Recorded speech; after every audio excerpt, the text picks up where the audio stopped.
without him, brother. Rick and Bubba, Rick and Bubba. Ooh, there is no other. Rick and Bubba, Rick and Bubba. Waking on their blubber. 6 minutes past the hour. Thank you so much for tuning into the Rick and Bubba Show. Kickoff hour live, and we're ready. Brand new week together. Short week for some of you that have all Friday for Memorial Day weekend coming up. It will be a best of here on Friday's show. And then on Monday, Memorial Day, will be a Rick and Bubba replay. We are excited to have you today. Great RBU this past weekend. We talked to Patrick Morley, his book that is out, From Broken Boy to Mended Man. Great conversation, good feedback from all of you that have enjoyed that. If you have not, you can check us on social media. At Rick and Bubba, there's the audio and the video links there that you can click and take you right to it, or you can just go to wherever you get your podcast and search Rick and Bubba University, the podcast. Charity Charge today, benefiting Provision Works. We talked about them on Wednesday. Today at participating Buffalo Wild Wings, it is a charity charge where 10% of those proceeds at those locations go to Provision Works, our charity, in this month's charity charge. So here we go. Today, I've got a special day. Personally, we'll talk about that. But let's bring in over to my left, Greg Burgess, and to my right, it's Michael Helms. What's up, boys? Hey. How are y'all? Well, I got a special day, too. Okay. I want to hear about your special day first. It's Terry and I's 24th wedding anniversary today. 24 years. Yeah. So happy anniversary, how about babe. that? She asked, said, are y'all going to sing to me? She was joking. She really wants to know if Greg's going to sing, because Greg doesn't usually he does. sing. He just moves his mouth. I know. Well, I kind of sing. He's like, do you have second hand when we sing? Is that what it is? Okay. Really? That's what it is. See, I don't even have that. I do. I'm the Yeah. second-hand guy Yeah. I know. sometimes I with don't that know stuff. what it is, Right, but it right. does. You feel a little silly If doing I'm it? being honest, Okay, I do. that's what I thought. I didn't know. You still want to participate in it? You don't want to be seen singing, do you? I'll just move my mouth, Okay, that's what I thought. kind of like at church. Happy anniversary. But yeah, so happy anniversary. Well, happy baby. anniversary. We're actually talking this morning. Happy happy anniversary. I didn't realize that. I was married 10, 11 years before you ever got married. I How didn't know about that? Oh, frowning at me. Oh. We tried a little. Terry was up when I left, which she's normally not. She normally gets up, but about right now. And Reese, Reese works in Huntsville now, and is staying with my parents while he works up there at the Facebook data center that's going up in Tony, Alabama, and just north of Huntsville. And instead of driving back, we had some things going on. So he left out early this morning. It's about an hour and 50-minute trip up there. So she was up and he was up, and it's like the house was live. I mean, he was active. The dogs even looked around, going, "What the heck is happening?" I bet that was strange. Yeah. And I mean, I love to see him, but normally I'm tiptoeing through the house carrying your socks. Yeah, bumping into stuff. Yeah. She asked me what I was doing the other night. I guess it was Thursday night, getting ready for Friday. She said, "I noticed you put your clothes out here." I'm like, "Yeah, do you want me to turn the light on and wake you up?" I tried to do the same thing. I mean, I'm like putting clothes out in the dining room, laying them on chairs and stuff. And we've discussed this. In the rare occasion that maybe I don't have something going and she has to get up early and I don't. Yeah.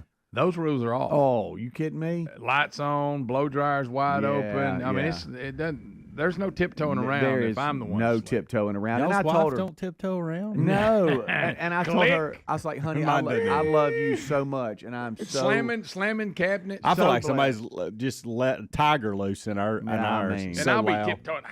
I know. Yeah, it's unbelievable. I told her you do not have the ability to be quiet.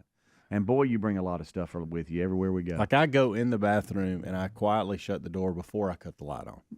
Oh, like I, really you see what I'm nice. saying? Like I really Yeah. are That's meticulous even- about that's a what I'm step I doing. don't do. Yeah, But she turns lights on in order to be able to find the bathroom. Right, Yes. right. You know, my favorite too is that when she is making noise, Terry, she'll I'll wake up or whatever. She's like, "What?" I'm like, "What? What do you mean, what?" Hey, When I'm you like, slam do that you door, hear that? What's Hey. going on? it's your anniversary. It is. let it go. Let it go. 24 Well, years. you know, 24 years. we get to Let's laughing get back about on it. that. We get to laughing about it. It is true. There's no truer words. It is a different game plan for men and women in the mornings getting ready And when I'm somebody sure else is in the bed. It's like Yeah. women. We got a lot of things going on, and I'm sorry it's going to be loud. Yep. Yeah, it is. And I'm sure there's. And I will say this: my getting ready compared to hers is not the same. It's not. It's not. 5 minutes. I'm rolling. Yeah. In the shower, out, clothes on, on, Right. gone. I know. Yeah. We're pretty simple, and I know there's things that are bips to them that we do, but anyway. Oh, a long list. Yeah. So Hey, They'll believe it's it. Just been read ask to them. me. Yeah, I was going to say, they'll tell you. They'll bring out the list. Sure. Every now and then, just for the heck of it. yeah. But we were just two little lovebirds this morning. We were talking about how much we love each other and happy anniversary, and so she was up, and Got so you on happy my anniversary. mind. Got you on my mind. But I won't ask Greg to sing. So that's our special day. Helmsy, what did you say you had? That was so Completely on a special? different, scale of things. But Braden is graduating tonight. Oh, okay, Oh, congratulations, so, Brady. yeah. So that's That's awesome. Hard to believe. It's finally got he's here. that old. Yeah. That is something else right Yeah. there. Of course, Good we'll, night. We'll dread those 3 hours that we all have to go through to yeah. get to see him for Yep. a few minutes. Are we inside, outside? We're at the inside. university. Okay. Sanford. Yep. Oh yeah. Yeah. Enjoy. Get comfortable. Yeah. Hey, it was there with. I think that's where Reese had his. Yeah, exactly where. Yeah. So Parked over at the baseball field. That's and where you walked through. barked. yeah, that's what I was thinking Yes, about. yeah, do not go the other I way. know. You'll get trapped. Yeah. Well, not only that, but they're even doing it's a nightmare anyway. But they've even got construction going on right now Oh, too, Uh-oh. which is going to make it even worse. Uh-oh. Yeah. And so- Diverted. Yep. Well, that's a big deal. Yeah. You know it what I is. thought about Just a doing little seriously? kid when you first You know, but started. do you remember what I did when Reese walked across? When it was Bark. real quiet, I was like, Remember we played it? oh yeah. Actually, I'm sure he was very embarrassed. Oh yeah, but no, he was. He actually, if you remember, he dared. That's dared true. He me was to in say on it, something. so that's good. So you've got to do something. It was a good one. I'll Michael. give you that. That I will. You made it count. Yeah. Oh yeah. Because it was real quiet. Oh, he timed it perfect. I thought about Ubering in everybody and then Ubering out, so we didn't have to worry about the parking spot. Well, then the Uber's got to get in and out. Yeah, but that's their problem. Yeah. Just open the door and let me out. I can see my car from here. Yeah. Oh man. So that's tonight. That's tonight. There we go. Just That's dive official. in. That time And of year. just dive in. Everybody's graduating. And I was informed, it is Costa Rica where they're going on this little trip. With Yeah. a bunch of moms and Okay. and boys, and they leave Wednesday. So Costa Rica. And that's awesome. so I had to talk to Caroline and Maddie last night and go, Wednesday it's just us, like for a little while. Right. And Yeah. I just need, probably Help your old man out. just do what you're supposed to do. They're finishing school too. They're done. Oh, okay. I think Maddie's last day's Wednesday. Caroline's got one more. Maybe she's done. Seems like she had one more thing to do today or something. It's and all she was wrapping done. up. Or maybe she's got to work. That's what it was. She started working last week, and so she's got to work. She was complaining about having a schedule where they've got her scheduled every day this week. What? Oh, You mean you and gotta- you mean to tell me that somebody had the gall to schedule you 5 or 6 days during the week to work? Listen, No way. I remember Unbelievable. my first official job. We used to, like in the summer, me and Kate's would haul hay to make a little extra money. But when I got my first official job, it was the second semester of my senior year because sports was over by then. So anyway, at the grocery store, and I can remember having to work a 4-hour shift and thinking, You couldn't believe it. "My gosh, is this ever going to end?" You're right. This And is like so you say, long. don't give me nearly 4 to 5 days a week because I'm No. used to 3. No. And look, I thought, and then on Saturday they give you an 8-hour shift. I like to pass out. Oh no. I'm just saying. Yeah, I I know. know where she's coming from. I She's get it. she's lifeguarding at the pool, and, Oh, and those they are don't some allow long days. they don't allow That's too. so long. Listen, they don't allow them obviously to have their cell phone with them when they're in the. No, the they need to be sea. watching. So- In today's so world. yes, in today's world, I bet she's in a panic up there not being able to look at it. Oh, that's Yeah. why they got shortage of lifeguards. Yeah, they I keep know. saying they have a shortage. That's Yeah, why nobody there it wants to is. give up that phone. Look, I'm not saying like it's physical labor and stuff, and being a lifeguard, that sounds like, oh, that'd be fun. Hey, sitting on that chair all day, and it's just good night. It's just baking in the sun. All right, so I'm not saying that you got anything to live up to, but this is Worse than I thought it was. yeah. Worse than I remember. Listen. Reese Jack.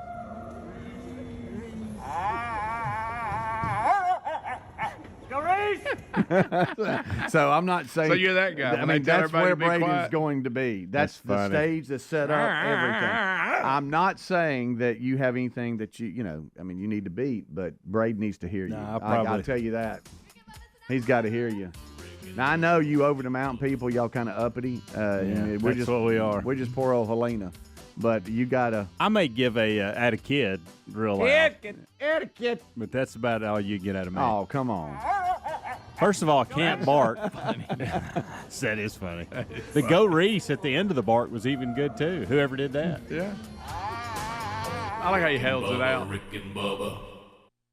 Our friends at Alabama Road Trips, they're back with a new road trip for you to win. It's a 2-day guided trip for two to go kayak bass fishing with KBF founder Chad Hoover. You'll get a $200 gift certificate to West End Outdoors, $500 worth of spending money towards your ultimate North Alabama kayak bass fishing road trip package, and more. Head to alabamaroadtrips.org. Sign up for a chance to win the ultimate North Alabama kayak bass fishing road trip package. Once again, sign up for a chance to win at alabamaroadtrips.org. Resolving to eat healthier this year was easy. Actually doing it, not so easy. Well, Field of Greens is our healthy superfruit and vegetable habit in my house. Each superfruit and vegetable in Field of Greens was doctor selected for a specific health benefit. Some support your heart, lungs, and kidneys. Others support metabolism for healthy energy and weight loss. If you resolve to get healthier in 2024, it starts with Field of Greens. Get 15% off your first order with free rush shipping at fieldofgreens.com. Use the promo code Bubba or go to rickandbubba.com. Can't pay the IRS? Haven't filed in a while? Receiving threatening letters? The IRS is hiring an army of agents targeting hard-working Americans just like you. You need Tax Network USA at tnusa.com/Bubba. Tax Network USA has brilliant strategies to solve your IRS problems quickly in your favor. They've resolved over $1 billion in tax debts and offer a best-in-class guarantee. Schedule your free consultation by calling 1-800-245-6000. That's 1-800-245-6000. Patriot Mobile offers the same dependable nationwide coverage we all want, accessing all three major networks, but without funding agendas you don't agree with.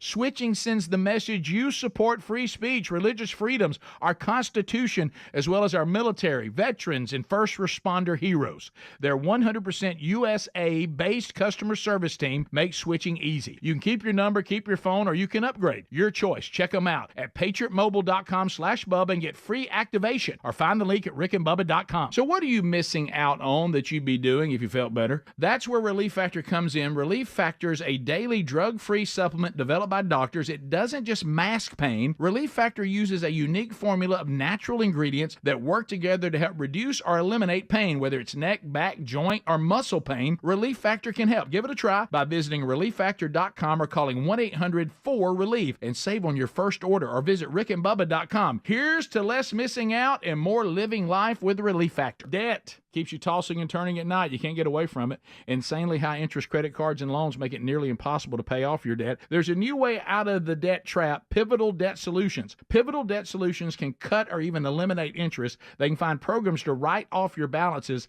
They find every solution possible to end your debt. Before you do anything, contact Pivotal Debt Solutions first. Talk to them for free. Find out how fast they can help you get out of debt. Just visit zapmydebt.com. That's zapmydebt.com. Oh, look, honey, the ants are back.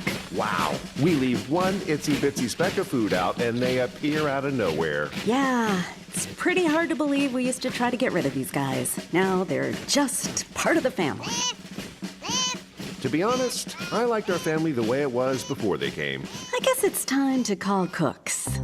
You don't have to live with pests. Get proven protection from Cook's Pest Control. Call or go online for a free quote. Cook's Pest Control. Springtime is all about fresh air, freshly clean homes. It's also the perfect time to give a fresh look at Simply Safe Home Security, the only home security system we use and recommend. The system blankets your whole home in protection. It has sensors to detect break-ins, fires, floods, and more. Get 20% off any new Simply Safe system when you go to simplysafebubba.com. That's simplysafebubba.com for 20% off. Also, find the link at rickandbubba.com under sponsors. There's no safe like Simply Safe. A wave of concern is washing over America. Recent studies reveal that an astonishing 56% of our fellow citizens report feelings of anxiety or dread about the upcoming presidential election. Hey, this is Rick. This is why we're standing with AMAC, the Association of Mature American Citizens. Now listen, AMAC is more than a senior discount organization. During these challenging times, they fight for common sense and hope our nation returns to traditional American values. Now, as an AMAC member, we're not only going going to enjoy money-saving benefits, but also the AMAC magazine, free Social Security and Medicare advice, a trusted voice in Washington, and a community of like-minded patriots who love this country. Take advantage of this election year special, 4 years for $30, and be part of the solution over the next 4 years by becoming an AMAC member. You're strengthening a movement dedicated to preserving the principles we hold dear. Join now, amac.us/Bubba. That's amac.us/Bubba. There's also a link at rickandbubba.com. Rick and Bubba's in Ohio. Rick and Bubba. Pass the gravy, please. Rick and Bubba. Ooh, it brings me to my knees. Rick and Bubba. I can't start another. Rick and Bubba. Day without 'em, brother. Rick and Bubba. Ooh, there is no other. Rick and Bubba. Waking on their blubber. Thank you so much for tuning in to the Rick and Bubba Show. Now 22 minutes past the hour, so we are off and running. We have updated you on the day, and there's some special days here. Braden Helms graduating today from high school, ready to move on to college, and that's going to be a fun adventure for old Michael Helms and Amanda, but congratulations to him. I asked him last night. I said, hey, listen, I ain't trying to rush you out of here or anything, but, when you go off to college in August, which bedroom downstairs do you actually want to come back to? Yeah. Because right now he's kind of got that whole downstairs like he wants it and likes it and all that's fine. But I said, hey, I'm not saying you got to make a decision. And Amanda said, are you really having this conversation Well, you want to get the day things in before he order. graduates high school? And I said, I am. I want him to start thinking about it. Yeah. Make That's your funny. mind up. That is hilarious. Change is coming. Yeah, it is. I mean, there'll be a declaration of, okay, now can I move to this room once they're out and Yeah. they come back and just sleep wherever. I wondered if the girls would want to move down because they're close. And I just said something to Caroline like, if you do that, it's only for 1 year because you're going to be gone. Yeah. So I don't know that we need to. Y'all just keep staying where you're at. That's good. I got a little piece of audio here. What do y'all think is going on right here? Scotty Scheffler getting arrested. You is getting Bunch of $1,000 F-bombs. cash right now. Okay, hang on. Listen, there's a stipulation. Hang on. Uh-oh. The first $500 is our gift to you. The second $500 is for you to give to somebody else or another organization who could use it more than you. What do y'all think that is? Somebody's giving out cash, and Well, that's good. they're expecting someone to take part of it and give to someone else, which I'd like to see the odds. I mean, how many people percentage actually do that? Now, who's doing this? I'm not sure. It's a billionaire. He's Robert Hell Jr. Robert Hale Jr. And he is speaking at UMass Dartmouth. And he gave every graduate $1,000 in cash. Okay. But the catch in it was that they have to take $500 for themselves, and then give $500 to somebody that is either needs it or an organization. Or an organization. Now, who do you think really did that? That's what I'm saying. There's a few that did, but I guarantee you there's some that said, I ain't giving $500. Well, sorry, pal. Yeah. I guarantee you I bet it wasn't 100%. I can tell you that. No. Braden graduating made me think of that. I saw that over the weekend. It's one of these deals where I'm going to think about it. And then they'll think about it, and then they'll go, I never did do that. Right. And I haven't read the story. There could be that he gave him the $500 that there might be that he keeps the $500 and then, hey, where do you send it? What or if whatever, you were graduating and he gave you that $1,000? What would you do with it? I, we know you're a little frugal. What? Well, yeah, I just can't see you giving up that $500. Right. I mean, I think I'd give. he gave it to me. I think I'd give the other $500 to my wife who really needs it. No, I'm kidding. I don't know how you hold them all accountable. I guess it's just. Yeah, I don't guess you do. It's Is this that- honor? It's an honor thing. I think so. I want y'all to do that. I think but so. I doubt he's going to follow up and go give me that $500. And I hope there's still good in the world that some folks did that, but I know a lot didn't. It was a great idea on his part, but like you say, I'm just based on society I see out there. Yeah. I don't see the lessons there many of either them way. doing that. Yeah, the Money, the lessons there. The guy did what he was supposed to do, and that's on them. But in the world of me. Oh yeah, me. I guarantee you, there's a good many that are like, Yeah. oh, you gave it to me. Me. I'm keeping it. Come on. So that's maybe that'll happen to Braden tonight. Yeah. Why don't you do that? It is Helms? funny, Helms, why don't you get up and give everybody tonight 1,000? Yeah. Probably won't. I don't know if y'all know I'm losing one of my jobs in December. So I'm just saying it'd be a good thing today. Yeah. We're just saying that you'd be recognized there in Vestavia. Yeah, I would now. Now there's some people that could do that in Vestavia. Yeah. I'm not one of them, but Braden is funny because he didn't realize that people actually give you money when you graduate. He didn't know that was a thing. Well, he perk up a little bit when and he's so on. he started getting these cards in, and he started Nana and Papa and Mimi and Papa, they're showing out with what they're giving him, and he's like, "What in the world? Like, I didn't know this was a thing." And I'm like, "Yeah, it is." So, so he's got him a nice little stack of cash right now. Yeah, let's hang on to that kid. Yeah, let's go and get it in the bank so we know where it's at. All right, let's do that. I'll let him blow through it. I know. The good thing about this trip they're going on, it's one of those all-inclusive deals, so it's not like they're going to be having to really need any money. Yeah, everything was up front. Yep. Yeah, that's good. This past weekend had a lot happening sports-wise. I know a lot of for the college baseball fans, it's real to you now. You got a lot of the conference tournaments coming up, and Birmingham, Alabama, Hoover at the Hoover Met, they host the SEC baseball tournament. So we'll have a bunch of SEC fans coming into town that don't live in this market that we are broadcasting from. It starts Tuesday with a slew of games, and it's that time of year again. Cannot believe it. And there's conference tournaments going to be happening all over the country, but that's this coming week. This past weekend, there was a lot of sports out. A lot of folks wrapping up. Had a lot of Major League Baseball. You got NBA. You got hockey. And the PGA, Louisville, Kentucky. That was big news last week because of Scotty Scheffler being arrested going into Valhalla. I saw reports that the body cam footage of the arresting police officer mysteriously, and I'm putting this up, it wasn't on. So they don't have footage. And then the next headline that I saw was that coming down today, if you're listening live, it's Monday, they're saying the Louisville Police Department is going to announce they're dropping all charges. Yeah, I keep hearing that too. We'll see. But we don't know. The arraignment is scheduled for Tuesday. Right. And they believe that all charges will be dropped, and should be at some point. Yeah, because there's a lot of confusion. The fatality when we left Friday, we had said a pedestrian because that's what they were reporting. It was actually a worker that was going into Mr. the Mills facility. was his name, and he was struck by a John bus Mills, and killed. It was John. Yeah. Would he step out in front of it? I I guess so. I don't know the details, but it was actually someone going into Valhalla to go to work that morning and was struck and killed. But where Scotty was and where that happened, there was an hour separating the two events, and they had nothing to do with each other. Correct. And because people started getting him, it doesn't matter. He's a golfer. He needs to. And they were trying to insinuate that he was trying to get around a wreck or something. It was totally different. But you feel now y'all going to drop everything. So y'all made me go through all that. The way he handled it too. Why didn't you just let me go that day? He had a sandwich in jail. Yeah. He was stretching in jail. Yeah. He's like, I never thought I'd be stretching before a round in jail. Didn't think it the whole time he was going to get to play because he didn't know everything had been pushed back because of the fog. Yeah. Rick and Bubba, Rick and Bubba.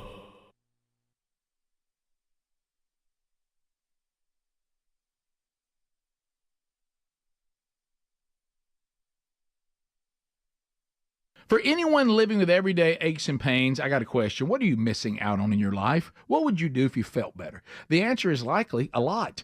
Well, I want to talk to you about our friends at Relief Factor. Relief Factor is a daily 100% drug-free supplement developed by doctors that's been incredibly effective, even life-changing for so many people, including me. It doesn't just mask pain, it helps your body fight pain naturally. Relief Factor uses a unique formula of natural ingredients that work together to help reduce or eliminate pain. In about 3 weeks, you'll know it's working because you feel the difference all day, every day. Whether it's neck, back, joint, or muscle pain, Relief Factor can help. Give it a try and visit ReliefFactor.com or call 1-800-4RELIEF and save on your first order. That's 1-800-4 or ReliefFactor.com. You can always go to rickandbubba.com and find the information under the sponsors button. So here's to less missing out and more living life with Relief Factor. Go now to ReliefFactor.com Debt, keeps you tossing and turning at night. You can't get away from it. But the truth is, the system is designed to trap you in debt. Insanely high interest credit cards and loans make it nearly impossible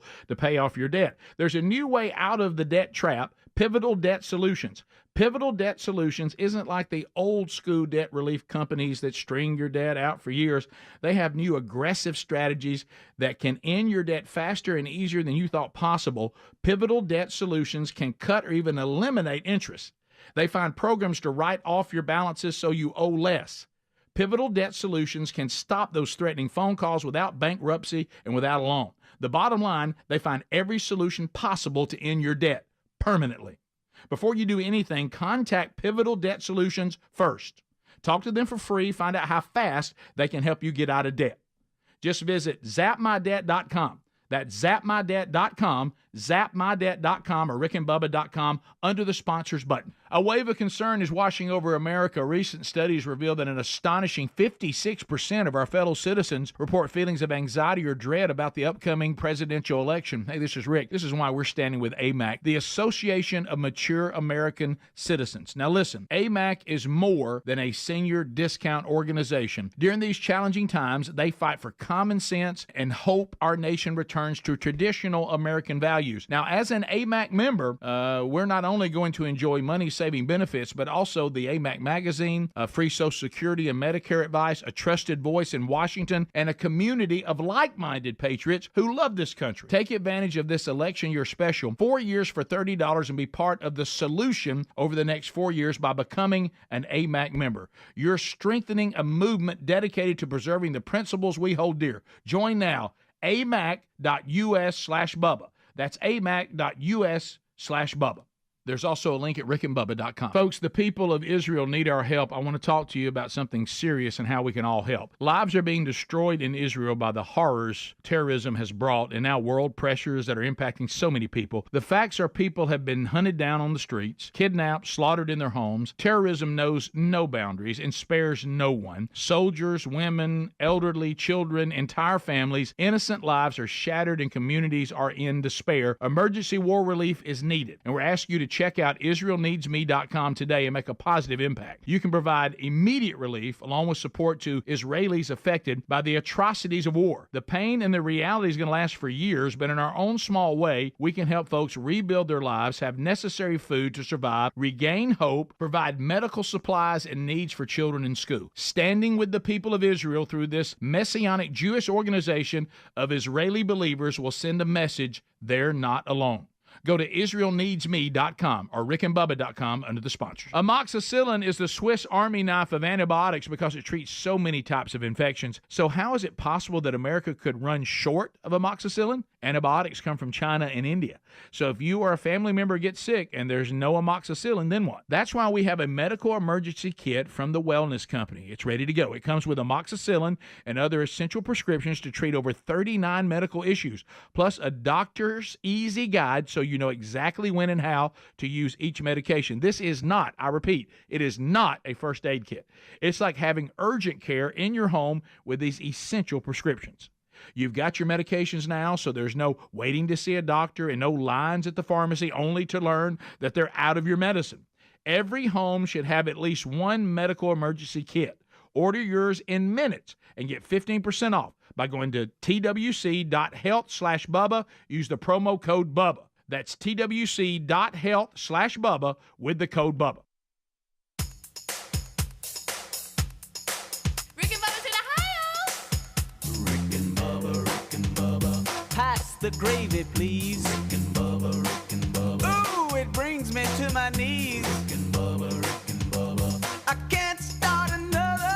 25 minutes until top of the hour. Thank you so much for tuning in to the Kickoff Hour. Don't forget, it's a charity charge day at participating Buffalo Wild Wings.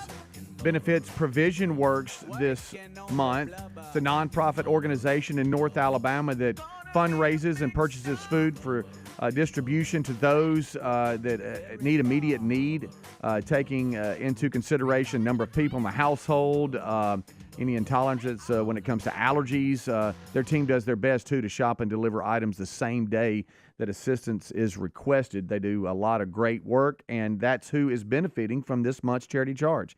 So it's a win for everybody. Go out and enjoy some great food and entertainment at Buffalo Wild Wings, and 10% of those food sales at participating locations goes to the charity charge, which is Provision Works. Also, RBU this past weekend, a lot of great feedback as the guys talked with Patrick Morley. From Broken Boy to Mended Man is the book. It's a great conversation. If you have not watched or listened to that, you need to do so. It'd be great, especially if some of you are traveling here with Memorial Day weekend coming up and you want to catch up on some different things. Just go to Rick and Bubba, at Rick and Bubba, I should say, and we send out links to those every weekend. There's an audio and video link that we sent out on Saturday, so make sure you catch up if you have not seen that or listened to that. It is mine and Terry's 24th wedding anniversary. Happy anniversary, baby. I got you on my mind. And Braden Helms is graduating high school tonight, so a lot going on. We've updated you on that. We've talked a little bit of PGA championship yesterday. It wrapped up. Xander Schauffele ended up winning at minus 21. Came down to the last putt on the 18th hole. DeChambeau is already staying loose over at the driving range. He had already posted a minus 20, and now he was waiting to see if Xander birdied or if he parred or if he bogeyed to that effect to see what would happen. And Xander, heck of a 18, he ended up birdieing to win his first ever major. So it was a big day for those golfers, and Kentucky and Louisville showing out a little bit. The weather cleared Thursday, and it was actually a real pretty weekend. Yeah, minus the arrest, it was a wonderful tournament. Yep. And I spent way too much time in front of whoever does TV ratings. They got a lot from me. I watched so much golf this weekend. I mean, guys, it was borderline insane how much golf I watched. And I'm not talking about just the rounds. I don't think I missed one of Xander's shots yesterday or DeChambeau's. And the pre-coverage, the post-coverage, every I was dialed in. So fired up, I went and hit golf balls Saturday morning. Hadn't done that in a couple years. And so Speedy and I shared some pictures back and forth, some videos. I wanted to. You were out early. It was a pretty morning for it. It was, and that was one reason I did it too, because I knew I could get out and get back, and I had to take a weed eater back to a hardware store, and I thought, well, I'll just knock all this out in one little swoop and hit some golf balls on the way home. And it was early, and it was foggy, and it was something about the sun and the fog. It was nice. But some people don't like when these major events, they go so low, when they're shooting 20 under. Mm-hmm. Like, I love it. Like, I like when a basketball player scores 50 points. Mm-hmm. I like when somebody hits 3 home runs. Like, I really like watching these guys go low. Mm-hmm. And a lot of people want it to be like the U.S. Open, where it's difficult for these guys, but it is difficult for these guys. They're just the best in the world. Mm-hmm. And I'm not a fan typically of DeChambeau, but I love what he's doing right now. He is such an entertainer. He is. And he gets the crowd involved, and golf has not had this in a while. Yeah. And, yes, I love Scotty Scheffler, but sometimes I don't think he has a pulse. Like, he's just a robot, and he just goes and wins, and he says all the right things and does all the right things, and there's no fist pumps, and there's nothing, there's just – it's just he's a great guy that I'd like to hang out with, but – he's not he's not a showman. He's not an entertainer. Yeah. Right up to committed a crime. DeChambeau is fist pumping. Yeah. He's hooping and hollering with the crowd, and the way he played, especially yesterday, crazy good. And he goes about it a different way. So it was good that he was in the mix. And then Xander, he's been that guy for the last couple of years, that he's the best player in golf without a major. Well, no longer. He finally checked that box, and now Victor Hovland has that title of the best golfer without a major. So, and he was right there yesterday too, toe-to-toe battling with him. Yeah. Colin Morikawa was right there with him, and he just couldn't get his putter going. But it was a good, fun watch. Yeah. I was dialed in. Yeah, I was hoping to give it more than I could yesterday, but we went to church, then we went out to eat, and then the boys started talking about getting an afternoon round of golf. Listen, anytime you can go play with your boys, I'd choose that over it too. So we had it on while we were playing. So it was a lot of fun. But Greg, there's some things that I know that you would love. First of all, Kentucky and the crowds. I mean, they got Louisville basketball. You know, they got the Kentucky Derby. They love horse racing, but they're a rowdy crowd. And so the gallery at times was pretty crazy. It was everybody was fired up, ready to go. But it was a pretty good atmosphere for golf, and congratulations to Xander. It was, and I heard, I don't think it was the guy from the PGA of America president, but it was one of the guys that's been in charge all week, and he said, what I love about Louisville and Kentucky in general is they've never really said, hey, we can have an NBA team and have 82 home games or 82 games. Or we can't have a Major League Baseball team here and have a 162-game season. But what we can do is throw a big event. Yeah. A 3 or 4 day event or a big day event like the Kentucky Derby or this golf tournament. And they do. Like, the crowds were crazy. They were. They It were was about fun. 10, 15 And they've rows done this deep. over and over and over for Right. years and years to come. And I'm sure they'll be back as long as they drop the charges with Scheffler. Yeah, that kind of hurt. There's a little black eye. And speaking of sports. But sure did get him a lot of attention. Speaking of sports, I didn't know that we had this big NASCAR fight. I didn't either. I haven't been keeping up. It was the All-Star. I'm talking about like closed fist punching. And I don't know why they're doing the All-Star race at North Wilkesboro where they don't even race anymore. Mm-hmm. But I wish you would have seen his face. He talking down to him like yeah, but whatever. But I did say it was a pretty good little scuffle. Yeah. So Ricky Stenhouse punched Kurt Busch. I mean, was this at night? Was there a night race? Yeah. He didn't hit it. I think it was missed Saturday that. night. He didn't hit him hard, but he took a shot at him. So they're standing there talking. For those of you who don't know, so you had Stenhouse and you had Bush. Yeah. And they're sitting Kurt and they're sitting there talking. Kyle, sorry, not Kyle, not Kurt. And so they're sitting there talking, and they're kind of chest to chest, and you can tell they're arguing. And then Stenhouse threw a punch that landed and hit Kyle. Yeah. Well, then Kyle tried to respond, but then everybody jumps on both of them to where I hate that whenever somebody gets punched and everybody grabs the guy that gets punched and he can't punch back. I know. And you can tell. You ever seen people when they act like they're trying to get loose, but somebody's like barely holding them? No, he was trying to get loose. He was. But he was. He was not trying happy. his best. Well, so then somebody jumps in behind him, and somebody's saying, "Is it true it's Stenhouse's dad that tried to?" Well, he's a handle. I don't know because remember didn't he get arrested at Talladega one time or he got in trouble? He climbed the fence because his boy had won, was trying to get the victory. I don't know. I think his dad's kind of a handle. I need some verification on that because he's holding Kyle from behind, but not because I'm helping my son, but just to hold everybody back. Well, Kyle doesn't know who's holding him, so he swings around and throws a punch. And his dad, I think, got the worst end of everything. If that's really Stenhouse's dad, I don't know about that. Because Kyle landed a left punch right to the chin, and it was a pretty good one, by the way. And then Kyle is desperately trying to get back to Stenhouse, and he can't get to him. But it was for about 30 seconds to a minute. It was pretty chaotic. Like old school NASCAR. It was chaotic. Yeah. Got your attention, didn't it? Yeah, I didn't even know the race was on. Anyway, I saw the highlight. Yeah. And it showed the incident that started it. Yeah. And on the track, second lap. Right. And Stenhouse went in 3 wide and got Bush into the wall a little bit, so Bush just dumped him. Yeah. And lap 2, Stenhouse is done. So it looks like that Kyle is walking back to like his hangar or what are they? I don't know what his their haulers. Yeah, the haulers. Thank you. And it looks like Stenhouse is waiting on him. Stenhouse is already in street clothes. He's got t-shirts on and t-shirt and shorts on, and he's waiting on him. The thing about that track, you can't leave until the race is over. Okay. So it happened early in the race. I guess normal situation, Stenhouse would have probably been done left. Yeah. Well, he was trapped in there, so he had time to sit there and get mad. He was mad, and he sat there and he was waiting on him to get back, and he finally got back to the hauler, and he's literally leaning up against Kyle's hauler, like waiting on him. Yeah. Like they're having a discussion, and you can tell they're going back and forth, and all of a sudden he just hauls off and cracks him upside the head. We'll have that today. We'll break that down further with Adler because he'll have the footage to break it down and show the punch for sure. All right, you know NASCAR loves all that. Oh yeah, you know it. They love it. Yeah, it's a little publicity. It got our attention, didn't it? Oh yeah.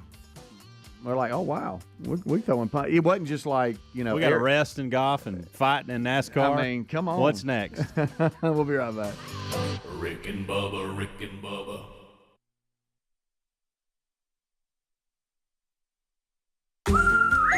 Oh, honey, it's our favorite leaf filter trusted pro, Matt. Matt, come in, come in. Hi, Mrs. Sparks. You wanted me to stop by? Is everything okay with your leaf filter gutter protection system? Okay. Of course, silly. We wanted you to stop by for dinner as our way of thanking you. Yes, to thank you for that free gutter inspection, the free estimate, and what was the other thing? That lifetime guarantee. Well, Mr. and Mrs. Sparks, those are just Leaf Filter's policies. Everyone who calls Leaf Filter gets a trusted pro to come out for a free gutter inspection and estimate. And every Leaf Filter installation comes with a lifetime guarantee. So it's not just us? No, sir. We don't want anyone to worry about clogged gutters ever again. You mean everyone gets this level of service? Everyone. They just need to visit leaffilter.com/WWO to schedule their free inspection. Okay, but you must be starving. You work so hard. Ready to love your gutter protection as much as we do? Visit leaffilter.com/WWO and get up to 30% off today.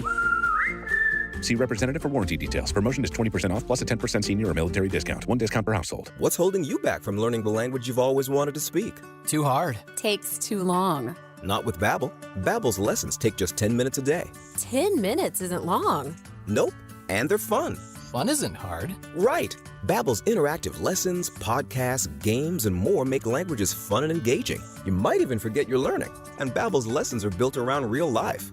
Babbel teaches language skills you'll actually use, about travel, business, relationships, and more. You'll learn what matters most to you. Plus, Babbel's lessons are designed to get you having real conversations in as little as 3 weeks. Just 3 weeks? Even better. Since Babbel's lessons are voiced by real native speakers, you'll get pronunciation just right and be able to carry on conversations with confidence. Learning a language with Babbel doesn't take long. And with Babbel, it isn't hard. It's perfect. Get Babbel. It starts here. Go to Babbel.com to try for free. That's Babbel.com.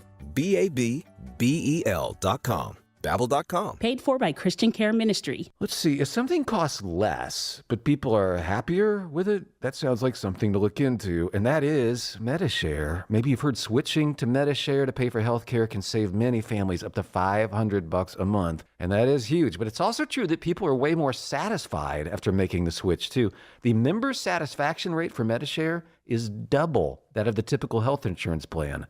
Double. MediShare works, too. It's been around for 30 years. Members have shared more than $5 billion of each other's bills. People love having telehealth and a huge nationwide PPO network. So, yeah, really, you can save a ton and like it better. Imagine being happy with how you're taking care of your health care. So if you're self-employed or part of the gig economy, or you just want a plan you're happy with, you can call right now. You'll get a price within 2 minutes. So see what you can save. This is a very, very smart use of 2 minutes. Here's the number you need. Call 855-51-BIBLE. That's 855-51-BIBLE, 855-51-BIBLE.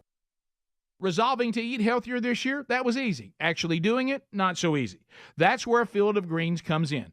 Better nutrition is a key to health and longevity, and a healthy diet could even help you avoid health risks that run in your family. Field of Greens is your healthy superfruit and vegetable habit. It's the only fruit and vegetable product that literally promises better health at your next checkup. Your doctor will notice your improved health or your money back. Do your vitamins or green drinks promise better health? No.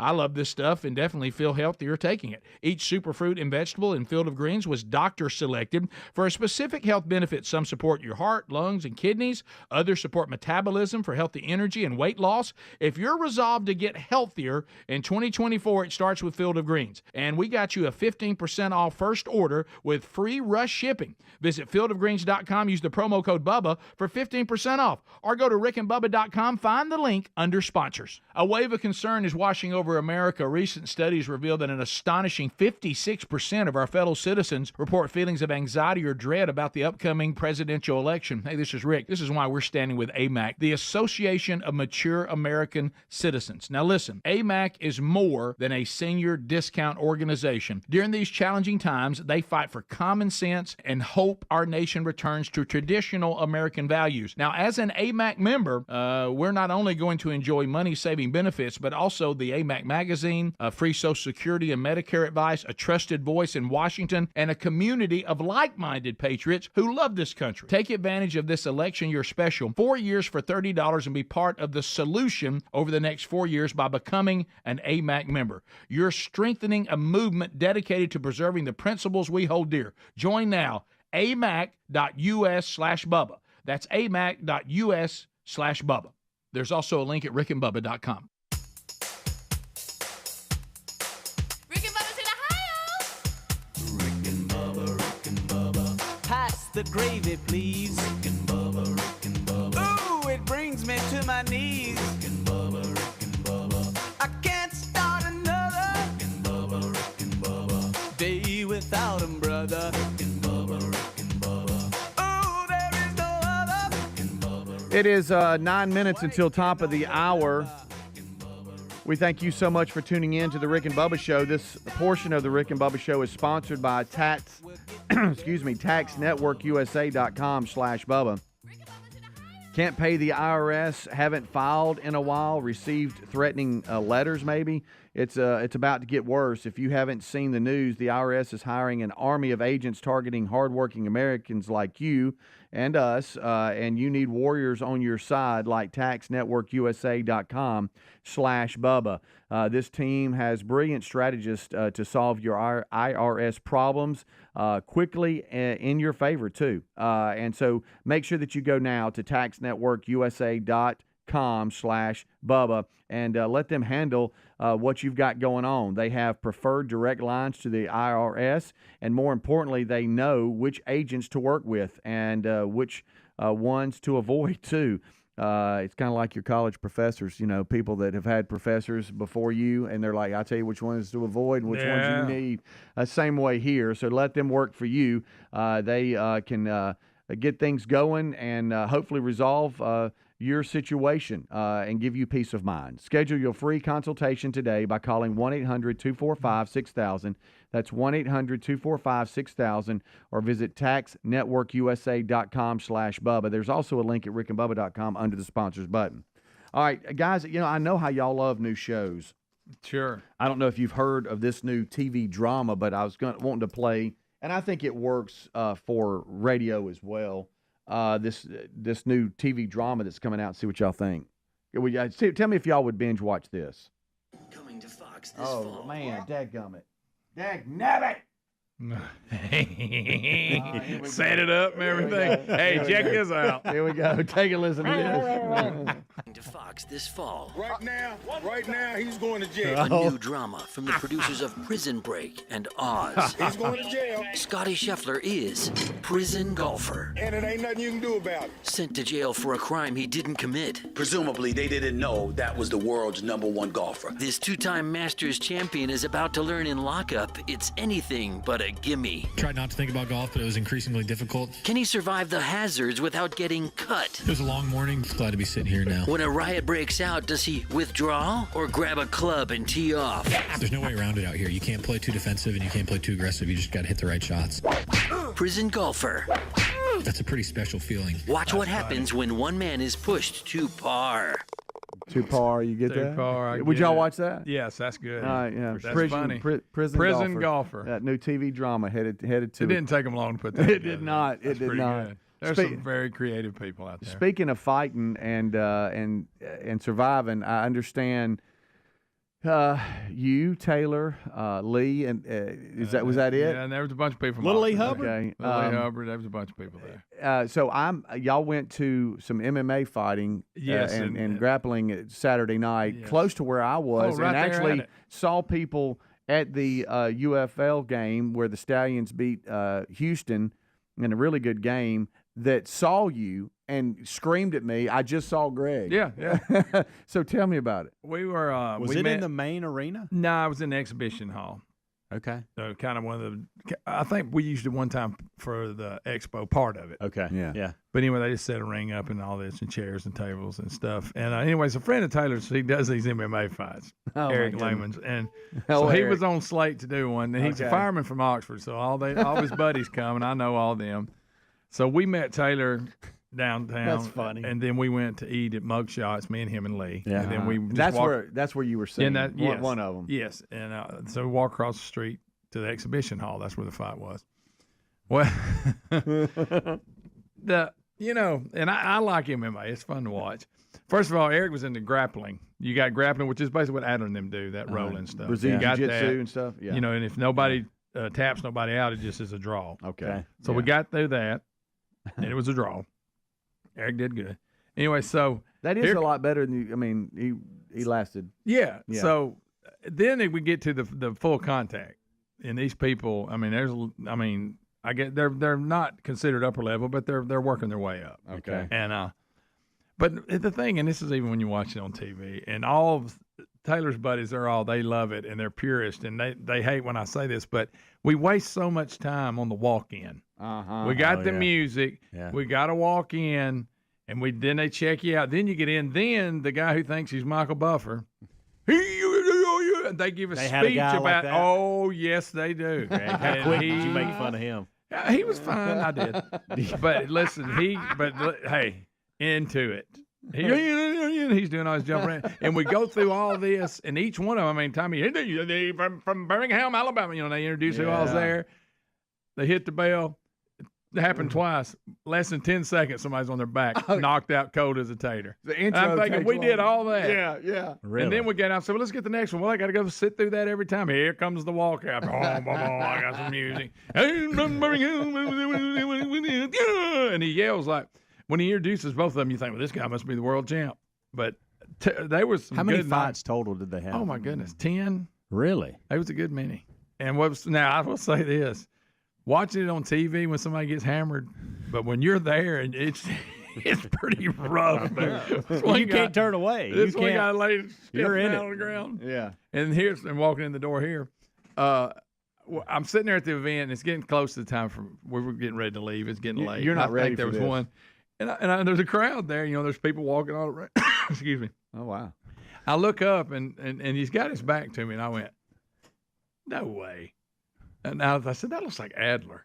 And sure enough, I walk up, and there's Adler. He's been there, we've been there this whole time, and neither one of us knew that we were there because he was sitting on another side. But that was so funny. At first, I thought, that guy, he looks like Adler. And then I get a little closer, I turn around, I said, there he is. What's up, man? Hey, Adler. We've been there the whole night. Yeah, it was great. So I know you disagree with me because you're the purist too, but the hype before they could cut that in half. Yes, we don't have to do and act like every fight is the championship fight. Well, right. That's the way they treat it. Now, if you're in the championship fight, I get it, but everybody had to walk into their music. Then Michael Buffer wannabe, he had to go nuts. Greg, How about right. that guy? Yeah. He was into it. He's paid to do a job.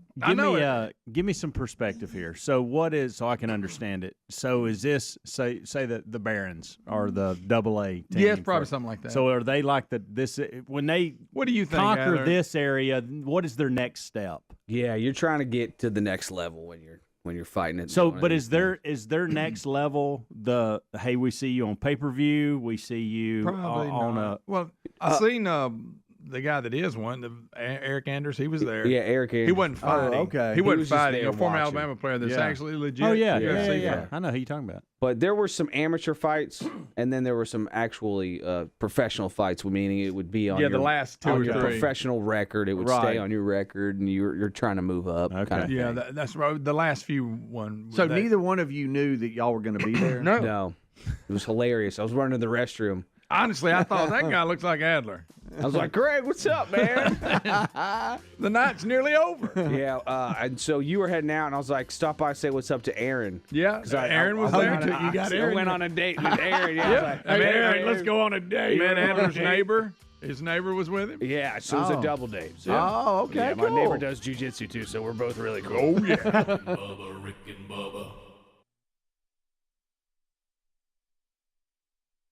I got to stop all Well, that. did she say the inauguration was fake, or Yeah, that yes. the Biden that was there was fake? No, the whole thing. The whole It thing wasn't was even fake. in It was D.C. at Castle Rock, buddy. What are you talking about? Well, There was people all. No. What? Well, you talking about extras?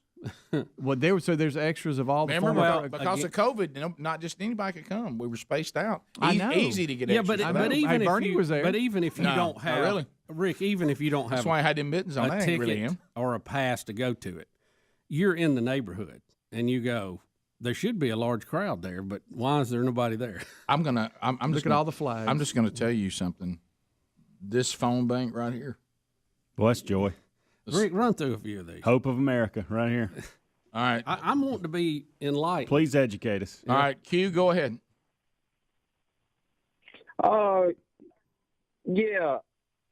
Y'all are all commie sympathizers, not wanting to listen to how Trump's going to be out and Biden's going to be in. Everything you see on TV is fake, and it's all just coming out. It's going to be here March the 4th, and if that don't happen, then it's going to be March 30th. If that don't happen, then it's going to be July the 8th. Okay, so you're Now, why are these So you're dates? messing with us. Yeah, if you're messing around, I need that, and I appreciate that. Now, why are the dates, sir? No, I would like to tell anybody that's listening, when you have somebody that wouldn't even want to say a conspiracy theorist, because I don't believe that's what he is. I think a lot of what he says is true. But when somebody like Alex Jones says Biden's in, Biden's in. Oh, I see. So even he's conceding that now. Okay. So he was messing with us? Yeah, he was. Okay, Yeah. good. It's hard to tell, Speedy. I give you credit. Christian and Moody. Christian, go ahead. Hey, so my dad totally believes all this stuff. I don't know. And he's kind of had me convinced at some point, but he believes in like the body doubles, and he puts all kinds of crazy stuff on social media. But sometimes when I'm talking to him about it, I'm like, Dad, come on, let's get real. He is dead serious about this. And when all the inauguration stuff was going on, I was told I needed to go buy food and fill up my bathtub with water. I mean, just all kinds of crazy stuff. But these people really believe this stuff. So nothing happened though. Did you go back and say, all right, Dad, you've told me about 4 different dates. Yeah. I have my bathtub is crammed full. I can't even get a bath over there. What? Why you're like 0-6? Why should I believe you? Yeah, now? that's the part I don't understand. And to Bubba's point, I understand you may think something, but usually the thing that convinces me that I was wrong is when it doesn't happen. So I'm confused on how that never clicks. Well, I guess maybe that was wrong. Well, every time we say, Dad, that didn't happen. He'll say, oh, it's going to be this day or this is going to happen, but he keeps pushing it out. So we've just learned to kind of steer clear of that and not say anything to him about it and just let him believe he's going to win. You're already planning on Easter just to say that's an off limit. Right. Would you say he's addicted to these? You know what? And I'm not trying to be ugly when I say this, but I really do think sometimes some of these people are brainwashed because he sends me all kinds of videos, and some of it's just outrageous. And people, like I know people who, logically think, who are smart, and then they come up to me and they've been telling me some of this stuff, I think it really does brainwash people. To be honest, you're right. Let me ask you this. I've mentioned it many times, and apparently I'm going to get to mention it a lot more. If you love a good conspiracy, get your dad to watch Social Dilemma. Yeah. Okay. It'll be a wake-up call. You know how sometimes somebody has to sit down across from you and lay out your life and make you come to the conclusion that you've got a problem? Yeah. I think if he watches that documentary, he'll see how he can be brainwashed into thinking, I can't believe anybody doesn't believe this.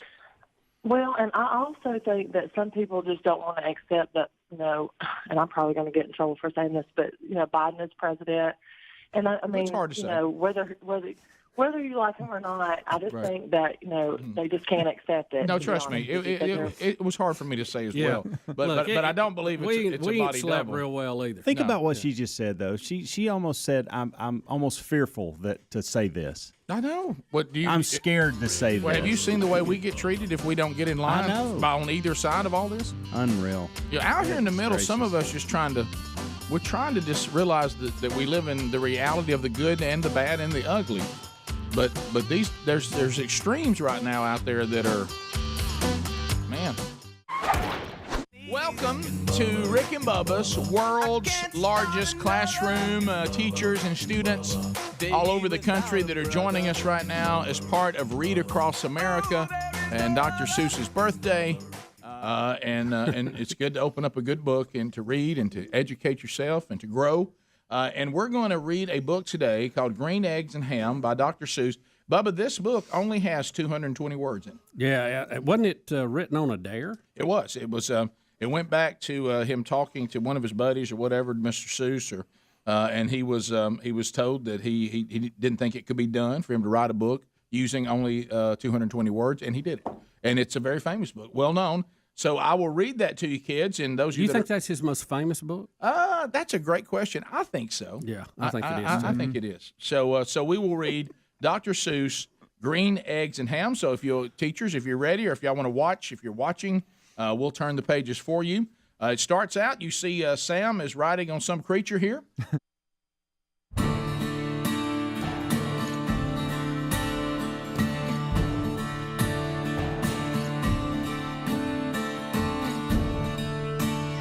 It is 6 minutes past the hour. Brand new hour, brand new day, brand new week. Here with the Rick and Bubba Show. Thank you for being with us today. We start this hour with the national anthem.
Seven and a half minutes past the hour, the Rick and Bubba Show, coming to you from the Big Boy Studio out on the bleeding edge of technology, from Sweet Home, Alabama to the rest of the world, on various platforms, both live and archived. However you have the show, we're glad you're here.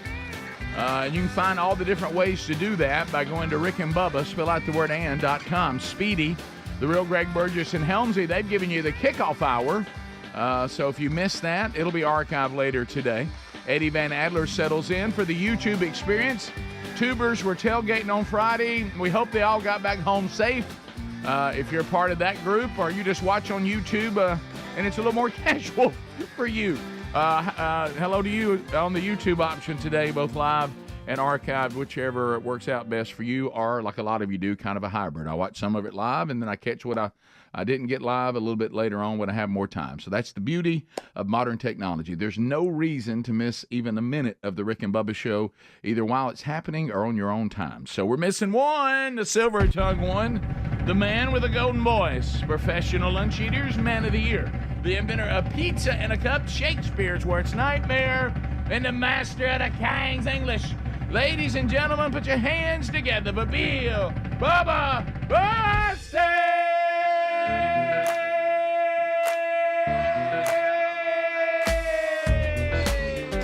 Howdy, Bubba. How about it, Rick Burgess? Friends, neighbors, associates everywhere, come on in. It's time for Rick and Bubba.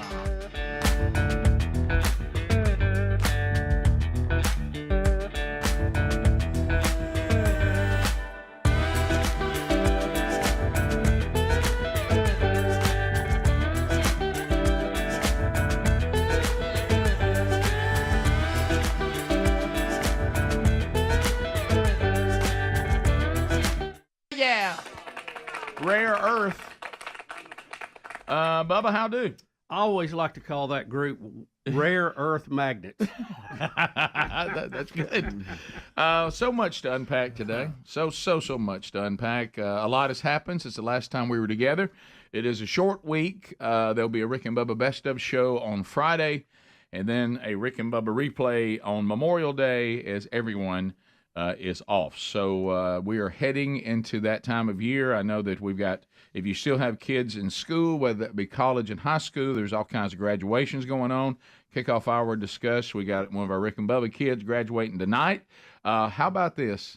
And I saw the sweet little couple yesterday at church, Terry and Calvin Wilburn, 24 years married today. Wow. Happy anniversary. 24. That right there. 1, 2, happy anniversary, baby. I got you on my mind.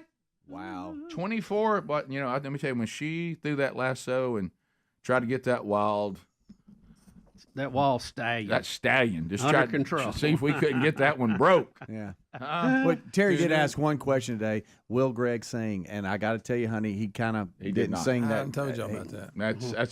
That was that effort right there. Yeah. So we have Speedy's anniversary. Like I said, we've got they talked about earlier Braden graduating tonight. We've got all kinds of things. Somehow Greg and Adler's wife ended up at an MMA fight. Yeah. And didn't know it till we were leaving. Didn't see that coming. MMA fight. Yeah, didn't see that coming. Got that. I went back into a world that I thought I didn't know I'd be back in, and that is the world of dance recitals. Woo! Boy, what a world! What a world that is. That world. I'd forgotten about that world. Wow, that's a world.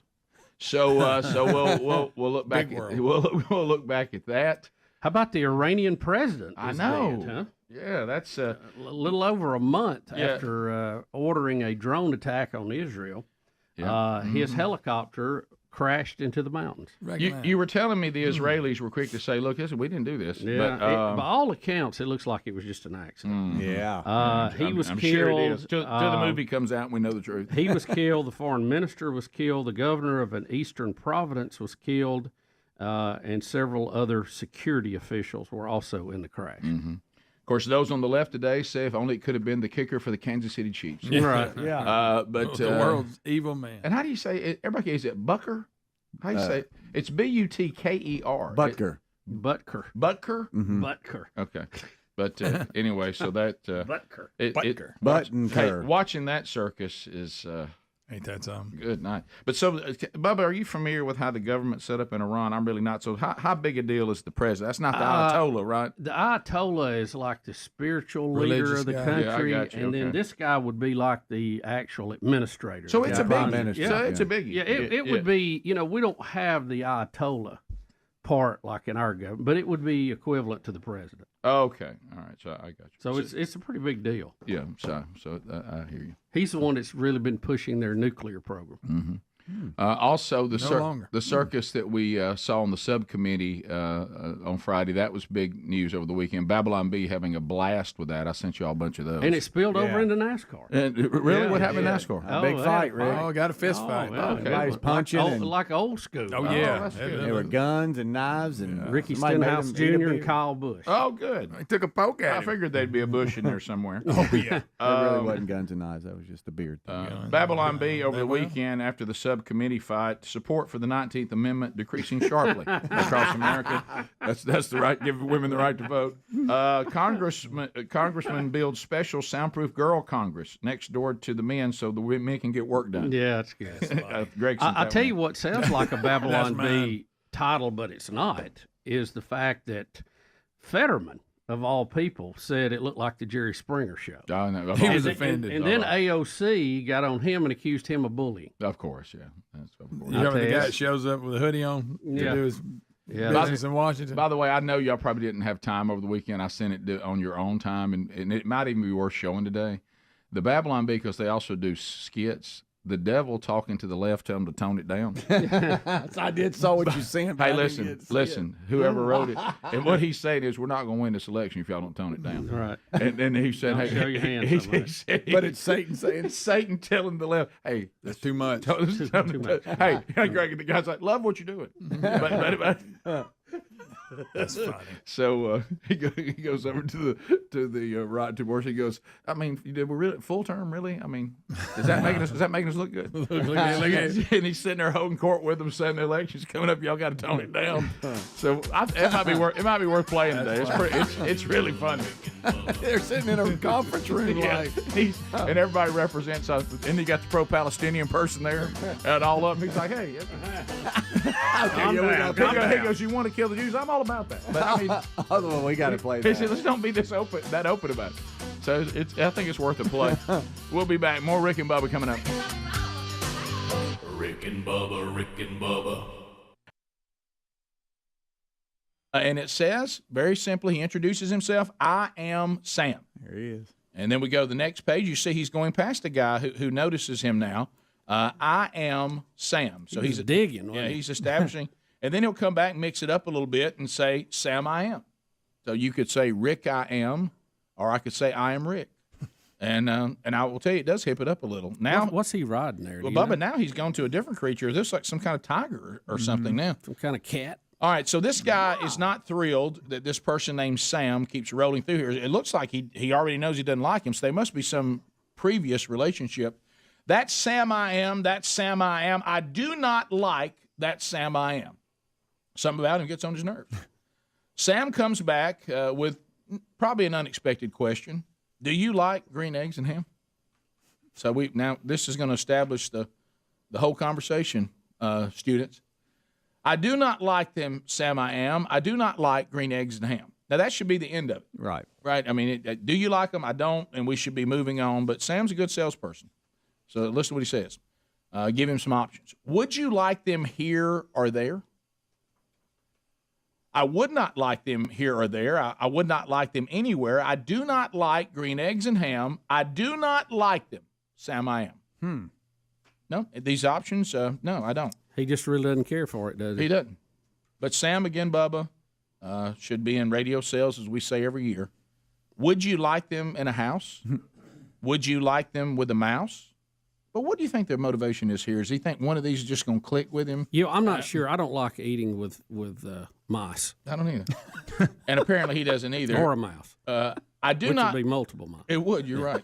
But if for some reason though, the say multiple moose is not meese. I know. I do not like them in a house. I do not like them with a mouse. I do not like them here or there. I do not like them anywhere. I do not like green eggs and ham. I do not like them, Sam I am. That could be squash pasta for me. Mm-hmm. I don't like that either. No. Would you eat them in a box? Would you eat them with a fox? Not in a box, not with a fox, not in a house, not with a mouse. I would not eat them here or there. I would not eat them anywhere. I would not eat green eggs and ham. I do not like them, Sam I am. Now, see, I've read this book many times, but it's hitting me again. He's saying he doesn't like them as if he's had an experience with them. Right. But we find out later maybe not the case. Would you, in a car, eat them? Here they are. I would not, could not in a car. As a matter of fact, I don't think this is one of those, the way it's set up on the plate. There's a few things you can eat in the car. Yeah, it'd be tough. I don't see how green eggs and ham could be eaten in an automobile. Yeah. I mean, look, it'd be a mess. I mean, look, it's got a fork in it. You got to cut a slice off. Nice car. Yeah. You may like them, you will see. You may like them in a tree. And let's point out to the kids here, do not drive your car up in a tree. Never. No. Never. That is a negative. No. I would not, could not in a tree, not in a car. Will you let me be? I do not like them in a box, and I do not like them with a fox. I do not like them in a house. I do not like them with a mouse. I do not like them here or there. I do not like them anywhere. I do not like green eggs and ham. I do not like them, Sam I am. And this is part every year that gets to me. This is where Sam just kind of goes, he just goes off the deep end. A train. Could you, would you on a train? Not on a train, not in a tree, not in a car. Sam, let me be. I would not, could not in a box, and I could not, would not with a fox, and I will not eat them with a mouse. I will not eat them in a house. I will not eat them here or there. I will not eat them anywhere. I do not eat green eggs and ham. I do not like them. Sam, I am. He really doesn't sound like he's going to come around on this. Say? In the dark? Here? Right now, in the dark? Would you? Could you? In the dark? I would not, could not, in the dark. Would you? Could you? In the rain? I would not, could not, in the rain, not in the dark, not on the train, not in a car, not in a tree. I do not like them, Sam, you see, not in a house, not in a box, not with a mouse, and not with a fox. I will not eat them here or there. I do not like them anywhere.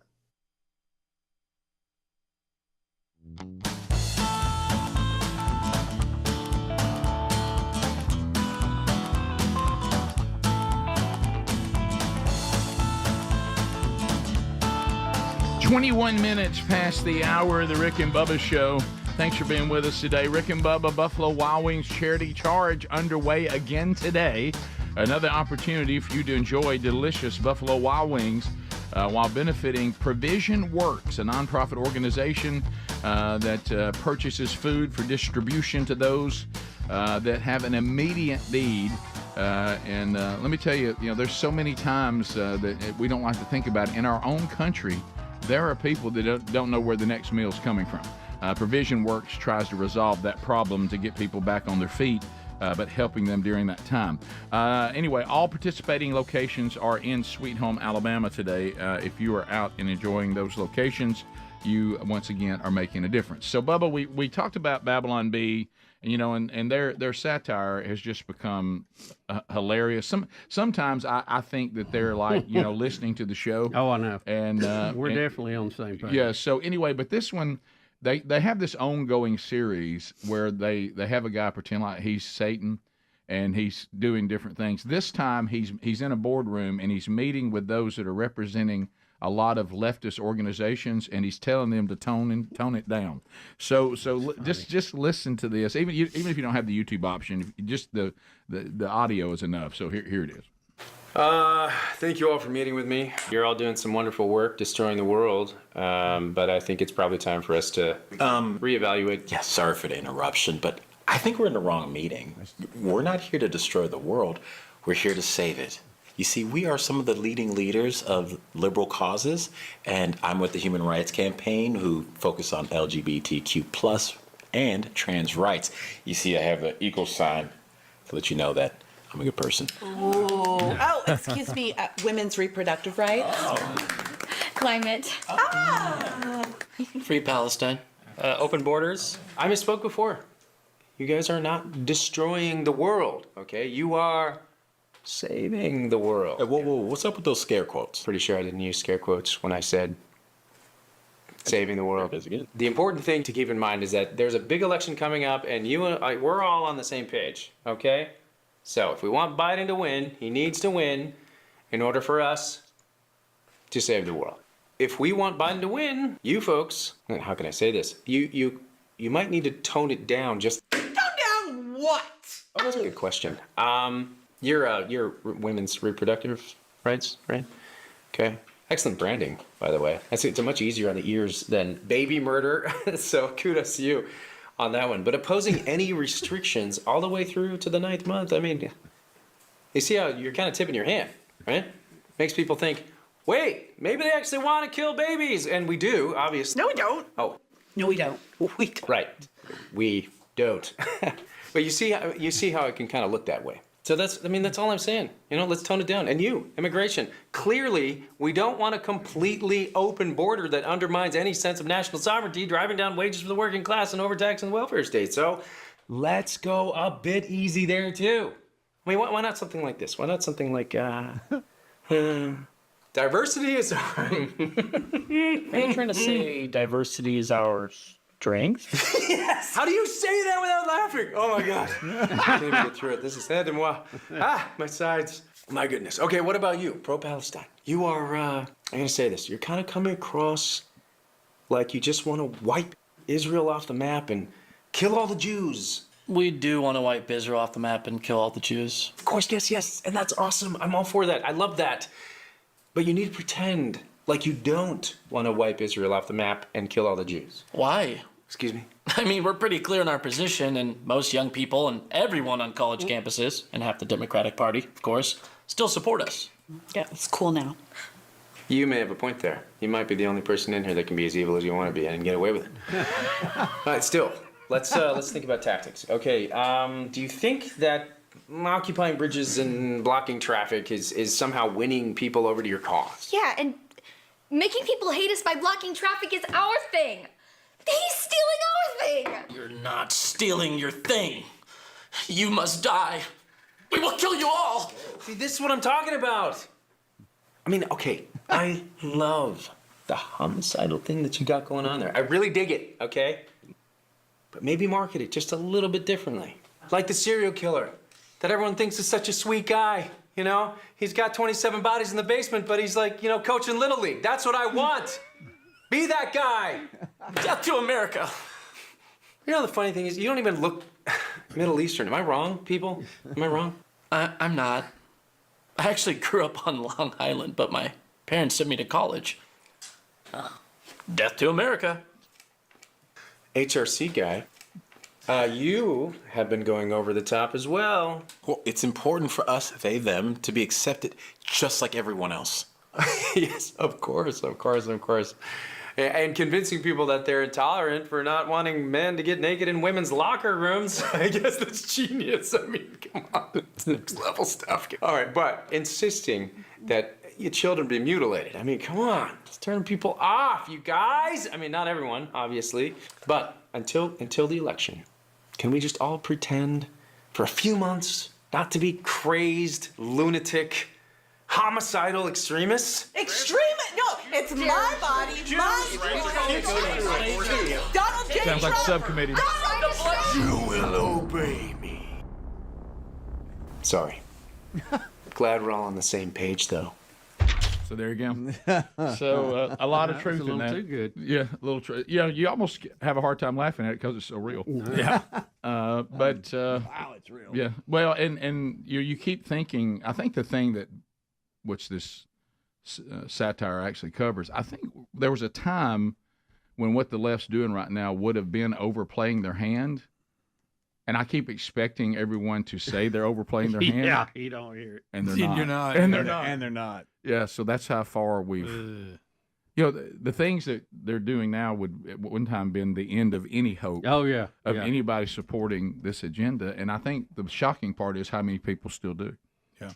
But that goes back, and I know it's an old thing, and we've talked about it before, the famous frog in the water. I mean, it's been such a slow fade. Casting Crowns wrote a song about that in your own life, but also as a country.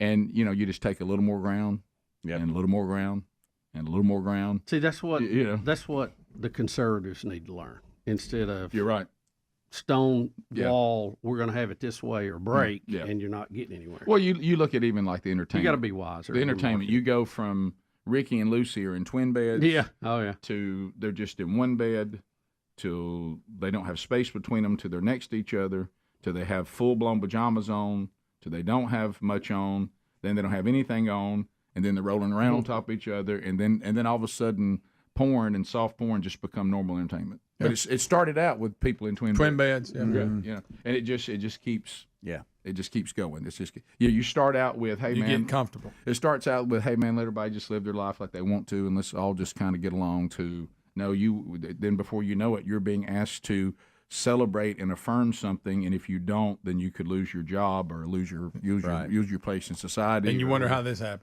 Right, and you go, how did we get here? How did we get here? What happened? And and how we got there is no one stood up when that first ground and said, hey, that we're not doing that. Yeah. Whoa. And whoa. So and then it gets real bad when politicians put their finger in the air and say, wait a minute, where are the votes? Uh-huh. And then everybody says, well, the votes are over here, even though you think this is absurd. Pretend like you don't. Yeah. I know it's complete opposite what you used to say. I get that. Maybe they won't look back. People have all kinds of videos of you and audio of you, but who cares? Who cares? Bottom of the hour, we'll be back. Much more to jump into from the weekend, and your phone calls at 866-WE-BE-BIG. as the Rick and Bubba Show rolls on. Rick and Bubba, Rick and Bubba.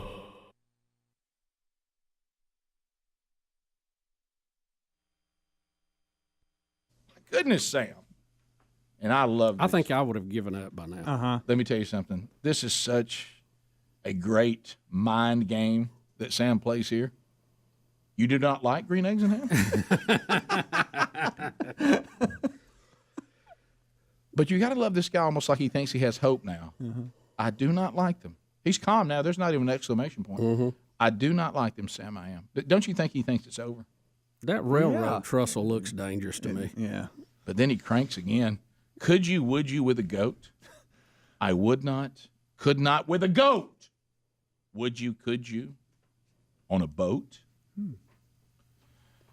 I could not, would not on a boat. I will not with a goat. I will not eat them in the rain. I will not eat them on a train, not in the dark, not in a tree, not in a car. You let me be.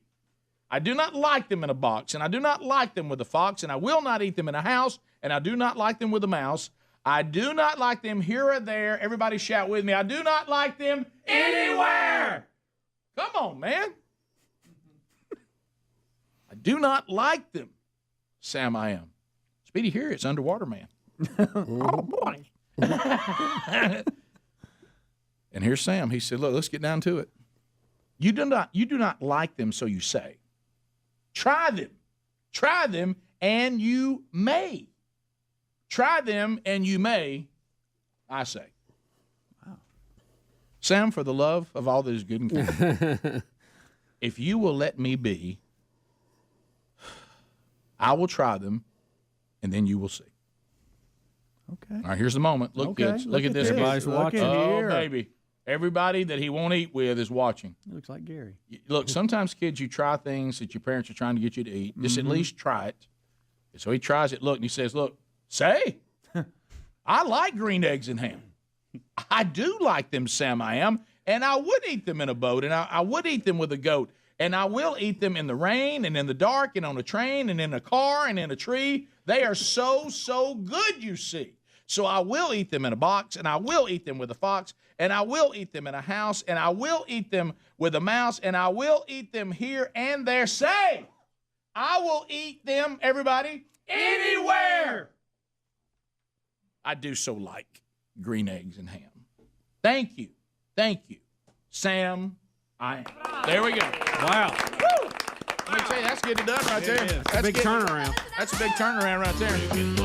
Dr. Seuss, green eggs and ham with Read Across America. Thank you, teachers, and thank you, students, for being part of Rick and Bubba's Read Across America. And you students and you teachers have been part of the world's largest classroom. Thank you so much for being with us, and thank you so much for supporting the Rick and Bubba Show. Rick and Bubba, Rick and Bubba. Rick and Bubba, Rick and Bubba.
35 minutes past the hour. Thanks for being with us.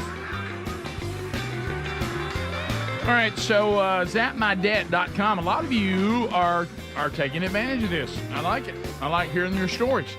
If you're stuck in some of this high-interest credit card stuff, or maybe you needed a loan, it was some high-interest loan or something like that, and you just feel stuck in it. You can't get out of it. The phone's ringing off the hook. The interest rates are through the roof. Why don't you go to zapmydebt.com? They have aggressive strategies that are ready, that maybe can get you out of this situation. Almost like, hey, let's pull you out of this. And I'm not talking about, long-term old school ways where you just stretch it out over the rest of your life and try to lower the payment. We're talking about getting to that interest rate, getting to that principal, and eliminating this debt permanently. They've got some great strategies for this. So go to zapmydebt.com. There's no obligation to use them. They'll talk to you for free, and they'll tell you what they can do and what the game plan would be, and then you decide if you want to go forward. This could be the solution that you've been waiting for to get this black cloud of debt out of your life. Go to zapmydebt.com, zapmydebt.com. You also can find that at rickandbubba.com under the sponsors button. So we had the subcommittee cat fight that we showed you on Friday and listened to. Now that was pleasant. Wasn't that pleasant? Yeah, Classy. Can you believe that was the state of our country? But anyway. But remember, if you're in a constitutional republic, usually the state of those in government reflect the state of society because we're the ones that put them there. But anyway, we had a NASCAR fight that was a doozy over the weekend. So Greg was kind of updating us. This is an all-star race. The winner gets $1 million, correct? Yeah. All right, so Ricky Stenhouse Jr., according to Kyle Busch, whether you agree with Kyle or not, was a little aggressive early. I'm trying to set up why we're in this situation. Was aggressive early and went 3 wide on lap number 1, nearly wrecking Kyle Busch. Yeah, he didn't like Now, it. how long is this race? How far? They break it down into different sections. Like sprints, almost, isn't it? It's all-star race. So Kyle Busch thought that Stenhouse's move was reckless, and he was so mad about it. And Kyle Busch has a bit of a temper, that he just takes Ricky Stenhouse into the wall. Oh, yeah. And so Ricky is obviously upset about this. Now, I didn't know this. Greg told me that if you're driving and you wreck, you have to stay. You can't get out. In your trailer because you can't get your truck and everything out till the race is over. So you're just sitting there fuming, waiting on the race to end. Yeah. So Ricky Stenhouse sat in his trailer and fumed the rest of the race. And then we go to the part now where Kyle Busch is done with the race and is trying to get back to his trailer, and, hey, we have an encounter. Yeah, Stenhouse Jr. is waiting on him. Look at him leaning on audio. Yeah, he's in street clothes. Now, some of it's got a lot of language in it. Yeah, there is some language. Yeah, but you can hear at times just chaos. Right. And so here we got some. There's fireworks going on, too, so that doesn't help. Yeah, those are fireworks like the end of the race. And so there's He's saying you wrecked yourself. Right. Something Kyle Busch says here in a minute leads to a punch. Yeah, it really does. Mm-hmm. I don't know what he says. And there it is. Something, I don't know what Kyle Busch said, and now the fight is on, and Stenhouse's daddy gets in it right here. Just to try to hold Kyle back. Stenhouse is being held down by pit crew members. Now we got Dad in it with Kyle Busch. Busch is ready to go. He can't get a free arm because everybody's holding him back. Yeah, well, everybody's trying to keep everybody from being punched, and it is an all-out. This looks like that subcommittee, but just male version. Now, who are these? Now I don't know. Now we got pit crew guys. Now we got pit crew people fighting each other. Oh, it's like a game. Yeah, fight. sure. Yes. It's fantastic. Yeah. And if you stay with it, I don't know, Adler, if we have this. There's a dance-off. Yes. I'm mad.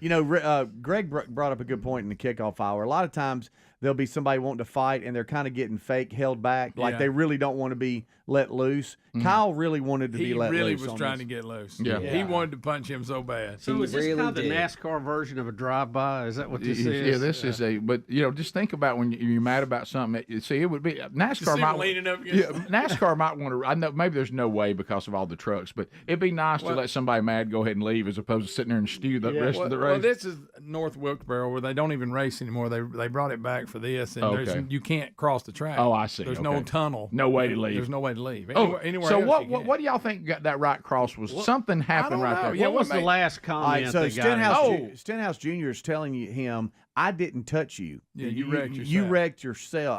I didn't touch you." And then Kyle is did Kyle block that or did he get hit? Did he get hit? He pushes it up a little. He pushes it He up. He gets it on the ear. Yeah, he does. He gets it on the ear. blow. It's a glancing blow on the ear. Yeah, he's gonna have red ear. That'll make you mad. I know there's no way to hear because it's probably not something we can air. I'd love to know that last sentence. Yeah, what he said that really because there was something that What said was the last and comment now punch. that drew the punch?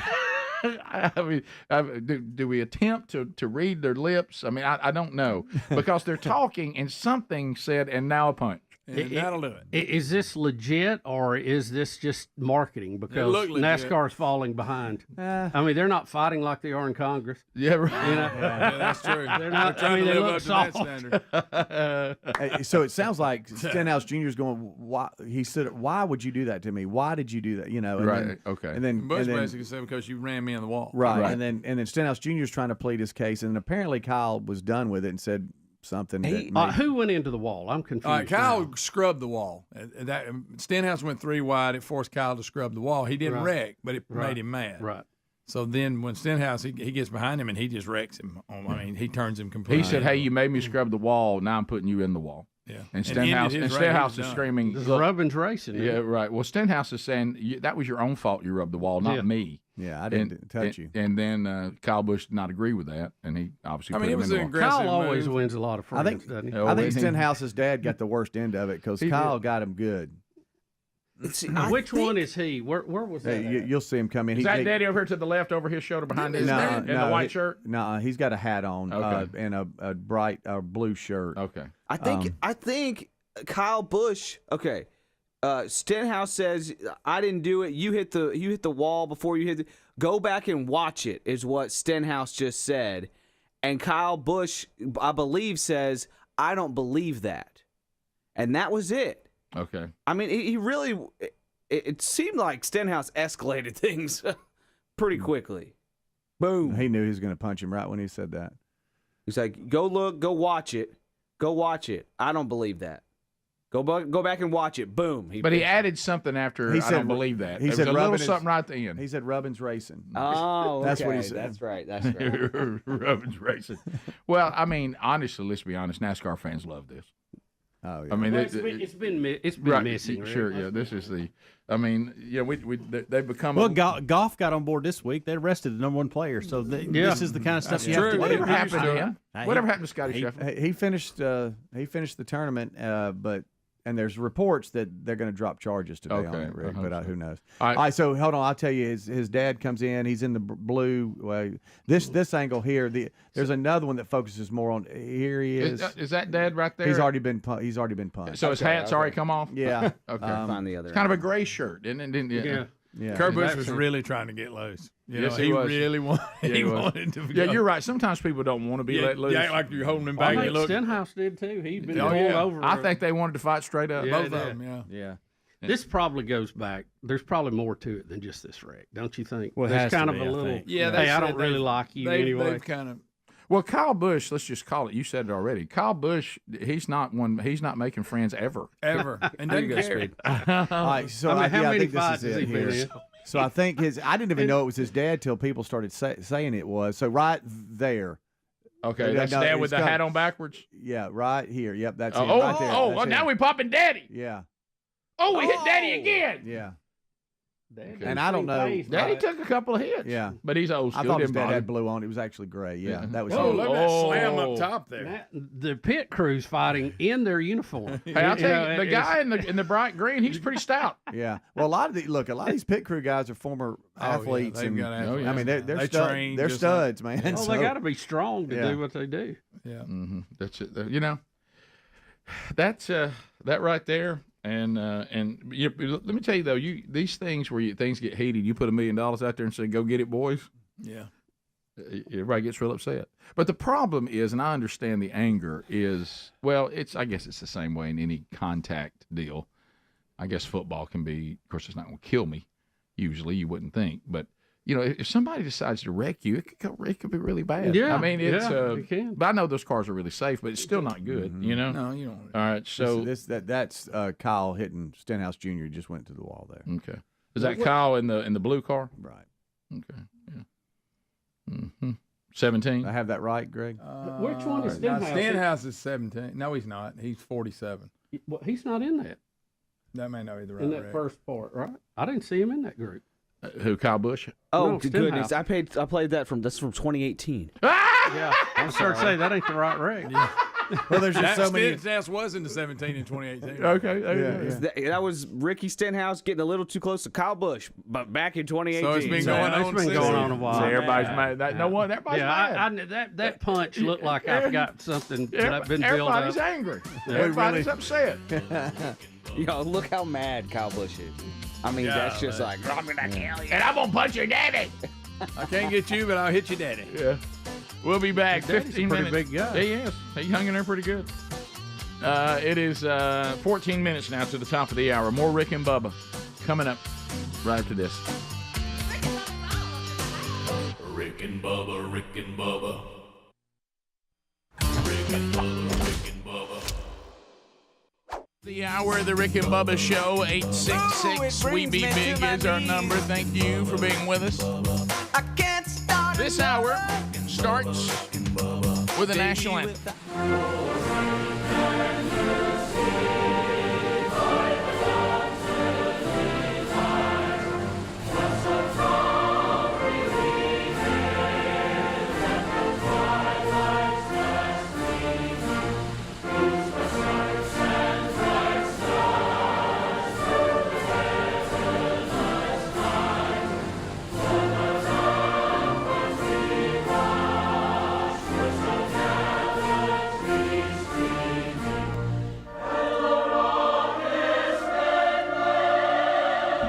Howdy, Bubba. How about it, Rick Burgess? Friends, neighbors, associates everywhere, come on in. So we have much to unpack today. Will of Meats and Play hasn't happened yet this week, so we'll see how that goes on the program today. We have some states that say we open for business. We're going to talk about that. We open for business. Our state, the governor's current order expires, I believe, Friday. And so we're looking for some announcement from her today. I have a suggestion. I know that she's probably waiting on that, but I do have a suggestion because I know what's happening in Montgomery. I know what she's being told, and I kind of think I know what she wants to do. So I have a suggestion. I think would be a great compromise. Okay. We'll have that for the governor of Alabama today, our home state. And she may call in. We never know. Right. Well, I was going to ask if you want me to get her on the line. Yeah, so we'll discuss that on the program today, and also we brought it up yesterday. It is interesting when I laughed pretty hard yesterday at the different people commenting on. Have we really gotten to the point that we're canceling Dr. Seuss and we're after a plastic potato? Is that our country right now? Oh. And of course, has anybody checked on our Blaze brother Glenn Beck? I saw yesterday he was just screaming as hard as he could in the microphone. You don't burn books. This is fascism, and it is because the fascists say that everyone else that you're a fascist while they're being fascist. Right. But anyway, so we've talked about that. But Glenn was very upset about that. But today, as we mentioned yesterday, uncomfortable Kamala Harris and Barack Obama comments on Reading Across America.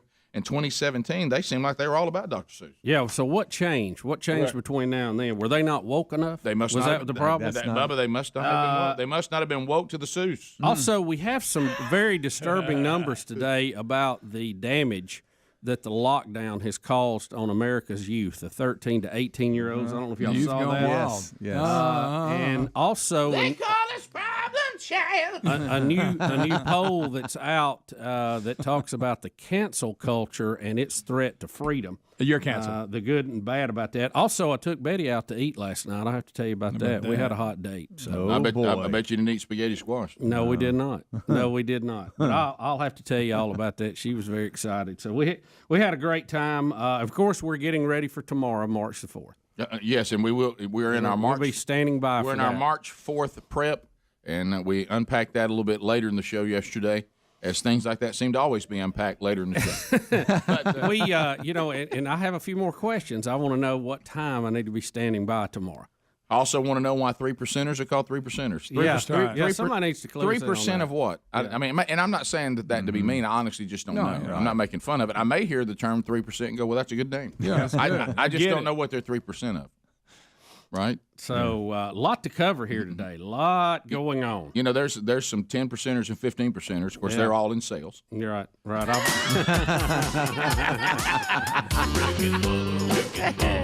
Are the ones who's really risen to the top of the pack, the 25%ers. Oh, yeah. And, of course, people who work for the government, sometimes they're 50%ers. We'll be back. 866-WE-BE-BIG is our number. You got 15 minutes past the hour. More Rick and Bubba coming up. Rick and Bubba, Rick and Bubba. All right, so let's start unpacking all that we promoted at the top of this hour. 6 minutes past the hour. Bubba, you and Betty went on a date last night. Rick, I did. I carried the lovely Betty Lou out. I told her I wanted to carry her out to eat at a place she'd never been to before. That it was the hottest ticket in town. Yep. And that she was going to be blown away by it. And she said, do I need to dress up? I said, no, what you have on is fine. Perfect. Let's just get in the car and go. So I...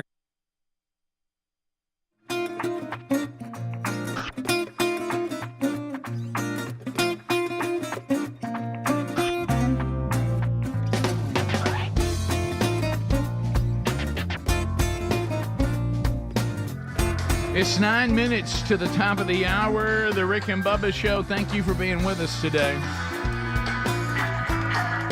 Rick and Bubba University, the podcast, out over the weekend, a brand new one. There'll be no Rick and Bubba University this week. We do have a short week going into Memorial Day weekend, but Patrick Morley, our guest over the weekend, if you didn't hear that conversation, you can go grab that wherever you get podcasts today.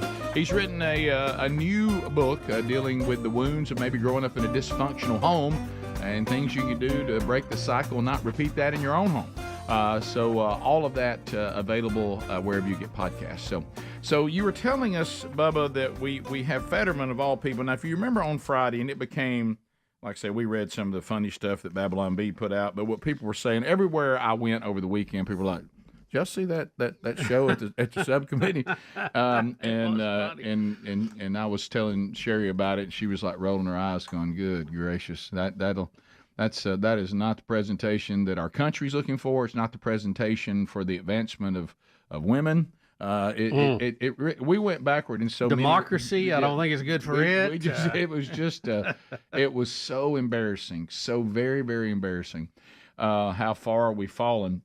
So apparently, John Fetterman, as you said earlier, Bubba, decided to weigh in on this. He got on social media and made a few comments about it. He said that in the past, I have described the U.S. House as the Jerry Springer Show. Today, I'm apologizing to Jerry Springer. That's a good line. That's a great line. That's a good one. Did y'all hear that Marjorie Taylor Greene is now going to be driving the Stenhouse vehicle? But AOC, who sits on the House Oversight Committee, was not having it. And she responded to Fetterman on X by saying that he is bullying her. Bullying her? Oh, my gracious. Bully. How we've changed the definition of phrases over the years is this is not bullying. She said, let me give you her exact quote. This is somebody weighing in on how they thought your behavior looked. Listen, she says, I understand you likely would not have stood up for your colleague and seem to be confused about racism and misogyny being a both sides issue, the New York congressman wrote. But I stand up to bullies instead of becoming one. By the way, and to the women of Pennsylvania, I'd stand up for you too, she added. Is she saying that Marjorie Taylor Greene is a misogynist? Rick, the left is so, they love labels and names so much. They're so hung up on words and phrases. Yeah. I can't even follow what all she's just throwing out the normal list of things, but MGT is a female. She can't be misogynist, can she? Is she saying Fetterman is being misogynist? By saying that they are acting like Jerry Springer? Well, you know what, AOC, you know how you don't get called that? Don't act like Jerry Springer. It's that simple. And again, this is a lady who represents her district by running what would have been great paying jobs out of the district. Remember when Amazon wanted to build a center there because she said it would run up the price of housing. Unbelievable. Well, you have to have good jobs. Yep. That's not the way to solve a housing problem. You need good jobs. If you need more housing, let the free marketplace build more housing. That just doesn't even make sense. Well, in this, so let's keep the jobs out. So we'll have no money, and it'll keep the price of housing down. What? I know. I cannot follow that logic. Watch out, misogynists. And I over think there. I'm glad. So we're at the point now, if a male says anything about a situation and behavior of females, you're a misogynist. But that also, one thing, and I saw somebody else say this, so this is not, but I don't know who it was, but I said that's a good point. They said, isn't it interesting that now all of a sudden there are two genders? Yeah, that's funny when it's convenient. This whole You're thing attacking me. is about women and men again. Yeah. But That's good. And I also want to be clear. I found Marjorie Taylor Greene's behavior as embarrassing as I did Cassio Kidd. Sorry, Cassie. Yeah, and Jasmine Crockett. I thought all of them. I thought all three of them are an embarrassment. So this is not a political statement. This is a behavior statement. Yeah. I found all three of them to be repulsive, no class, and embarrassing. Now, Fetterman all three of them was on CNN, and he was asked about the post and the response, and the accusation of him bullying. Of course, that's absurd, he answered.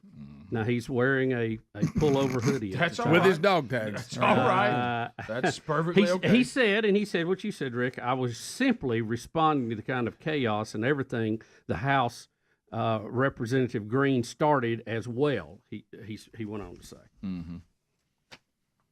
And some of us are offended by the way he dresses when he goes into If you're a misogynist, if you criticize the right, or is it just the left? You're a misogynist. Because he's criticizing all of them. Yes. But you're a misogynist, apparently to Ocasio-Cortez, you're a misogynist if you're a man and you weigh in on anything. Can I tell you, I'm really not happy with the term misogynist anyway. I know they need a word for bad males that look down on people or something. But no, look down on women. On women. But misogynist to me ought to be the name of somebody that gives you a massage. Yes, that's what I thought too. You know, that's what I'm saying. There's a lot of people that give massages that made a lot of people mad. I'm a misogynist. Oh, really? Well, how long you been doing that? That actually listen, that sounds more accurate than a masseuse. Yes, it does. It does. It does. Yeah. But what's your favorite misogynist? Well, I go to Amy over there. But this is the thing too. I don't tell you why my behavior should be okay. You know a good misogynist. I've really got a crack my back's killing me. Yeah. Let me say this about the word misogynist, and I think we're right on this. Do you find it? And again, I thought all three of them were embarrassing. Doesn't matter what their political views are. Just embarrassing behavior. Period. However, do you find that the left, and maybe everybody's like this now, just in our society, they'll say that we want to live in a society where we don't call each other names, and they're the first to call you a name. Oh, yeah. I mean, they'll label you and call you a name. Hey, she takes on bullies, Rick. No, That's right. She don't become a bully. By her definition of bully, she bullies people as well. Yeah, absolutely, she does. So she's not going to stand for it. Yeah, baby girl. Hey, baby girl, I ain't standing for that. I ain't standing for that, baby girl. What an idiot. Well, the whole thing. Sound like a bunch all of three of cackling them. I've decided that a lot of the people just go to Congress that can't hold down a regular job. I mean, that's clearly. I mean, we're just headed that way. There's some good ones there, but I tell you, there's a lot of them ain't worth. Yeah. Caution! I'm about to say something misogynist. Slinging over. I'm about to say. I'm about to make a misogynist statement. Caution. I don't know who the comedian was, but I laughed so hard the first time he talked about how the 19th Amendment was voted in. Yeah. He goes, at that time they couldn't even vote. How did we lose that? Yeah. How'd that happen? It's kind of like driving in Saudi Arabia. How did that happen? But we all know how it happened. Well, again, I'm all for equal rights because we ain't got them. Yeah, can we stay? Are men ever going to have equal rights? Can we have some of that? Yeah. Gary Busey pretty much outlined that for everybody. How about men or women? That was bad behavior. Nobody who was acting that way. Top of the hour. We'll be back. More Rick and Bubba coming up. Rick and Bubba, Rick and Bubba.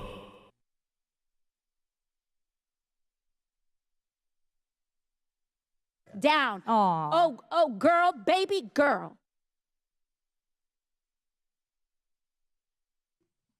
Well, you've heard me just how excited we were at the house when we first started hearing that Paint Your Life was going to be, part of the show, and I was trying to figure out what they were doing. And let me tell you what these incredible artists do. If you've got some photos that are kind of heirlooms in your family, or they're documenting a special event, or say you got a photo of, with Father's Day coming up, our Greg and I and my sister, we just, this is the first Father's Day, that our dad won't be here, because he passed back in December. So, I mean, like they say take a great picture of Dad and then send it into them, and they can do a painting of this that can now be, ongoing heirloom for the family. We had them do one for, one of our sons who got married. This is, those you watching, you can see it. Of he and his new bride. That's actually a painting from a photo that we sent, Paint Your Life. So if you would like to have this done, and they can do just about anything, and they really do a good job of saying, hey, does this look good? You can get them any size you want to. If you want to get 20% off, here's what we're going to do to get a special offer from Paint Your Life. So go ahead first and text the code BUBBA, B-U-B-B-A, and you need to text it to 87204. 87204. Okay, so send the code BUBBA to 87204. Then you're going to get 20% off the Paint Your Life, painting that they're going to do for you. So if you want to get yours now, you can find out more by going to Paint Your Life. Just go look for that, and go ahead and text BUBBA to 87204. Now, if you will agree to receive automatic marketing messages from PaintYourLife.com. That's the website. Message and data rates may apply. No purchase required. Terms apply. Available at PaintYourLife.com/items. And if you want them to stop, you just put stop. So get yours now by going to PaintYourLife.com. But first, text BUBBA to 87204 and let them make something that will last a lifetime. Figured her out for dinner at Buc-ee's. You know what, Bubba? Oh, my goodness. There she is. Outside. And y'all stood out in the car and out by the car. And nothing like standing there eating whatever this sandwich is. We can't seem to figure out. Did you get it? Did you get it right this time? Yeah, I did. I went and I actually read the labels. Okay, that's a good start. So I had I did have the chopped, brisket. Brisket. Yeah, the chopped brisket. You went with the chopped. You didn't go sliced? No, I got chopped again because that's what I had last time. And it was good. And it you can get it with the onions and pickles or not. So I get it without. Of course. And Betty did a little shopping while we were there, and what kind of sandwich Betty get? Same thing. I didn't do it like I did last time. Went straight to the sandwich. I actually shopped around a little bit this time. She did too. Ran into some fans of the show in there, by the way. Awesome. And then for Greg, I went to the bathroom. Okay. How did it look? Because listen, it says. Like the sign over it says like the world's cleanest bathroom. Well, did you challenge them? I went in there and let me tell you, you could eat on the counters, man. It looks like a laboratory, man. Did you drop a deuce or did you leave one and see how quick they responded? I just went. To that's two different experiences. No, I was going just to check, but the toilets have their own little doors and they're nice and clean. No urinals. Yeah, urinals too. Yeah, but I mean, if you got to sit down, they got that too. But you check the sit and the stand. Check them both. It was incredibly clean. The sit floors are dry. I mean, they're not wet. Now, do you still sit when you do one? No, not always. Right. That's just at home when it's dark and night. Middle of the night. Yeah. It's just easier without flipping the light on. No, you have to be careful. Stand without the light on. No, let me tell you this. You'll make a mess. You will. Now, last night was one of those weird moments, guys. And disrespect a trash can like no other. Hey, what about a toilet roll? Oh, goodness. My goodness. That rim. I had one of those things last night. Honestly, I don't know if you've ever had it happen. I woke up and was standing over the toilet using the restroom. You'd already walked in there and sleep. I'd walked in there and started to sleep and woke up. I guess I was somewhere halfway. I was looking around. I was like, man, I'm in here using the bathroom. At least you weren't in the closet. So, Rick, we had a great trip in there. Betty did a little shopping. They got little knick-knack, paddywhack, give a dog a bone wait a minute. type stuff. You're not talking about, I hate to bring up this term, and I hadn't talked about it because I don't want to bring your attention to it. You're not talking about that Buc-ee's may just in a mile way be trying to go after Double H, or HL, Hobby Lobby. Well, it has some of that stuff. Little signs in there, little wooden signs. That's Hobby Lobby, I think. One of them said, "Beware the wife. The dog is friendly." That kind of thing. One of the fun things I did, Betty was shopping around in the clothing department, so when I would catch her looking the other way, I would grab a 2-piece and put in her cart that she was pushing around and act like I didn't know what was going on. So good. That's fantastic. I hadn't done that in a long time. That's so good. That was so much fun. The only thing I personally, I wish they had just a little bit more electronics, but they got everything. I mean, I need some car stereos, CBs, antenna mounts, that kind of thing. But, they got a little bit of that, but not much. They got some camping stuff, and they got all kind of camping stuff in there. Oh. But I guess maybe because I'm on the road, and maybe we got something we need. Yeah. Somebody told me not. We're camping. We're not supposed to call it a convenience store. It's a. No, it is a travel center. Isn't that what they call it? Travel center. Something? Is that just a nice way of saying truck stop? I think it's a nice way of saying convenience store. Well, because I've because no trucks aren't allowed. If I go to is it a truck stop for non-truck people? No, I can tell you there are trucks filling up at the gas pump, but maybe they're not 18-wheelers. There's some of those box trucks. Yeah, the big.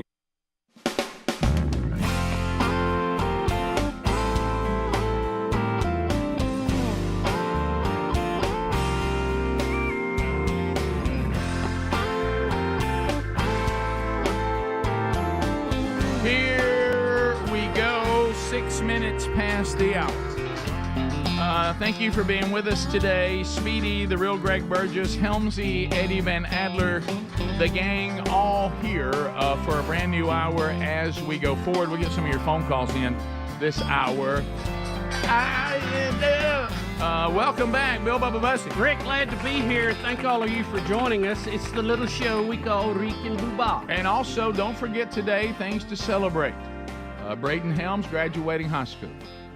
Terry and Calvin Wilburn married 24 years ago. How about that? Got a couple big celebrations going on today. Come on. So, Bubba, over the weekend, you head into the weekend, you go, okay, let me see what's out there. Let me see what's happening. Also over the weekend, Greg and I, our niece and nephew, the twins, Reese and Kinley, turned 15. Happy birthday! For the Burgess family, the month of May, there are so many birthdays. Bunch of them. In the month of May. It really is incredible. Yeah. We got young Broderick coming up this week. Of course, he doesn't like attention, so that'll be a couple things. It's a weird Burgess that he's just like, just can y'all leave me out of this? Please don't bring attention to me. But anyway, so which means I do because it embarrasses him. So our sister, one of the twins, Kinley, our niece, she dances. She's a part of does all kinds of dance. She's on Dance Line and does dancing. And of course, dancers have recitals. Yeah, and I will say this: I had forgotten. Greg, did Chandler ever do dancing? Oh yeah. Okay. She had 3 or 4 different wardrobes she had to change into. Right. It was an all-dayer. And I remember Brandy did that when she was really, really young, and I'd forgotten the process of the recital, and so it was really on a serious note. And of course, we can't do anything serious, even when it is serious. She had was going to do they have the dance in little groups. You got your level 5, your level 4, your level 3, and then of course you got the tinies, which is a whole hilarious thing. Funny. But and so she had 2 solo dances. And one of them she was going to do as a tribute to Dad, to her grandfather in his passing. So our sister just threw out there, and she did the deal. She goes, I know right, that on y'all's day off, y'all wanting to come to a dance recital is probably not on the list, but I will say anybody that can be there, she's going to do this. So Sherry has seen Kinley dance several times, and Sherry could not go. Greg had a conflict, and so here's the lineup that was able to go. There's Brody and Cameron. There's me. There's Kinley, who danced. There's Pearson, our nephew, their brother, and Reese, her twin brother, which I got something on Reese, too, over the weekend, which I'll send you out, and I'll bring that up in a minute. So, now it's really delicate. Our show, we're very open about that. We're doing best we can, but let's face it, there's unspoken things that we speak about. We'll just speak about unspoken. Yeah. So wait a minute, unspoken things we speak about make them no longer unspoken. Right. Which means we don't understand the things that should be unspoken. Right. Because we have a lot of time to feel. And I think it helps people. because they go, oh, good, I don't feel so bad, so they're that way as well. I would have never said that. They just did. So recitals they're lengthy. And you know, a lot of dancing. The person that you're going to see gets to dance some, but lots of others dance as well. Yes, they do. Now, first of all, I do want to say this. I never grow weary of the 4 and 5-year-olds, because when they bring a bunch of little girls out there that are 4 and 5, there may be 7 of them, and one will dance. Yes. The other 6 just stand there waving at their parents with their little dress on. Cute. And then you'll have one if they're tapping and just. That's right. Yeah. Oh, yeah. And then there's one that's kind of wandering off the stage. Yep. And all that. So I enjoy that. But anyway, so you have to do an uncomfortable, and everybody wanted to know. Everybody wanted to know. I was just the only one willing to ask. So we were sent the schedule.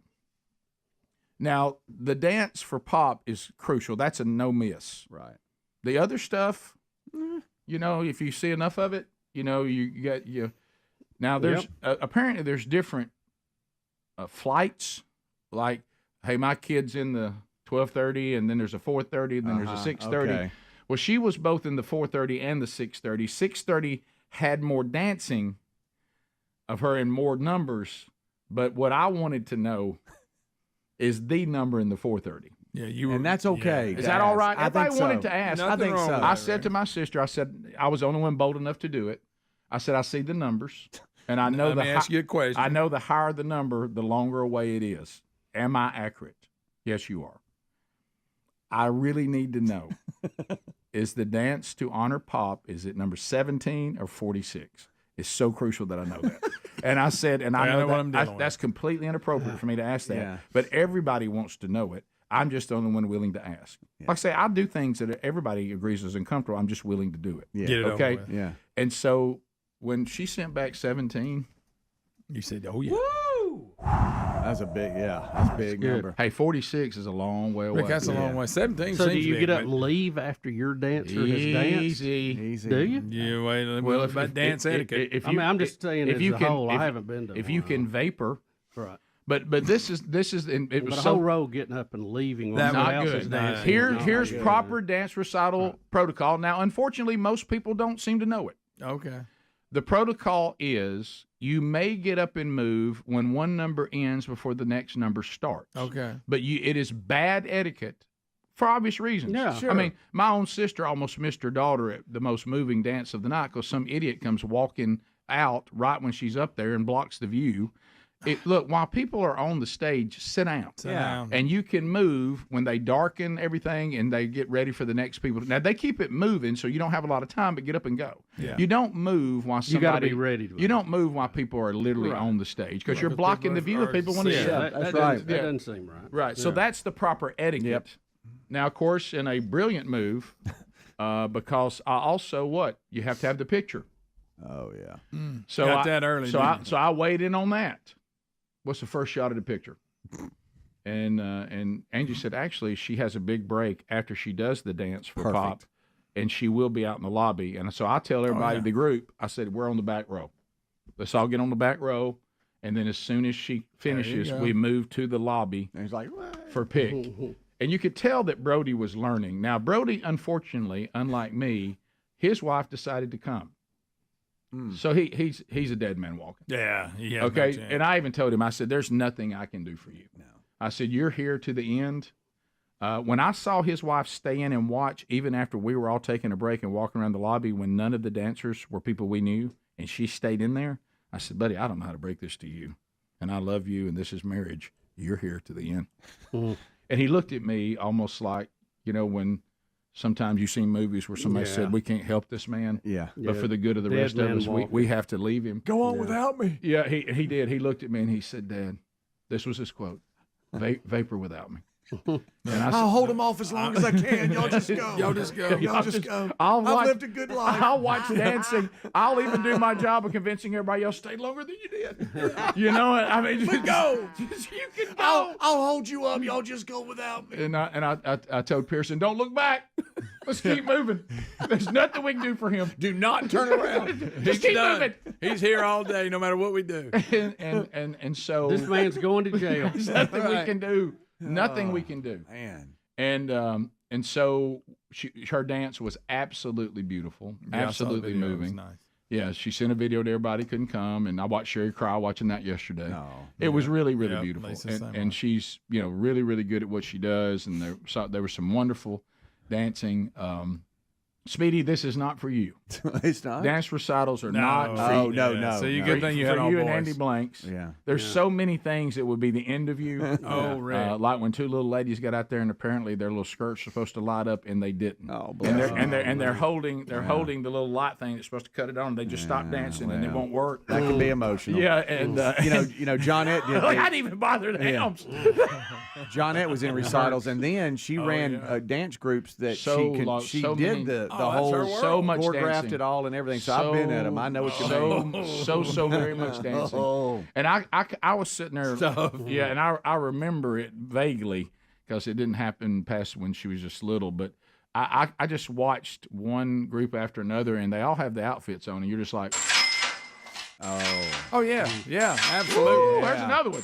Oh yeah. Well, that's 3 outfits. You know, golf is expensive. Hey, we're not going to take just tap. No, we're going to take them all. We're doing hip hop. We're doing jazz. By the way, can I tell you ballet. Bubba, I think what you would have enjoyed, I thought of you. Clogging's really become a big part of dance recitals. A tremendous amount of clogging. I saw clogging. I thought people's feet were going to come off. I mean, it's crazy. I like to see a good clogger. So we'll come back. I'll Do they finish. smile while they're doing it? Oh yeah, and their upper body doesn't move. Yeah, it's just legs. I'll tell you more when we come back. Rick and Bubba, Rick and Bubba. 10-wheelers are not allowed. Right. But the Love's truck stops. That was what you do have a lot more electronics in there. So that's because they got those CB radios. Right. And in all fairness, I'd like to see Bucky's at a shower too, like some of the truck stops. Shower number 12 is open. Shower number 12. Well, let me tell you, they were ordering food, and food was flying around in there. I still hadn't stopped by yet. I go back twice a day. I'm up 2-0, Greg. I don't Look know. here. I know it. Now look what I'm drinking. I know. Old Bucky's cup. BB. Buggy Beaver. I bet Betty was just. I bet she was beside herself. What a romantic. I think she was pleasantly surprised when she was standing by the car eating a brisket sandwich. We were going to save the sandwiches till we got home, and then she said, "Well, I may wait and eat mine a little bit later." And I said, "Well, just cut a half of it off, and I'll eat a quarter, and you need a quarter, And she said, "Okay." So she went and got it. She said, "I might get a little more of that. That's pretty good." I said, "Yeah." Mm-hmm. So you ate some of hers and yours? No, we just we kind of had a late lunch, so we were pushing, our dinner back just a little bit, which is strange for me. But lunch was so late, and I was so hungry then. Wow. So I don't need to wait till 1 o'clock. Did this act as lunch, or was it? This was dinner. Yeah. Okay, I got you. We got some cinnamon roasted cashews to eat. So it's good stuff. I know it wasn't a good day on that, but sure was good. It was date night. Yeah, this wasn't trying to do better day. This is fun day. Right. This is brisket Samuel. Now, did you keep it a secret where you were taking her, and then all of a sudden you pull up? Yeah. Surprise. Here, you fill the car up while I go in and get us a brisket sandwich. Did you start? Well, I did need to fill up, so I pulled in to fill up, and Betty was getting her stuff out like she was about to go in. I said, "Oh, honey, you're not walking in from here 3 football fields away." I said, "I'm pulling right up to the door." That's right. Hey, how about the fire pits too? I enjoyed looking at them. I need many. They got fire pits at Bucky's. How am I going? They got deer feeders at Bucky's, Rick. Okay. Rick, many of them. Okay. In various shapes and sizes as far as fire pits. And those things that you hold the logs in, it's like a U, so they roll down. I love those things. I need one of them. Yeah, I was thinking, can I get that in the truck? I'm just trying to figure these products and me getting a tank of gas. I just never. If I'm going to get a fire pit or a deer feeder, it's like I'm not at a convenience store, and I know I'm not supposed to say that. Right. Well, I'm just telling you what it is. Right. I'm just reporting back. So really, but Betty was very happy. I mean, it was a great evening. They almost need to work the other way and say we're a whatever store, and by the way, we got some gas pumps. You're going to have to just work from there out. You're going to have to work it out in your mind and settle in. I know. I can't figure out what it is. Right. I can't figure out what it is. Right. Which I like to know what I'm getting into. That might require a visit from you, and I know you don't want that. But well, I mean, I'm not against going, but again, I'll have to go because I'm in Leeds. I can't. It's not a destination for me. Greg, the crowd has died down a little bit. You don't have 4 registers on one side of the store of people in line. I mean, you can move on in pretty quick. Yeah, so. the initial Now would be a good surge. time for you to go. See, I'd like to go back because the one time I went with Reese, it was pre-COVID. It was down there on the Gulf Coast, and it looked like the stock market floor. Okay, it was now, insane. it was busy. Don't think it was empty. It was insane. You know why it's busy, no? It was manageable though. It's busy as a beaver. They were throwing brisket sandwiches to you. Here you go. I was like, yeah. I mean, it was insane. So I'd like to go back when it's a little. Yeah. Oh no, I'm not. more. If I'm in that area, absolutely. Oh yeah. Yeah. As far as hey, let's set out and go to Buc-ee's, I'm not that guy. Now, But if I'm in the area, absolutely. Yeah, it's Go something check else. out Buggy. Now we almost. did. It is the true meaning of go big or go home. You know what I found? You know what I found out about me? I thought I would go there if I just drove past it on the interstate, but I did that the other day, and I still had to take that exit and go down there. I'm literally gonna have to be in league. You're right. You're right. Because I got to make time. If I'm on the highway, I got to make time. You better not be riding with me. Bottom of the hour. Well, the Bussies date night at Buc-ee's. There it is. I'll tell you what. You're welcome, honey. Who says stereotype? Only the best for you. Rick and Bubba, Rick and Bubba. Gonna be a big star. Bubba, Rick and Bubba. Fat will get you very far. Rick and Bubba. Rick and Bubba's in the house. Rick and Bubba, Rick and Bubba. They all up in the house.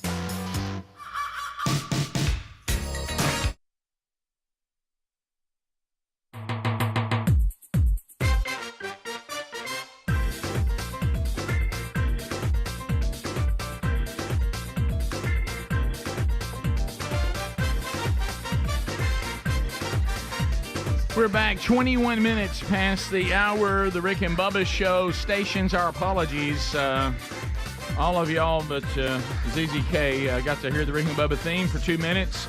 So we had an issue here at Master Control. Our bad. All right, so as we work our way back, it is a Monday everywhere you go. So we were dealing with we went to the dance recital. I got to go, and I'm so glad I got to see her dance. Had never seen her dance, and it was great, and it was wonderful, and got to see everybody. Got to leave Brody behind, saying, "Buddy, I love you. There's not a whole lot I can do there." He watched me vapor. He said it was more than he could ever hope for. But I did end up seeing I think I saw everything except 46. Okay. So once I realized that I had seen 20, and the next time she danced would be 46, meaning I need to see 26 more dances. Yeah. That's when the vapor plan began. Yeah. So Well, you also clearly left at the right time. Also, if you look, there's Reese. He is all the way over to the right if you're looking at the picture. So he's the other twin who was turning 15 yesterday. Did turn 15 yesterday. So he also, is a little bit easily embarrassed, which is what I live for. And he struggles, with me constantly getting in with circle dodge and things like that. So we go to my sister offered an incredible plan between the 4:30 show and the 6:30 show. She said, you guys could go eat dinner and just come back and catch her dances in the 6:30 show, as many as you want to see. And I said, well, I got to have dinner anyway. That sounds great. So, Bubba, we did your favorite, cheap Mexican. There you go. Oh, So as we sit down, I immediately... Cheap Mexican's not as cheap as it used to be. No, it's not. I'm glad you said that. I No, noticed that. Biden's even ruined cheap Mexican. It's expensive Mexican. So I pull the waiter over to the side and I say, ¿Cómo está? ¿Qué pasa? And so I talk into him and I say, right here, we got a birthday. Oh, birthday, EO. And he says, okay, that's all I needed to know. Because, they go crazy on birthdays. Yes, they do. Well, my nephew had said, please don't do anything in here about my birthday, Uncle Rick. Oh, he got ahead of it and said that? And I said to him, That's the worst. I said, oh, you'll be wearing a sombrero, my friend. and he's like, no, please. Look. And, buddy, they came over there, and they put that sombrero on his head, and we sang in Spanish. See? Happy birthday. Look how thrilled he is. And there's not. Hey, you think we were letting him take it off? He knew. But you're gonna finish eating with that on. Oh, okay. Oh yeah, he wasn't no taking that off. So that's a big hat. You got to. It's tradition. So we celebrated like there was no tomorrow. So then also last night I was in Mobile and I heard something said last night. It was West Mobile Baptist Church, they're one of the many churches doing the strategy from the manchurch.com, and they're in their third year now. And this was their next man church, and I loved going to speak to those guys and kind of seeing where they were and giving them a message last night. And then we had 2 other man churches this weekend over in White Plains, and I heard that was just unbelievable turnout. A lot of response, and then over in Calera, and so we had 3 of them over the weekend in different parts of the audience. So, but I heard something interesting, and it might be something that some of you may want to, when you have a pastor, maybe you're having a change, and you're doing that interview where you're trying to vet out whether you should, do we call this guy to come here? Do we take it to a vote? And it's the pastor at West Mobile Baptist, Kevin Cobb. He asked me a question that I've never really dealt with when it comes to pastors, and he says, I don't know what to think of the fact that I really like Greg. What's that? I'm a big fan of Greg on the show, and I don't know what that says about me. Got it. What's that? Reevaluating himself a little bit? Yeah. Okay. And he said, and I said, are you suggesting maybe these 2 worlds can't coexist? He said, and this is when I knew he was in trouble, is I got there. And of course, once you arrive, I don't know about y'all. Once at our age now, once I get on the ground somewhere, first thing I do is got to go to the bathroom. Yeah. I mean, I try to find out where the bathroom is and go in and go to the bathroom. bathroom. So when I throw the door open to go in the bathroom, are you gonna say this? I think it makes the point. I look and he's walking past me. He goes, "By the way, I left you one soaking." That's funny. And I said, and then he said, pretty gross. He said, "Am I too big a fan of Greg?" And I said, "Yes, you are." If I lived closer, I'd go there. I'd like to move my letter to there. I'd like to move my letter.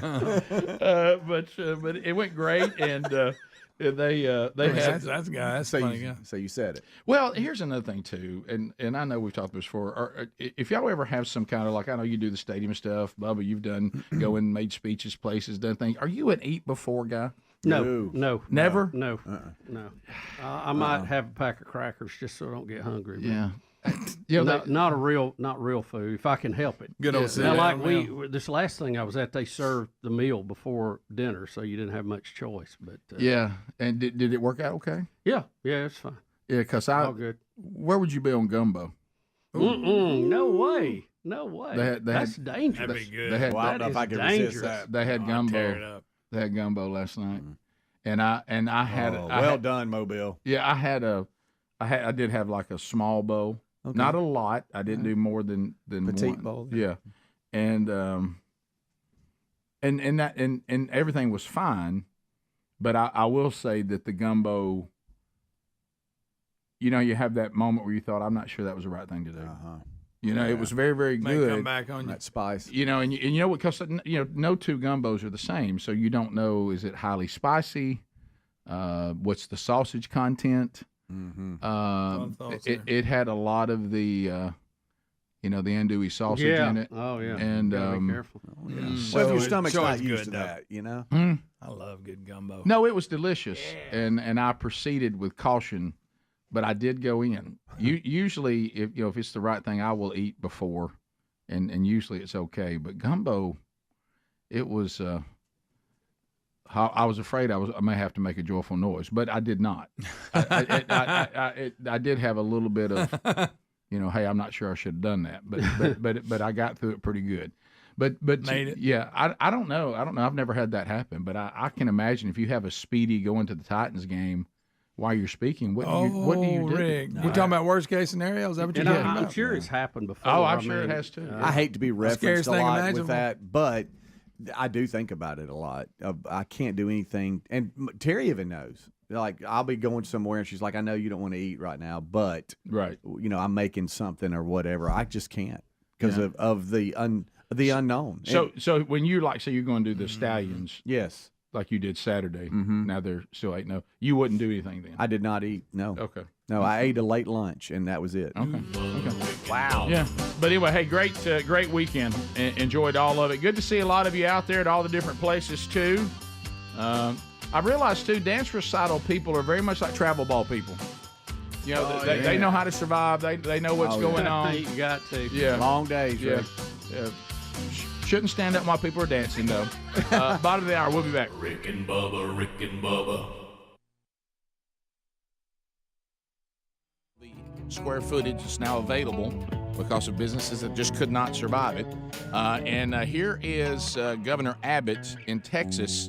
And he's saying Texas is about to go back to 100% open and no mask mandate. Here it is.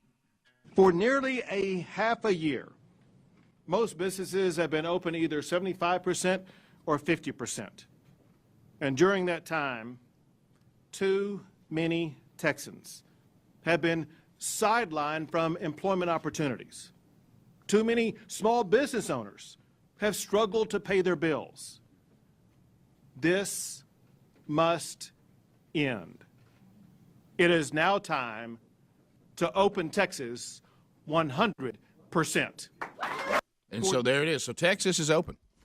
He said, we've done our part. It's the window has closed on the necessity of this with vaccines and treatments and the herd immunity. So we're going back 100%. I could not wait to get over to CNN and MSNBC last night. Are they crying yet? Oh, Rick, crying. Mississippi, too. I mean, they're opening up. Cricket letter. So we, in our state, our governor's stay-at-home orders, safer at home, ends Friday, I believe. So we'll be expecting an announcement from her on how that will go soon. Now, I know that our state medical people are very conservative in their approach to some of these things, and I don't think they'll be quick to rush to open everything up.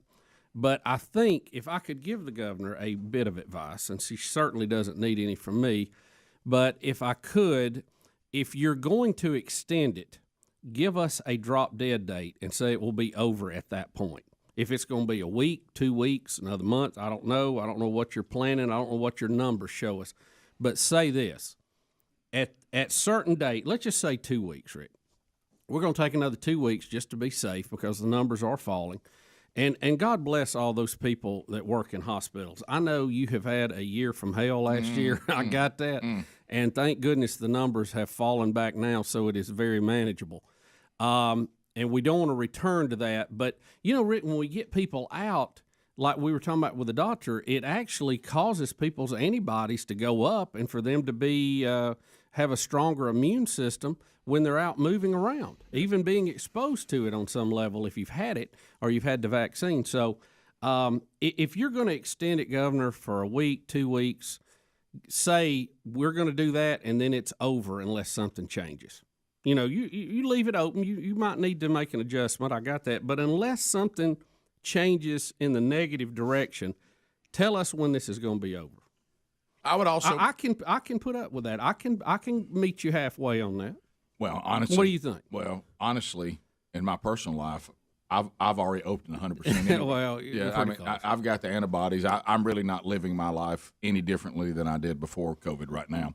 But I'm already there. But we're all tired of wearing a mask. No, we are. No. I mean, just sick of it. No doubt about that.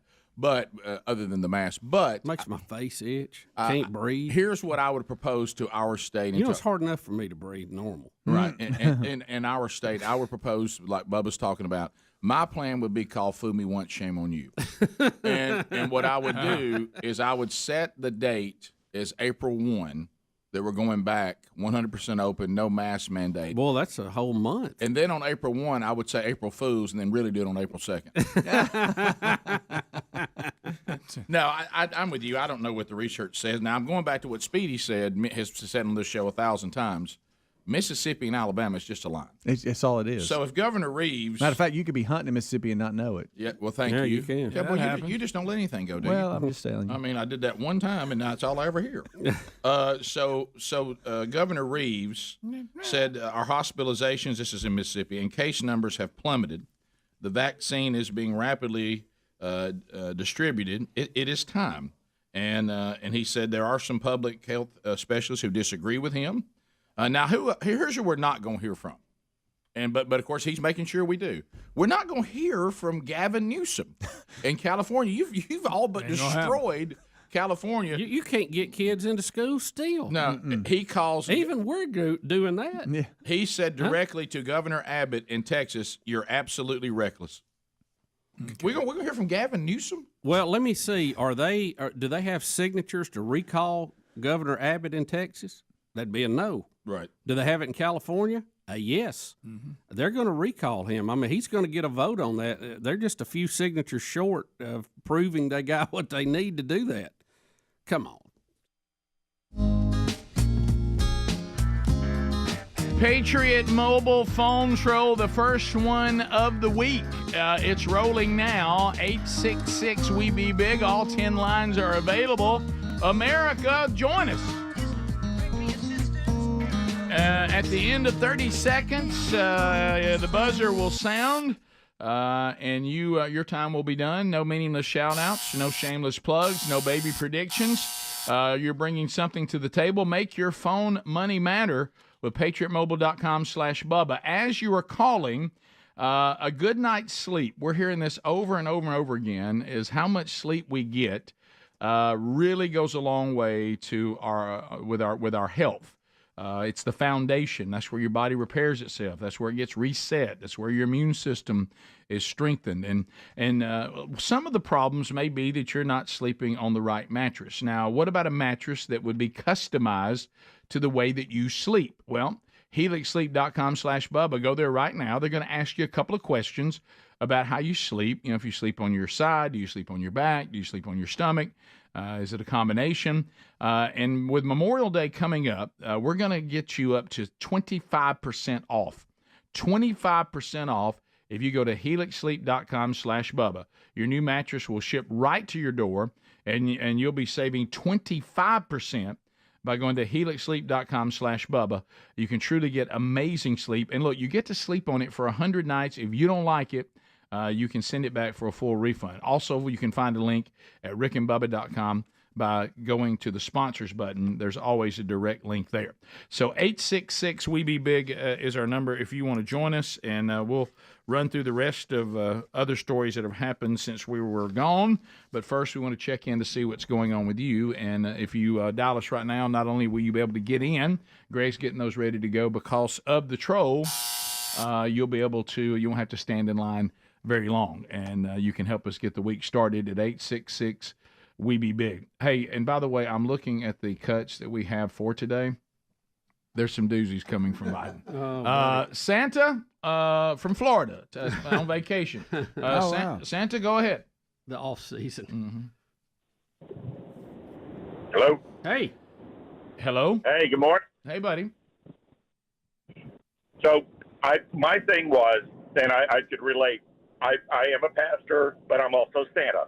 And so I've had lots of engagements, and I do not like to eat before speaking. Okay. But early on, I used to do dinners with Santa. You know, the idea was kind of like the dinner with a princess type deal. Yeah. It was great. You sit at the table, kids could ask anything, parents did too. It was a lot of fun.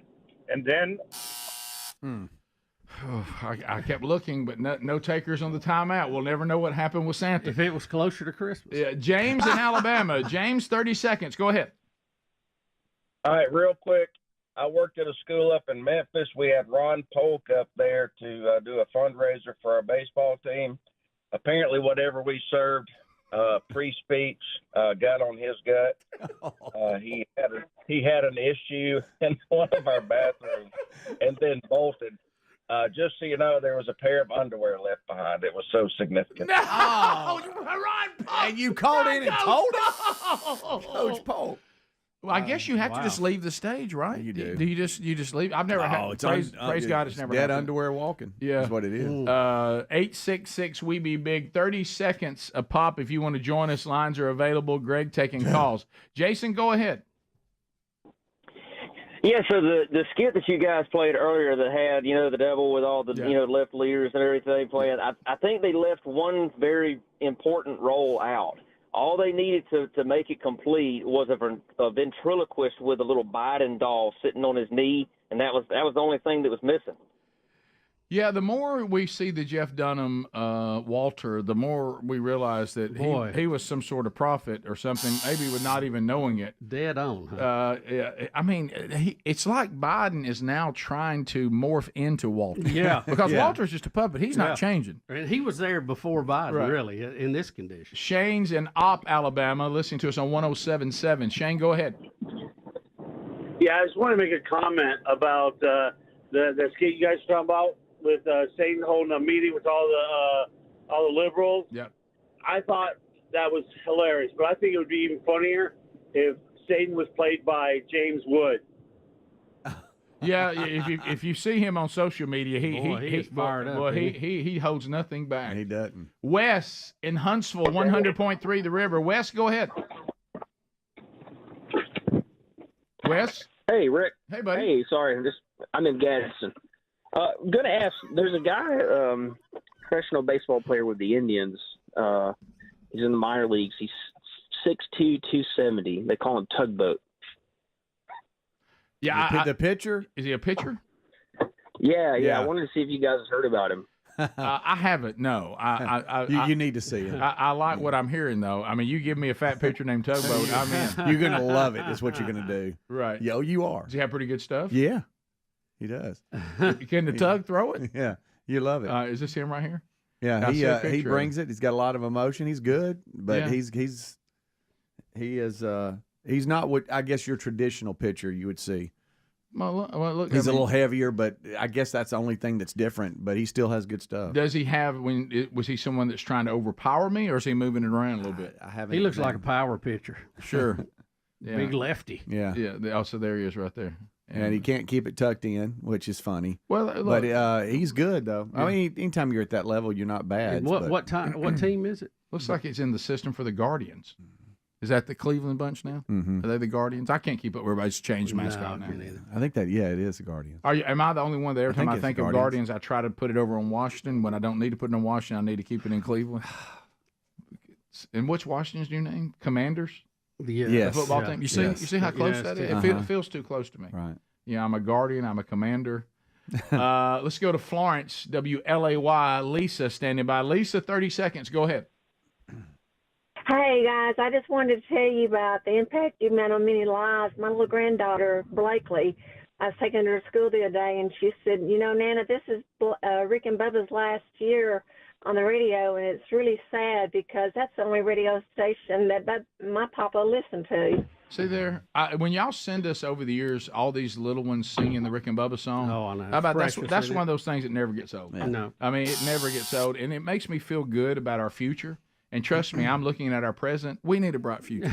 Yeah, we need to light out there somewhere. We got to have something that gives us a little bit of hope, because the present state of things is. I'm hoping, and I don't like it because I don't want to go through the discomfort of it. But I do think that sometimes, and I know this, the Lord allows discomfort, so we finally go, we don't want to do this anymore. I mean, it's sometimes the only thing that'll get people to change is discomfort. Yep. So I'd like for us not to do that, though. I'd like for us to go ahead and learn without having to go down this road we're going. But that election coming up is, and look, I hate it's gotten down to we have the choices that we have, but we got to make the best choice we can based on what's presented to us. Boy, you just look across government. It's it is. It's.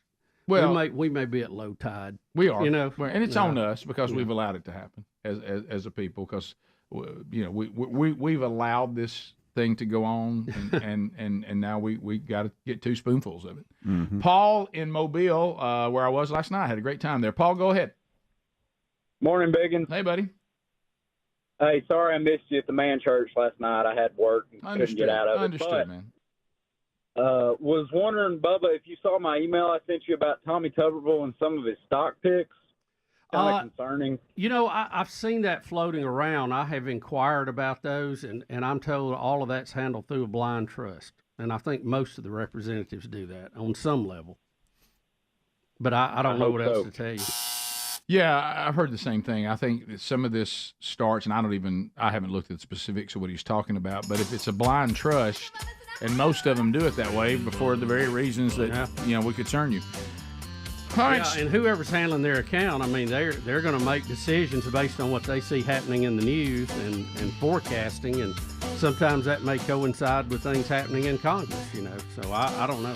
Speaking of the state of things, let's hear from the leader of the free world when the Rick and Bubba show continues right after this. Rick and Bubba, Rick and Bubba.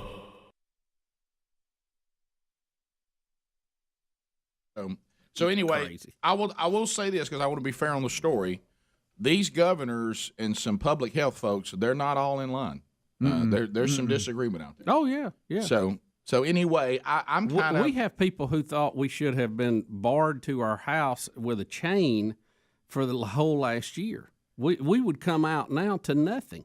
There would be nothing left. I feel the way I felt. Ghost towns. I feel the way I feel on this, and I'm not saying that be reckless with it, but No, I think I don't wanna be reckless. I think what you're saying, Bubba, and what the guys are saying and these governors are saying, it reminds me of when our kids first started driving, okay? And I understand the dangers of driving. They're horrible. I mean, our children, if you got a kid who's driving or we're all driving, there's only so much you can do. They could even do everything right and some idiot do everything wrong. And you're still in a terrible situation. And God bless y'all, and our heart breaks for those of you that know the worst case scenarios out there, okay? But with that being said, I remember talking to my wife, who's not exactly a helicopter parent to any degree. However, she was like, man, I just, I keep thinking about them over on this road and over on that road. If they could just avoid those roads. And I said, honey, they can't live the rest of their life unable to get to Chelsea. You know what I mean? I mean, it's like at some point they've got to go over Double Oak Mountain on 280. Okay, I mean they have to. At some point they've got to drive I-20 if they ever want to go to Atlanta or Birmingham or Calhoun County or somewhere to the east. If they ever want to go over to Tuscaloosa, they're going to have to go that way. If they want to get to Mississippi, where Brooks goes to college, they're going to have to go that way. So at some point you have to get out there.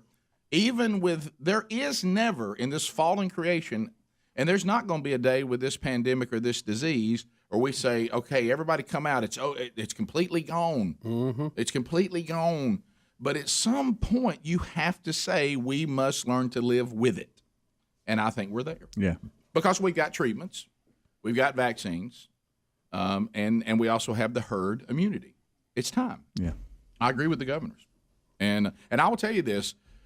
Doing the stuff that we're doing and going to these men's events, I'm seeing less and less concern even there. Now, keep in mind, we're still at the point where, I mean, you think you've really had a bang-up event if you got 300 people. But there was a time when you couldn't have anything. So we're working that way, and even those concerns are getting less and less. Do you think we'll see? Because a lot of people have already had it. Do you think we'll see live concerts in 2021? I do. Yeah, I think once you see a football, Toby Mac's already doing them. Yeah, when you see a football stadium full, it's going to be wide open at that point, I think.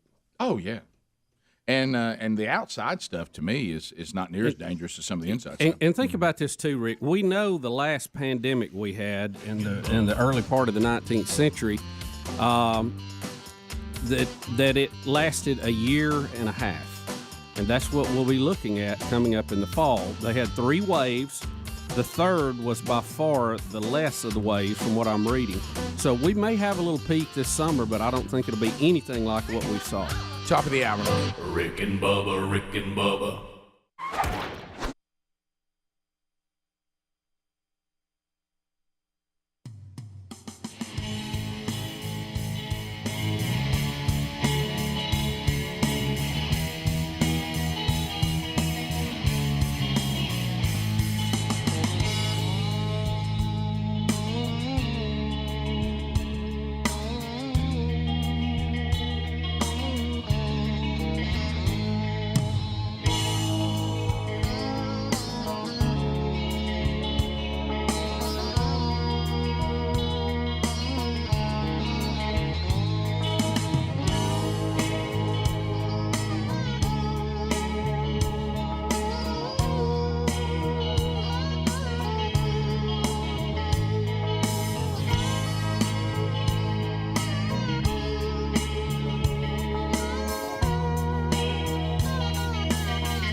Here we go, 10 minutes to the top of the hour. Hope all of you doing well today.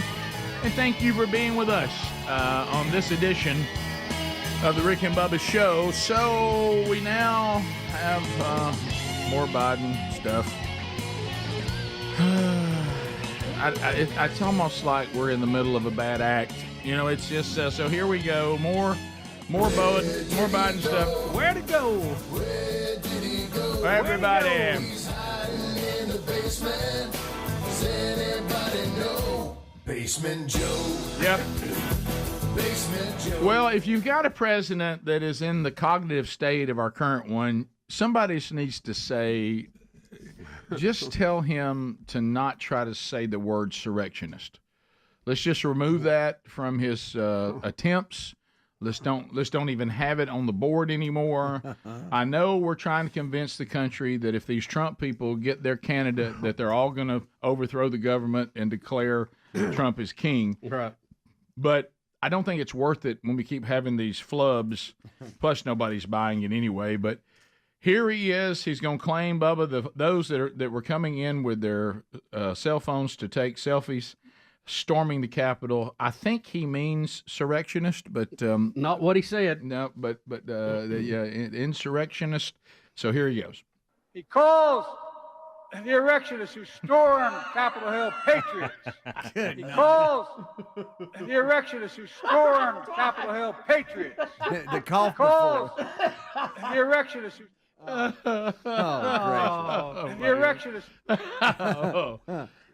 Insurrectionist. How can we have a mandatory retirement age for every other job but president? Insurrection. Oh my gosh. Oh my gosh. Does the crowd laugh or anything? I couldn't hear it. I know I would. I'd like. What did he just say? Yeah, I don't. Here we go. All right. Here's unfortunately, Biden is going to once again create something that didn't happen. Mm-hmm. He's going to say that he was the vice president during the pandemic. Of course, he wasn't. No, he wasn't. He wasn't. No, so, he wasn't in office. So here we go. And when I was vice president, things were kind of bad during the pandemic. And what happened was, Barack said to me, "Go to Detroit and help fix it." Well, poor mayor, he spent more time with me than he ever thought he was going to have to. God love you. Do you feel bad? I mean, that's not those two events do not coincide. Well, if you're the mayor, there was no pandemic while he was vice president. No, he was vice so president far for 8 with it. years, but he was out during that. Do you think Obama. the mayor was like, "Oh my goodness, Well, nobody picked up on that." That's where I'm trying to go. Obama was not the president during the pandemic. Did you mean to say recession? I don't know. He said pandemic. The 2008 recession? Maybe. Brock said, "Go to Detroit, fix it." Fix this pandemic. And that probably mayor spend more time than you ever thought there. I'm God to love you. And is he trying to say the mayor? Because I thought he said Mary at one time. Let's try it again. And when I was vice president, things were kind of bad during the pandemic. And what happened was, Barack said to me, "Go to Detroit and help fix it." Well, poor mayor, he spent more time with me than he ever thought he was going to have to. God love you. I think he did say Mary. Poor Mary. Yeah. Yeah. I think he meant to say mayor. Guys, this man now is claiming Obama was the president during the pandemic, and he was vice president. He wasn't. Did he mean to say something else? I'm with you. Did he mean right? recession? Maybe. Did I don't think that? he knows. Well, that would have to admit you were in a recession. Well, that's true. And they don't want that. Anybody in this room? The economy's fantastic when they're in charge. Yeah, and anybody listening to this show or watching it, anybody believe Barack looked at him, whatever he's talking about, and told him to go to Detroit and fix it? Anybody believe that? First of all, all the facts of it are wrong, so why would I believe that? But I mean, I don't even know how you put the pieces of the puzzle together on this one. It's so bizarro. He's becoming Humpty Dumpty, and it's harder to put him back together. All the king's horses and all the king's men can't do it. So he was in Atlanta doing a commencement speech, or was it just at the college at Morehouse? I don't know. It was, it was during graduation. Okay. Oh, boy. And so the proceedings are going on. He's got his robe on, and he's talking to the. This is where they send him off to students. try to bring in the black vote because they're losing it. And of course, I'm not sure this goes well, but here we go. But with a broad coalition including students from the best HBCU in America, Delaware State University. You guys are good, but they got me elected. Y'all think I'm kidding. I'm not kidding. There he goes again. Oh, there he goes again. That's another way that he says you're not really black if you didn't vote for me. Mm-hmm. You know, he said we don't even have to pretend. He said that straight. Rick, and for the record, he's not kidding again. Yeah. You know, I'm not joking. I'm not kidding. Gosh, you'll hang on to that.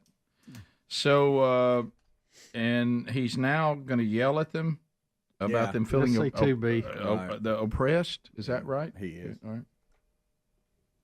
So. It's natural to wonder if democracy you hear about actually works for you. What is democracy? If black men are being killed in the street, what is democracy? Betrayal of broken promises still leave black communities behind. What is democracy? You have to be 10 times better than anyone else to get a fair shot. And most of all, what does it mean, as we've heard before, to be a black man who loves his country, even if it doesn't love him back in equal measure? Splattering. What in the world? That's thunderous applause there. Well, let's see. He was a 2-term vice president, and he's had almost a 4 terms president. What has he done to fix any of that? Right? It's so ridiculous. The president of the United States is telling black college students they have to be 10 times better to get a fair shake. I think it's pathetic that really, if they're listening, and I think they are, and we're seeing more and more of this, he's telling them if they'll listen, the Democratic Party has never been good to you. Right. Because y'all voted for us we've got you voting for us over and over again, and he says out of his own words that nothing's changed for them. So vote for us again. Great message. That ought to bring them in. So what is this 2C, Adler, where they're turning their back on him? Yeah, what you can see this is the shot from CNN, and several of the students in the crowd turned their backs to Biden rather than watching and facing him. All hope was lost. In our lives, in the lives of the nation, we have those Saturdays to bear witness, the day before glory. What is he protesting? Do we know? I don't know, but there were several students in the crowd that did it. Well, it could be any number of things. Sure, we got a list out there. The Palestinian thing, they're protesting him too. It looked like he had some of that. Yes. On it around the middle there with all the other colors. And then he attempts to leave. He pulled a Rick Burgess and he didn't stay for the whole thing. Easy now. He didn't stay for the whole thing. Vapored. The keys to vapor. Don't be awkward getting out of there.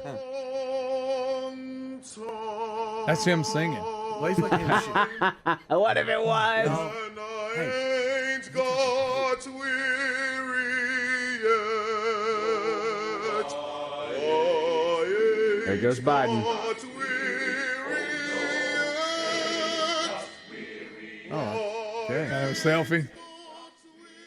Figure out what you wanted to. Oh wow, that's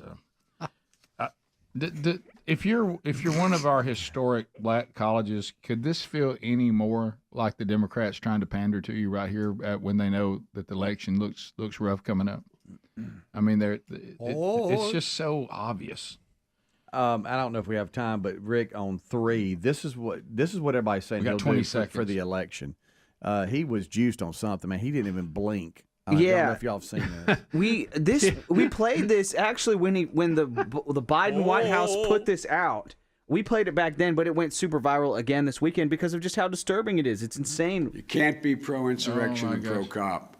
You can't be pro-insurrection and pro-democracy. You can't be pro-insurrection and pro-American. Donald Trump lacked the courage to act. The brave women and men. That almost looks like across AI. this nation. I know. It's so weird. Do you think they gave him fake eyes? Something ain't right with that. And they put out like 3-4 videos within 3 hours that day, and in 2 of them he looks normal, and in 1 of them he looks like that. Wow. And it's just like, what's happening? You have to blink. Wow. You can't not blink. Wow. There's something wrong with that. Wow. Rick and Bubba, Rick and Bubba.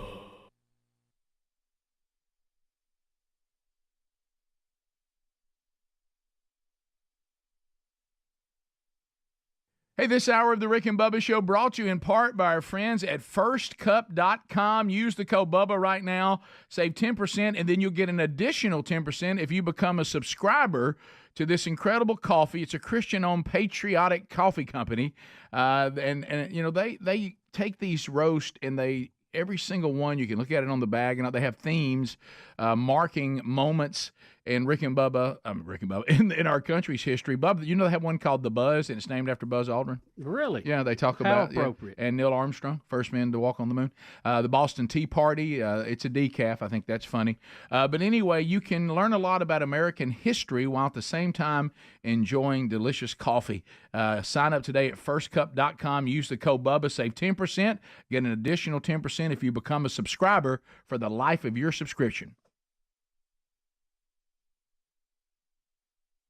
The phones we go. Paul is calling out of the great state of Alabama. He's in Birmingham, listening to us on the legendary 104.7 WZZK.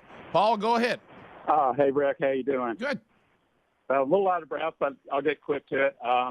So a friend of mine, Phil Magnus, he's a senior research fellow at the American Institute for Economic Research, which is in Great Barrington, Massachusetts. He's the guy put together the Great Barrington Declaration. And anyway, he was in town Thursday doing a presentation on COVID, and he's coined a new phrase to refer to the fearmongers. He refers to them as branch COVIDians. Branch COVIDians. I like that. That's good. Branch COVIDians. Joey out of Augusta. Joey, welcome to the Rick and Bubba Show. Go ahead. Hey, good morning. Long-time listener, first-time caller. Thank you, sir. Well, congrats. Go ahead there, Joey. I just want to touch base on the pandemic. I completely agree with what you guys' stance are. You know, we've got to get back to it and everything. But a talking point that doesn't seem to get much play is the stress that's on the healthcare field and has been for the past year. I know that I'm a respiratory therapist, and my wife's a nurse, and it's been a year of hospitals at capacity or greater. Well, Joey, we certainly, no doubt. But where I would lovingly disagree is that no one's talking about that. There's been a tremendous amount of discussion and empathy for the healthcare workers. Incredible job that you guys have pulled off last year.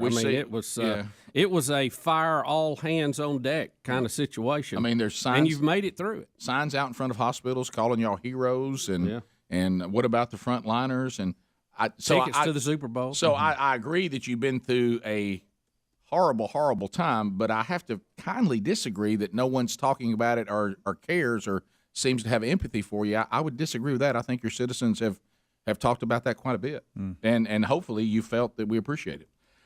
Tammy in Mississippi. Tammy, welcome to the Rick and Bubba Show. Go ahead. It's actually penny, like not a nickel or a dime. But okay. Oh, okay, Penny.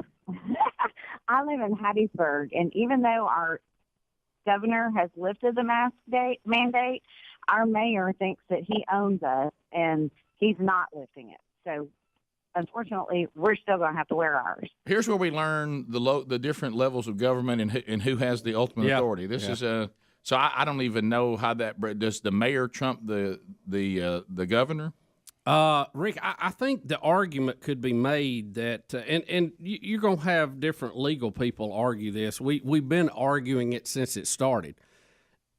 The case was made when Trump was talking about being very dictatorial about this, that the president does not have that authority because it is not clearly laid out in the Constitution. That's the 10th Amendment, which people do talk about in diners, by the way. And it falls to the governors. The governors have a lot more power than I think we realize they do. And then, Rick, do you realize you can't have a city without the state okaying it? Remember when Britain gave the 13 colonies their independence, they gave it to 13 different countries. Okay, there was no United States. So anything they have given up has been at the will of the state to join the Union. The governors and the state still wield a lot of power. Now, the feds try to run roughshod on that a lot of times. They go, well, if you want your highway money, you'll get in line. You know, if you want this, you'll get in line. Right. But the governors have a lot of say-so. Now, the cities get incorporated. Each state's a little different, but they have to do that from the power of the state government. So you can't just declare you're a city in most places. Well, that's where I'm confused, because when you counties too. When you walk up to the door of a place that is in a state that has not lifted, it clearly says on the door, due to the ordinance, which is a key word that people kind of overlook. This is an Alabama state ordinance. You cannot come in here without a mask. Right. They even put on the sign, the state is mandating this. So a mayor can now say, well, no, it stays in place, and I don't care what the state says. I'm just confused. I'm sure a mayor might argue the point that they have the authority to do it. But I would, and again, I'm not a expert on Mississippi law, but I think that probably that contention could be argued rather.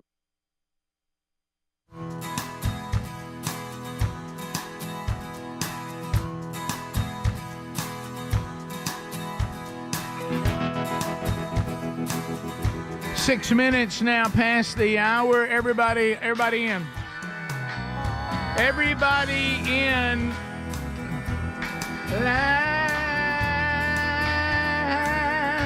All right, so from the Big Boys studio, a brand new hour, Speedy, the real Greg Burgess, Helmsy, Eddie Van Adler, all here. Say hello to Bill Bubba Bussett. Rick, glad to be here, and thank all of you for joining us here at the Rick and Bubba Experience. The whole weekend, everywhere we all went, everybody was discussing the sideshow that was the subcommittee. What was the subcommittee even doing? What was their role? Let's see. I don't remember which one it was. I can't believe that we have any committee that has all these ladies on it at the same time. Maybe we need to rethink that. But they wasn't really getting anything done. No, they weren't getting anything done. So Jasmine Crockett was the one that was part of this melee between these this cat fight. Marjorie Taylor Greene, is that her name? Mm-hmm. Said something about her eyelashes, and then she said something about Marjorie Taylor Greene's bleach blonde butch body. Bleach blonde, bad built butch body. Yeah. Right, okay. Which was a good one. Yeah, nice. And keep in mind, these are people in the government that we, as you said on Friday, Bubba, we provide everything they have. $174,000 salary and $1.2 million for their staff. Their discretion. Wow. So Jasmine is wanting to, is this just after the incident? So this is one. You know how sometimes you can be a calming force, or you can just keep take throwing fire on it, keep throwing gas on it. Bucket of gasoline versus bucket of water. So here's Jasmine Crockett, and she has a message to all Trump supporters. So here we go. They encourage me to be who I am because I really am doing and experiencing things that so many other Black women are experiencing, but unfortunately, their stories aren't highlighted. And I also took this as an opportunity to, again, flex on MAGA and let them know that I will always be smarter than you. You can call me a DEI hire all you want to and lodge all the other insults that they continuously lodge against me. But she is no match for me when it comes to intellect. She just decided, oh, you know what? I've got privilege, so I'm just going to say whatever I want to say and then lean back. And that's exactly what she did. And she knew that she would face no consequences, or at least she thought she would face no consequences. I refuse to be somebody's doormat, and anybody suggesting that I should, I need you to look in the mirror and maybe check yourself. She will always be smarter. Not just is that directed at everybody who's voting? Does MAGA mean everybody who supports Donald Trump or is going to vote for him? And she will always be smarter. The thing that's so nauseating about this is this fake world double down that we get. Nothing that happened on Friday has anything to do with her being a Black female. And Marjorie Taylor Greene is just someone who doesn't have a lot of class either. And she is not getting away with anything because she's white. So this white privilege thing, what did this have anything to do with Marjorie Taylor Greene being white and this woman being Black? It was two women arguing about each other's appearance, period.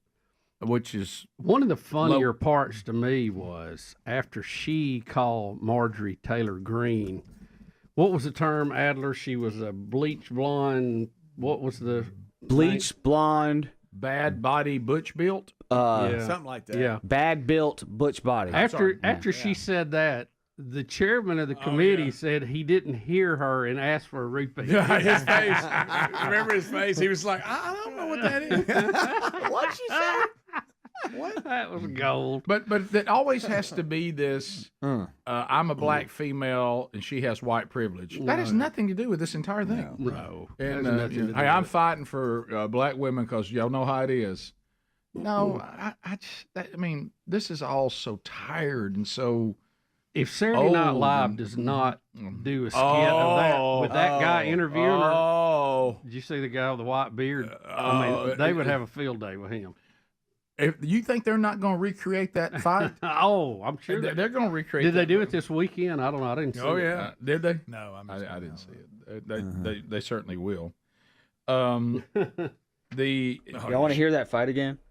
No, just the fake eyelashes flying. It's so difficult, baby girl. It's so hard. It's just so ridiculous. It's so hard to listen to. Do you know what we're here for? You know we're here about AG. I don't think you know what you're here for. Well, you the one talking about. I think your fake eyelashes are messing up. No, ain't nothing. Hold on. Listen. Hold on.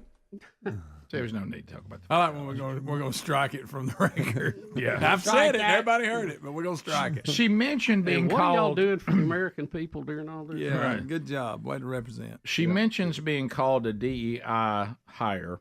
Have you seen 5B? Yeah. I saw this over the weekend. Mm-hmm. Now, keep in mind, we always hear that these people are coming in to help those that are overlooked, to make things right, and create diversity for diversity's sake. I always think that Dale Earnhardt's hiring him. Right. When I hear that. A DEI hire. Oh, wow. That's you got to replace Junior. That's funny. That's so good. It's too close, isn't it? But anyway, so Facebook and Nike, that we have a former DEI manager that's now going to prison for 5 years because allegedly I guess not allegedly, she's been convicted of stealing $5 million from two companies. Now, she's a diversity manager. See, that doesn't sound like I'm here to create diversity. It sounds like I'm here to steal. Still a lot. Still a lot. So, this is her talking here, I think. I've always lived a passion-driven life. It dates back to just my time in high school. And that is what lit that fire in me, because I knew intimately what it felt like to be left out and not have a voice. And I said, you know what? My life now on is to make people feel included, to make people feel like they had a voice. I am currently the Global Inclusion Program Manager for our diversity engagement team. And I literally am hired to make sure people have a sense of belonging here. It's so fun because in this space, in this work, it's all about just behavior change, and that takes some time. But when you see people's behavior change because of something that they didn't know, that they now know, that transformed their life, that's the only thing that I need at night. That makes me super happy. And really $5 million. That plus $5 million. To opportunities, and know that your mind may change. How did she steal $5 million? Yeah, really. I don't know how. Was it half from one company, half from the other? What's the deal? Guys, I hate to. 5 years in prison for $5 million. That doesn't. And I'm not saying that's what happened with the $5 million. I'm not. This is a different topic. What I'm gonna say. I don't know how she stole the $5 million. Wire fraud. It looks like. Yeah, but I do know this. And Greg, you saw it when you worked for big corporations. Everybody who's I ever known that works for big corporations, here they are. Okay, what do we got to do to get y'all to leave us alone? Yeah. Mm-hmm. What kind of training we got to give everybody? What do we got to do? All right, who do we pay? Do we need to create some inclusion person? Yeah. All right, so let's get an inclusion person. Let's tell everybody we got an inclusion. None of this is sincere. It's all really extortion. Pay us enough money, and we'll let everybody know your company is diverse. Yeah, we'll leave you alone. Yeah, it's nothing but it's extortion. Yeah. It is coming up and being a mob and saying we'll make trouble, but if you create certain titles and you give to certain things, we'll all leave you alone. Mm-hmm. You don't think that's right for corruption? For you to come in and say, by the way, I'm untouchable, and I'm the inclusion person, so Can't mess with me. Can't mess with me. Now, if I get $5 million, maybe. Right, yeah. Of course, it did. We did finally decide that wire fraud was still a crime. Yeah. So at Facebook, she utilized fake vendors, fake invoices, and cash kickbacks, was fired from Facebook, and then proceeded to do it again at Nike. So how in the world did you get hired at Nike with that going on? Got hired again. I'll tell you why. Can we check this off the list? That's it. Rick and Bubba, Rick and Bubba. Well, because, Rick, the state does have a state health officer. I doubt the city has a city health officer on their budget. I doubt that. Well, you know, and I doubt the mayor would have expertise in that area unless he was a doctor. Well, you know, when it was flipped in the beginning, when we had mayors saying, no, we won't hand down the mandates. We're not going to do that ordinance here. We won't enforce it. We reached out to a mayor, and he said off air, oh, no, you can do that, but you better be careful. I mean, you just be careful what you're going to try to overstep and say, no, we're not doing that here. We're doing our own thing. Just be real careful. Well, what I would say then to the mayors is, if you go the other way, the first one is be careful what the state might do to you if you don't follow their ordinance and their mandate. I would say to the mayors, if you want to make this stand, I'd be careful of the pressure that comes from the people. Well, that's the thing. The people can get you. You know, they can put their hands on you, especially at the mayor level, because they know where you live. Right. You got to live in the city limits, or you ain't the mayor. Brett. So, you have to tread lightly, but I don't know. How about that? That's an interesting question. Brett in Alabama. Brett, go ahead. Hey, good morning, guys. How you doing? Great. Good. Hey, have y'all heard or seen the new Manwich can label now? No, come on. Tell me we're not worried about sloppy Joe sauce now. Well, it says Manwich and then original, but the new one comes out says gender neutral meat sauce. It does not. Original. It does not. He's messing with you. It does not. There's no way that's true. You know what? It was a great joke. He He didn't exactly get it together, but I understand what you're saying. It's a funny concept. But can I tell you this? He's not off base. I mean, it's going to happen eventually. Yeah. Guys, there's already people that's changed the logo. If gender is leaving and we now become this fluid, whatever chaotic society that people want us to move to, that's funny. But I'm talking about, don't you think somebody eventually will go after Manwich? If we went after Mr. and Mrs. Potato Head, we're canceling Dr. Seuss. Manwich is an easy pick. Out. I mean, we're moving people off labels of everything. Uncle Ben's out. Title IX's out. Yes, it will be. If that Equality Act goes through, you better believe it is. Let's go to Josh so ridiculous. in Huntsville, 100.3 The River. Josh, go ahead. Hey, Bubba, I just wanted to see if you had seen the news story about the billionaire over in Asia that bought 9 seats on the SpaceX flight in 2023, and he's giving away right now. He's giving away 8 of those seats on his website. Oh, now what website is that? I don't have it right in front of me, but I saw it on the news this morning. But you can get a seat on that SpaceX flight. 3 days to the moon and 3 days back for free. He's paying for it. Bubba, you got it. You know what, Rick? I've heard of a giveaway, but that's a giveaway. That's a big there. That makes 12 working days of Christmas look like nothing. Yeah. Oh wow, I can't pronounce his name. There we go, Bubba. Well, let's get a few more of them up. And get all the kinks out. I kind of feel about this the way I did for the vaccine. Let's let others go first. Yeah. But once they're working, it's okay. Yeah, once I feel good about it, I might roll my sleeve up. We'll be back. Rick and Bubba, Rick and Bubba. We'll get to more of your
20 minutes now past the hour as we work our way back another day on another week.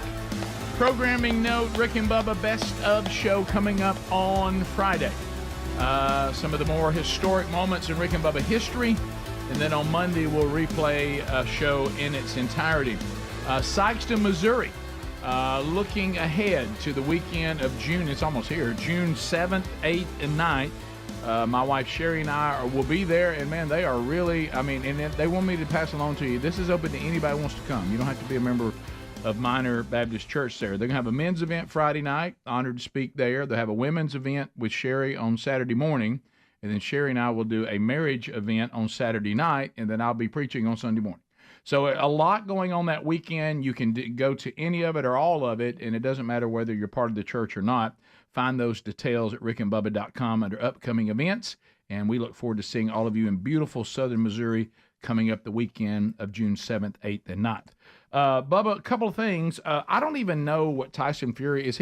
Was he the champ? What is he? Yeah, I mean, what's Tyson he's Fury? been the champ for a while. Has he? Yes. In fact, this was the first. What is it? United, undefeated unification of all the belts. Yeah, it was the first one in I think 20 years, something like that. They finally got all the belts together. You got Tyson Fury versus Oleksandr Usyk. And he's Ukrainian? Yes. Okay. And he's got at least 30 pounds less than Tyson Fury. So he's a good bit smaller. I'm going to put it just on the small screen here, and y'all can see. This was Usyk's best moments in the fight here. Usyk, the Ukrainian, putting a hurting on Tyson Fury in this weekend's heavyweight boxing match. Okay, so this is I didn't. So Fury's the champ, and he went down. Wow, he's got beat. He got beat, yeah, and man, he didn't go down, but he took a beating, especially in this 9th round here. And you can see the ref is about to step in right here, and some people are saying he saved him. Like if he had utilized one more that, hit, he's down. If he had followed up with that left. What was he doing? Why did he step in? Why did he step in like that? He counted it as a knockdown. Here, he's like, so then he went against the rope. Yeah, he's saying the rope kept him from falling. Yes. Okay. Yeah, at some point you have to say. We okay with that ruling? Yeah, as long as they count as a knockdown, I'm good. Well, it's obvious he doesn't know where he is. He's getting. And I think in points it was a close fight, and a lot of people say that particular shot may have put this guy over the top. So he still got credit for it. It was a split decision. So of course, Fury claims he won. Yes, of course. That's a split decision. I'm just seeing a small portion of the fight. Right? Yeah. Fury claimed after that he won the fight. Excuse me. He claimed he won. He claimed because of the war in Ukraine, the judges went with Usyk because of the wars going on in his country. Yes, that's what he said. Oh, come on. Wow. So what is this quote you have here on 6? Who is this? So this is Oleksandr Usyk in the post-fight press conference. And I thought this was just it got me. I'll be honest, it got me. It was just man. Got you in a good way or a bad way? It got me in a good way. Oh, It's like this is like Did you go to Squalid? Real men do cry, you know. Real men, real men do cry. So Usyk's father actually passed away recently. Oh, well, you should have told us that. Wow. And his father he's been seeing his dad in his dreams. And so he was asked about this, and I thought it was a really, honestly, so is Tyson Fury now. Sweet. Yeah. He's seeing two of them. He's seeing Zelensky in his. Here's So you explained in the build-up to this that sometimes before a big fight, your dad would come and visit you and smile. Did he come to you before this one? Was it any different? And how much do you think it helped you? Dad. His dad, yeah. I miss my father.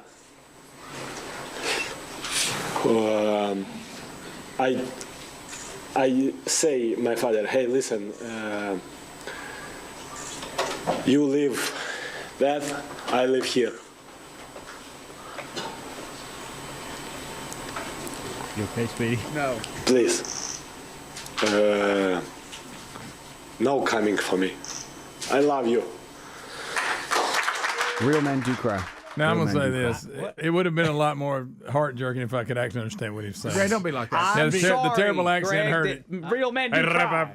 Is he afraid his dad's going to take him to heaven? I thought the broken English made it even better. Really? Yeah. Thank you, Bubba. Yeah, Thank to me, you. It made me not. You'll not feel there, that I bad. hear. I'm confused on what he's telling his dad. He's telling his dad, "You live there, I live here. Don't come get me. Don't stop visiting me. It makes me sad. You live there, I live here. I love you." I love you. Okay. Does he think his dad's going to take him away or something? Evidently. He's saying quit visiting him? Well, let him live? That was strange. Yes. So he's mad at his You're dad. free. I'm free. I'm the champ. I won.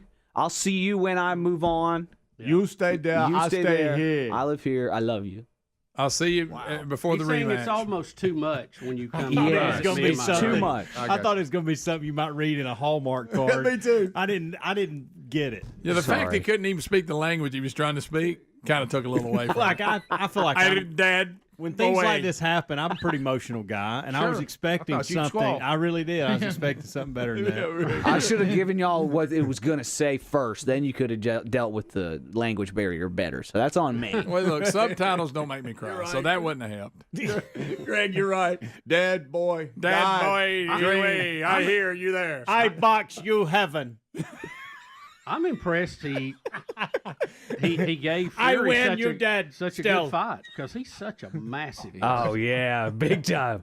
But that made that I was like, oh, I love you, Dad. That's what it So did to where me. is Deontay Wilder in all this now? Deontay is he got beat by was it in his last fight? I forgot who he got. So he's trying to get back to the Tyson Fury level, but he's not doing well, right? Yeah. Who? Okay, he lost in 2023. When's he fighting Jake Paul? Yeah, for real. He gave the winner Tyson Jake Paul. So he lost to Joseph Parker. So he lost to Tyson Fury. He beat some, that was kind of like a tune-up fight with Robert Helenius, and then he just lost to Joseph Parker. What if that guy would have I don't know did who that the- is. What if we got this guy to do the win-win for the Gipper speech in his language? I talk do to y'all- Gipper. Okay. Gipper say, It takes away those things. win love. Who will you be pulling for in the Jake Paul Tyson fight? Oh, Mike Tyson. Tyson. Absolutely. I hope he just knocks him out. I'm pulling for the Marauder. You know how see Tyson just unload on we all get these reels, and we get these reels. Have you seen the one where the guy's getting there sparring with what looks like the custodian, and the custodian beats the crap out of him, and it's an old guy with like receding hairline, and they're saying this is Tyson against. Oh, that's funny. Is it Jake Paul? Is that his name? Of course, let's call it. Yeah. Tyson's going to get beat. He's going to run out of gas so quick. But Greg, he gets in the ring with like an old boxer, like an old fella, and all of a sudden the guy's still got good form, and all of a sudden the guy's like, he starts taking some jabs. And, so I don't know how it's going to go because I don't know the state of Tyson. I know Tyson could take him out if he can hit him. But Yeah. the key is can he, and what's the cardio situation? Surely Jake Paul's going to stay away from him until he gets tired. Youth is youth matters. Yeah, it does. Have y'all Oh, seen it's this, big by the time. way? This is where they're sitting together and talking about the fight, and it gets a little edgy. Well, they I didn't gotta think do that. I know, but I wasn't expecting it. This is the press conference. How long does it take? This is the press conference How long? from that weekend. I don't have it ready. It was just more B-roll. We can Okay. go. Okay. But that leads Yeah, we need Marauder. to. We need to look at it because I think there's some language in it. Okay. Okay. Yeah. But Rick, Tyson did have a good point. He was like, I don't know if she's talking about Jake Paul. I don't know if he's in his prime. He's fat. He should be lean and mean, but he's coming in a little thick to this press conference right now. So I thought you'd be safe. You're okay, fat. I'm the Marauder. You're big and heavy. I'll punch you in the face. Punch, punch, punch. Bottom of the hour. We'll be right back. Rick and Bubba, Rick and Bubba.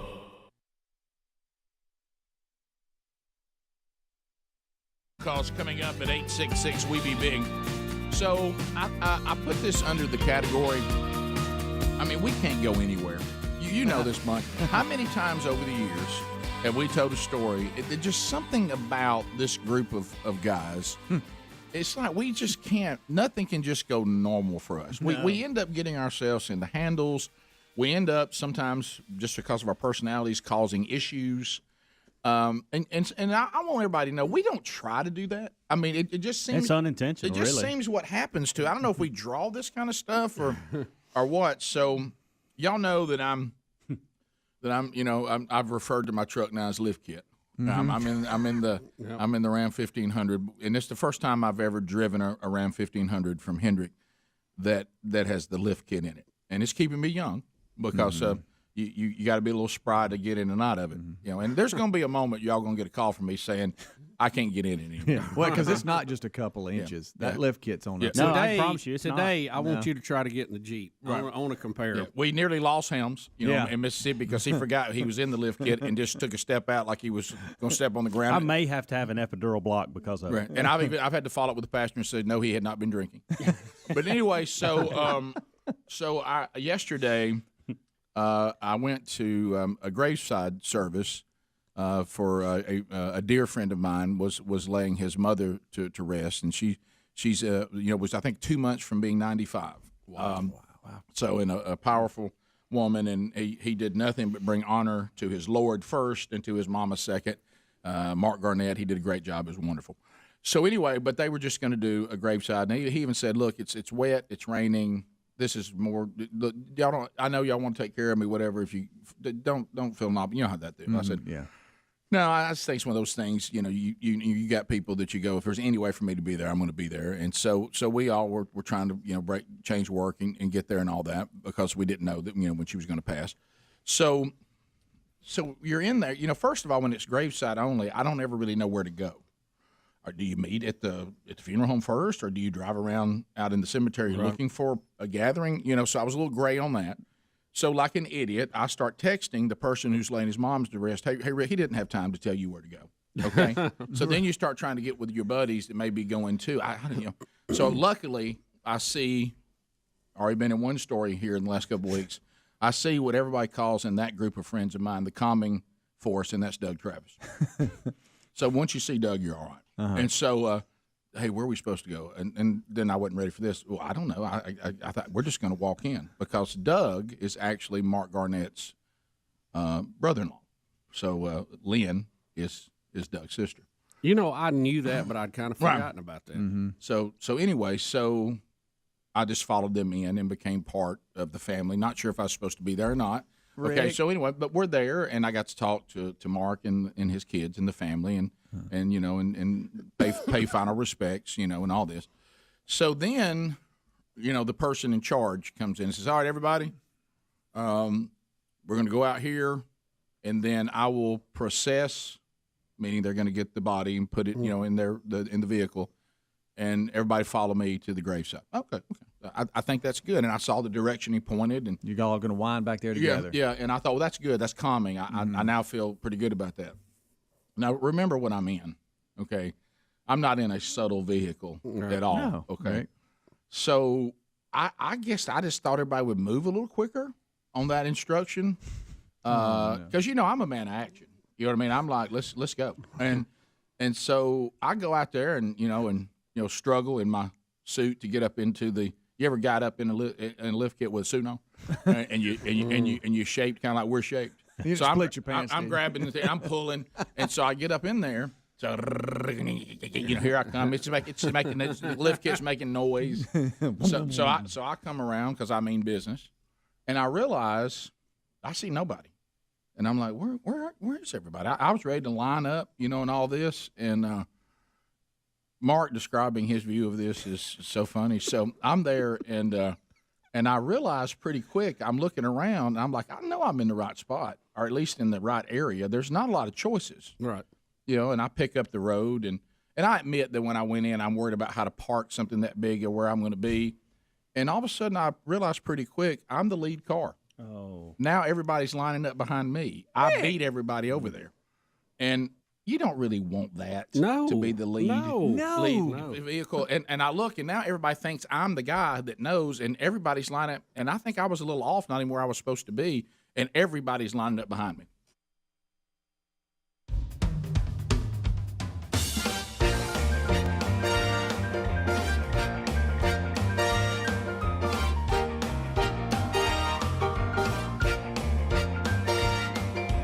We're back.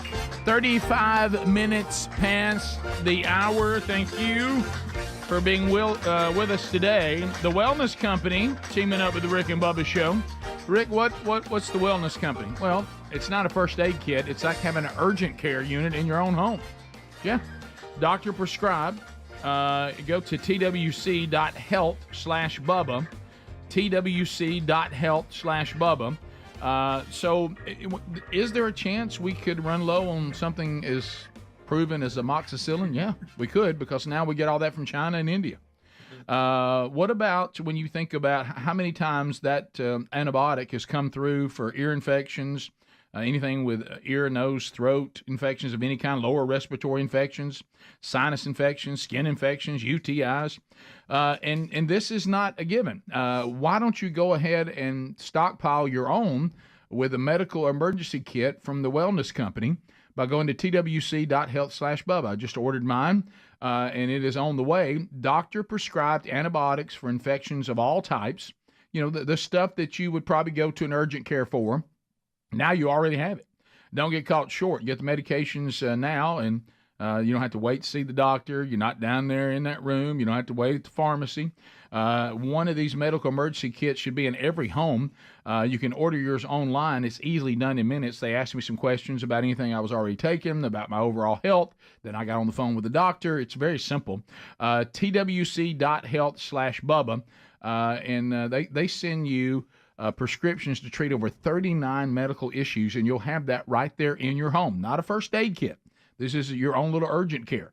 twc.health/Bubba to get 15% off. And also you can go to rickandbubba.com and just click the link there under the sponsors button. All right, so we have the upcoming, so we've done the Tyson Fury. He got beat. And then we got Mike Tyson taking on Jake Paul, right? That's coming in July. Is that right, on Netflix? Right. And so they're starting to generate, I guess, trying to get a little hype going. And this is the press conference with Tyson and Jake Paul? Yes. Okay. And here's Mike Tyson. Right. I don't know if he's in his prime. He's fat. He should be lean and mean. He's fat and funky. I saw him with his shirt off the other day. He's fat. Did you start training already? Buster Douglas was fat, am I right? I know, but you're no Buster Douglas. He's not going to win. Look at, he can't even knock out Nick Diaz. Nick Diaz is 40 pounds. How's he going to knock me out? What's the other guy? Anderson Silva. He didn't knock those little guys. How's he going to knock me out? Yeah. He fat. He fat and funky. Hey, you gonna knock me out? You can't knock me. Have y'all noticed that Tyson can switch? All of a sudden, he's got a look in his eyes like, you better not mess with me. He had a little bit of that one when he looked like up. the shark look. I know when that the they're eyes just, go black. I know they're doing a promotion for this thing, and they're trying to hype it up and create some, dialogue and stuff. But, man, now he had one look. He looked over at him like, ooh. This may be one of the most watched things out there on Netflix ever. It brings in all kinds of generations. Yeah. To me, Mike Tyson was scary, one of the most scary human beings ever. Yeah. Mm-hmm. And I mean terrifying. Really was. And just when you thought, well, maybe it's not so bad, he bites somebody's ear off and eats it. He went through that. And that's when you start thinking, oh man, wow, he ate somebody's flesh. Yeah. That's pretty rough. You remember the time he said he was going to eat somebody's children? Oh, yeah. Eat the children. Yeah. I'm going to get to eat the children, eat the children. Jake Paul, he fat and funky. And then I think he went out, Rick, and then I think he went out and got beat after he did that. And then what, is this a Netflix? Netflix. Yes. That's wide open on Netflix. Yes. So do I have this right? We've done our weekend updates, but they're still going. I know, Greg, you said you were going to an MMA fight. Yeah, with your son. Yeah. And Little Lee Hubbard. And you in Little Lee well, good. I didn't know Little Lee Hubbard was there. Yeah. And you encountered Adler and his wife at the same fight? And it was practically over when I saw it. We were there the whole time.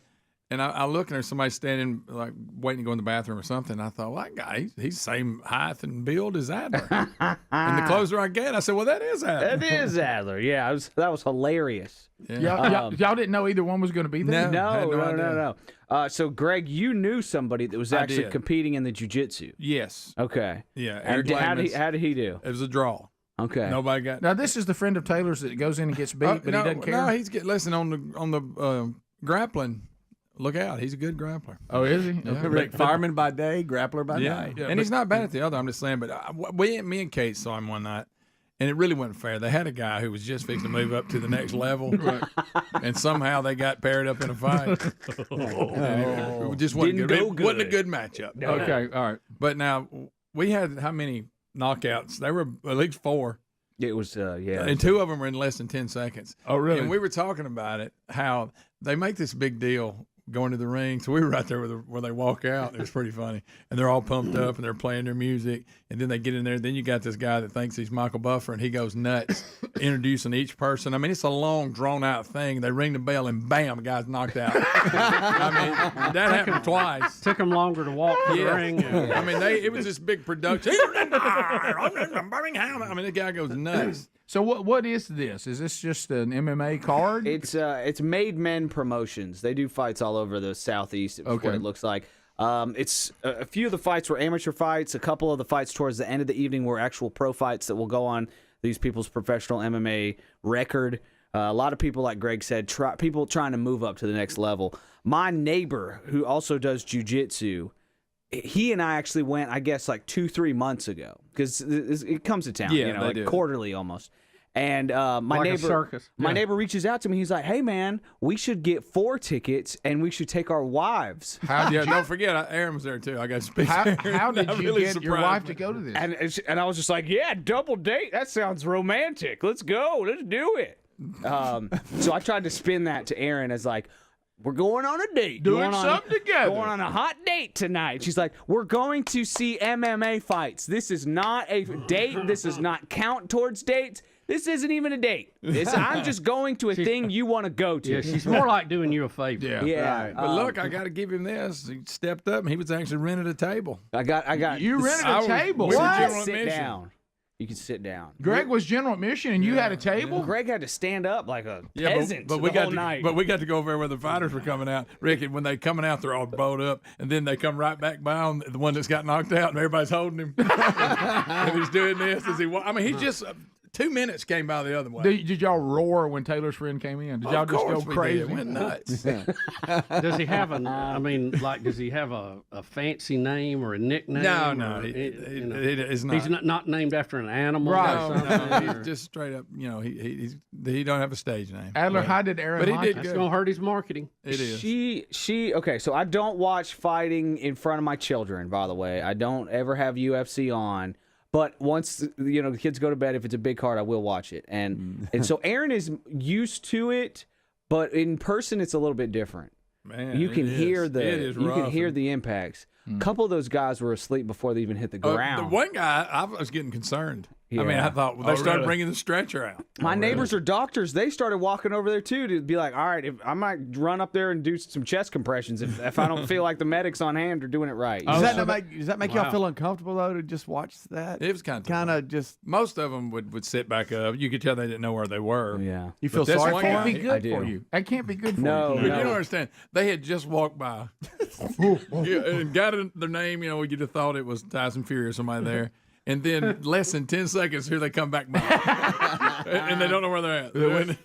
I think I would. And one guy went down real bad? A couple guys, yeah. A lot of times in these amateur fights, you have somebody that's like a little more new to it and maybe a little bit naive as to their skill level. And then you've got somebody that's probably a little more serious about it. So you end up having sometimes mismatches. So sometimes these fights either end in 10 seconds or they go the whole distance. Yeah, I think there's kind of one or the other. Oh, there's not a lot in between? There's not a lot of in between, it seems like. Yeah. But it was... if I was, and my neighbors being doctors, we got to talking about like that's how you got the table, isn't it? Brain trauma.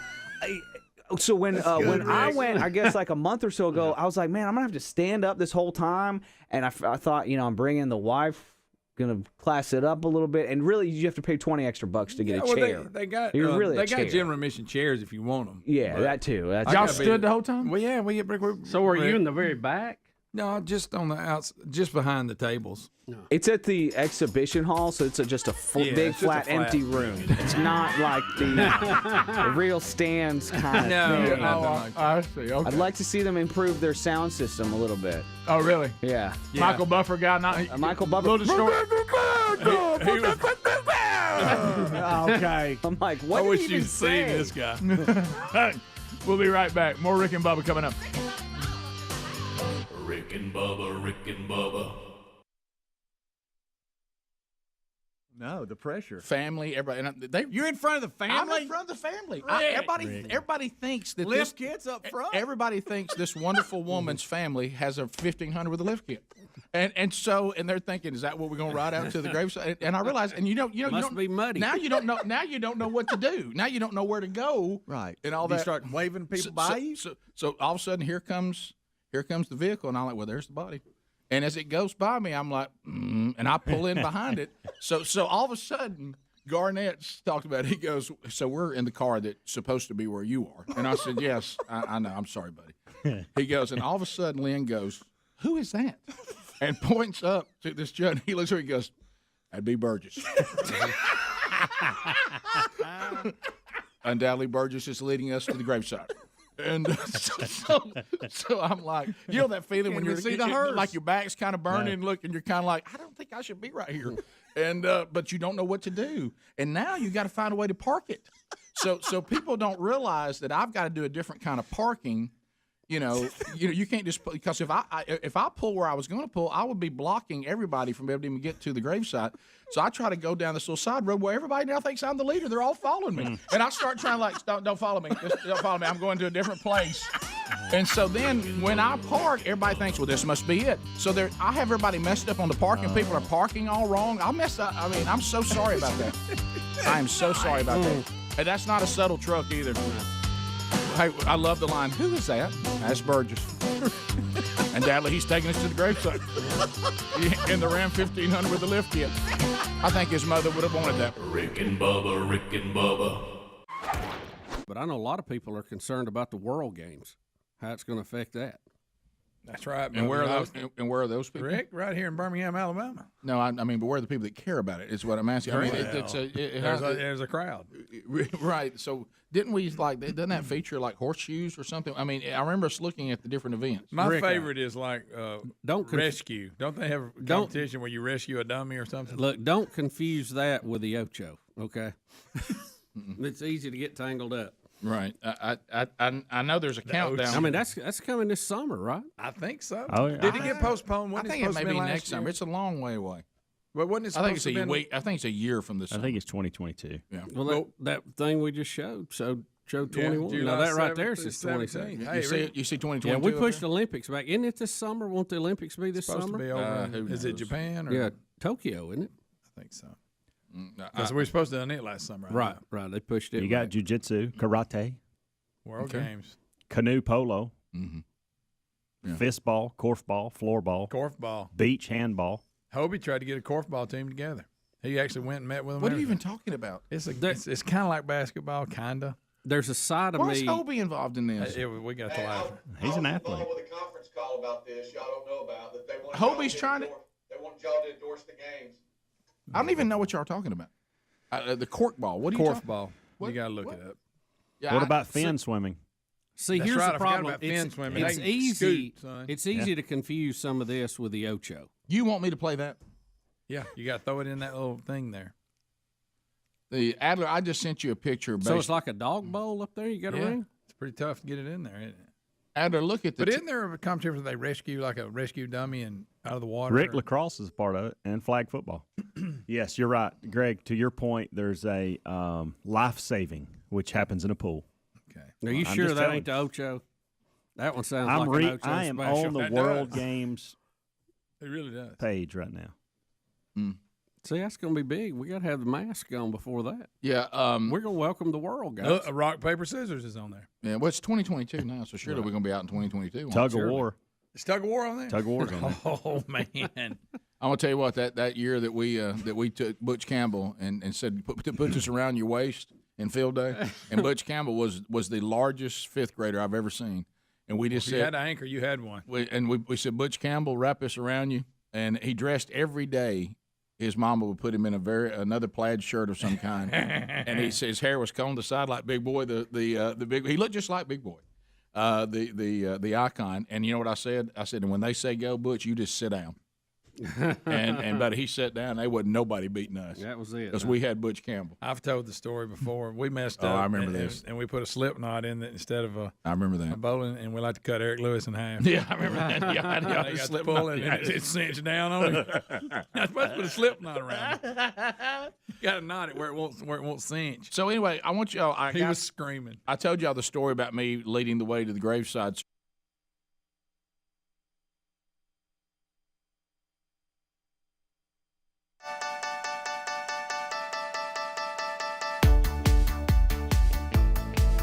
Ten minutes now to the top of the hour. Here we go.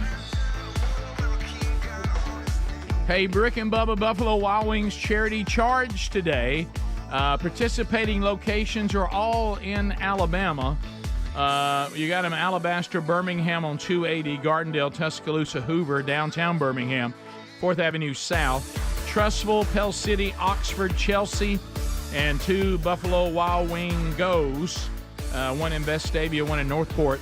All of those are participating today. 10% goes to Provision Works, a great nonprofit that is in the food distribution world for those who are in dire need of meals, and you can help feed those that struggle to find their next meal. So all that happening today. It's kind of ironic in this one. You're actually eating so other people can eat.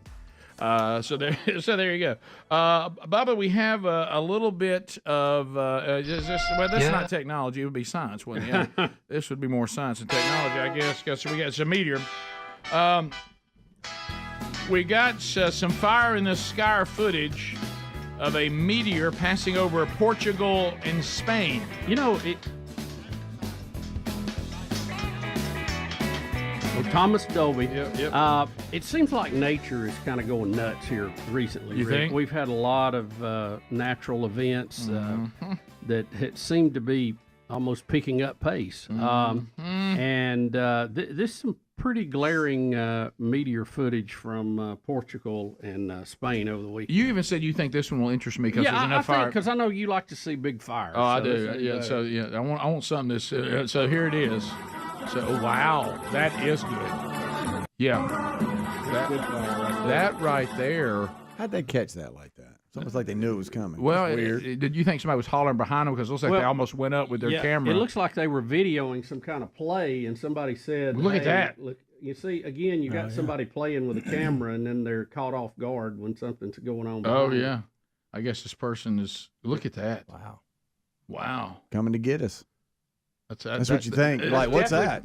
Look, that's kind of stuff gets you kind of stirred up. Yeah, it's like a Transformers. You see something like that, and you're like, hey, now. Yeah. We've all seen a meteor shooting star. It is kind of dramatic when you first see it. Well, these though, man, this is. It's like Optimus Prime is landing. Yeah, you know. Watch this one again. The Predator. Look at that. That's definitely the Predator. Oh wow, that's different. That's fantastic right there. It's a big ball in the sky flying. That's fantastic right there. Here's a dash cam footage. No, we got dash cam up? Yeah. Oh, look at that. Oh, yeah. That does look like. Look at that. I mean, it made it daylight for a minute. It See really how bright it got? Yes. Watch it gets daylight. Boom. You can see everything. Oh, yeah. Now that's. World. That gets your attention. That has to scare you to death. Yeah. Have you ever thought about buying one of those dash cams that they sell that you just record you while you're driving? Well, you can follow dash cam video in reels and things, and it's some crazy stuff. I mean, it car does make crashes you and think stuff? you need to see. You know, we know somebody that Look at didn't that. have one and got accused of something, has one now, Yeah, and keeps it all the time. So, Wow, man, that's What happened else. well, that's a long story. there? Yeah. Did they do it or did they not do it? No, they didn't do it. Right. No. And the dash cams just to show you. Well, how they do it. now you got proof. You know, Right, You just- okay, I got somebody says, "Oh yeah, somebody They said that. rear-ended me or right. did something." They said Scotty Scheffler got one. Yeah, Rick Burgess. Well, you know what?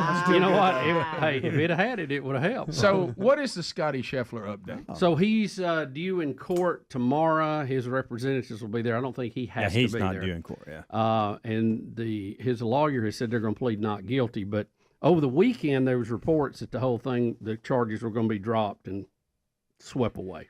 Yeah, isn't this? Can't we just get level-headed? And Scheffler said this when he got his first chance to make a comment. Hey, look, it's just a misunderstanding. it was just kind of one of those things where there's a lot going on. It was chaos. I was confused. I thought I was doing what they were asking me to do. Apparently, I was mistaken on that. They got upset with me. They brought me in. It's all a big misunderstanding. Let's all move on with our lives, and let's drop the charges, and let's be done with this. Is there anybody on the law enforcement side that's going, no, we doubling down? I mean, there's none of that, right? No, matter of fact, it's been the opposite. They've been apologizing to him because there have been a lot of police officers out on the course all weekend, and they've been apologizing to him. You've been seeing them fist bump and these type of things. So I think this is one of those situations where there really isn't a right and a wrong. I don't think we need to be too terribly hard on law enforcement, but we also, don't need to, be hard on it. Also, Scott Scheffler didn't do anything. I mean, he shouldn't. Well, he shouldn't be. Everybody saying he did the wrong thing. It just was just one of those situations, and he's the kind of guy, which I think is what you like about him. He's not going to start screaming, "I'm Scotty Scheffler, get me out of these cuffs. I got to play golf today." He's not that guy. He was actually asked that question over the weekend when he got back from jail. And he said, no, I would never use my name to try to get out of something. Right. He said, I never said that. Right. So the police, because he wouldn't do that, even though reporters were trying to inform them, they were like, hey, it's mania right here. No, they wouldn't. But, I'm trying to be fair on both sides of this. This isn't him, Adler. That's crazy. I wish you had been, Rick. I wish you had been driving on the golf course. We're showing footage of the police chasing somebody in a truck on a golf course. That's good. That was nuts. There's Scheffler. 3 of them. Crazy and a helicopter. Wow. I hope that we are still living in a time, and I think I'm being a little bit naive because I know this time has passed, but maybe, hopefully, everybody could just go, hey, our bad, my bad, your bad, sorry about that. Hey, no harm done. A little bit of an inconvenience. Wish it hadn't happened. Apologies good enough. Hey, sorry that I misunderstood what y'all wanted me to do. We're sorry we arrested you. Sounds good. Let's all move on. That is probably the way that needs to come about. But there'll be trolls online going, he got away because he was rich. I think the fact that it went as far, and I hear what you're saying, Rick, but I think the fact that it went as far for them to take him 30 minutes to jail, that's a little much. No, it is. Like if you can't figure it out by then I just don't get that. Well, I've noticed this, and again, the golf privilege. The overwhelming majority of people in law enforcement, evidently not in law enforcement, are good, level-headed people that do their job very well, and I'm thankful for them. Absolutely. And I'll even, I'm not anti. I do not think we would have a better society if we didn't have law enforcement. That's absurd. But they keep law and order. Romans 13 says their job is really important, and even in God instituted. And we should, abide and be respectful. However, and that's the most important thing. But it is true that if there's any place in society where you yourself need to be level-headed, it's being in law enforcement. Yeah. You need to be level-headed every time. And sometimes I've seen some of them, and they're the ones that are not level-headed. They won't listen to reason. They overreact, and they don't understand that sometimes people are. Hey, I was just confused. I didn't know what you were asking me to do. And I apologize if I did the wrong thing, as opposed to, a hardened criminal out there somewhere. And I know they have a tough life, and I get that. But some of this stuff escalates unnecessarily. Yeah. And I think this is one of them that could have been remedied pretty quick, you would think.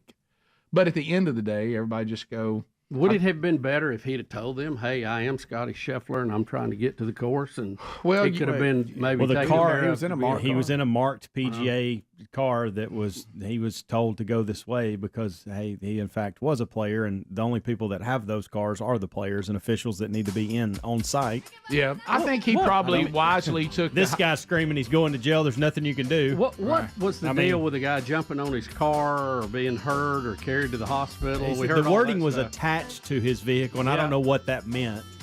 I don't know how he attached himself to the vehicle. I don't know if he grabbed and wouldn't let go, but that's not very smart.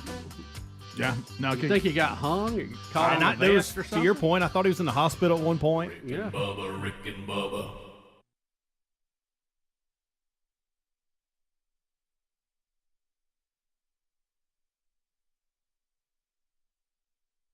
Yesterday in the lift kit, and I had somebody say the actual funeral home that was doing this, they've actually added a vehicle to their fleet. Look right here. Now, that's for the muddy cemeteries right there. Yeah, I'm a trendsetter.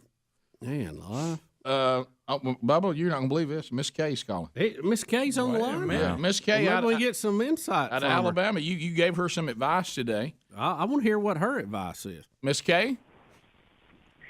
Good morning, Richard. Good morning, Bill. Good morning, all the rest of you fellas there. It's so good to hear you this morning. And yes, we are on our way to deciding about our mask issue. What did you have to say today, Mr. Bill? Because I was unaware that you made some sort of comment. Well, Miss Kay, I know that you're very well informed. You have a lot of experts around you who are helping you with this, but I know Texas is dropping theirs, Mississippi's dropping theirs, and if you're not going to drop ours, give us a drop dead date. Just tell us, hey, in a week, 2 weeks, whatever it's going to be, we'll go that much longer, and then it's over. Give us some light at the end of the tunnel. Well, Bill, if I tell you what we're going to do here, then that would be I would be spoiling the surprise. Right. Yeah. Well, I don't want you to tell us now. When will we know? Or do you know when you're going to announce that? Well, I'm hoping so today. It just depends if my red pantsuit is out of the cleaner, so I can get up in front of the camera.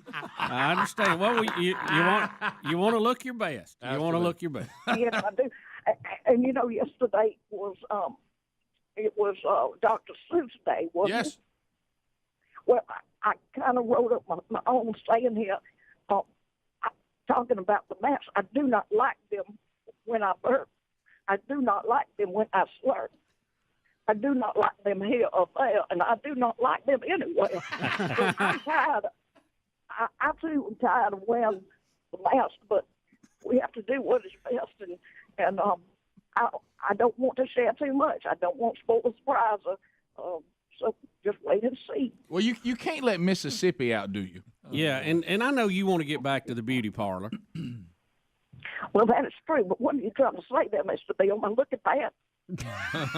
No, I'm just saying I know you enjoy going to that every week because you'd mentioned earlier that you had to miss some appointments just like everybody else. This is true.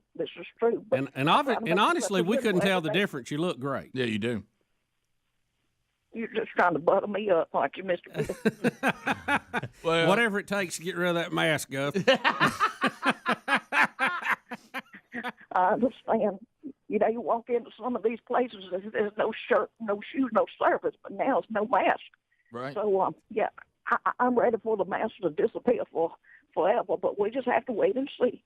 Okay. All right. Well, I know you can't outstep a high stepper. That's right. That's true. You can't. And I am a high stepper.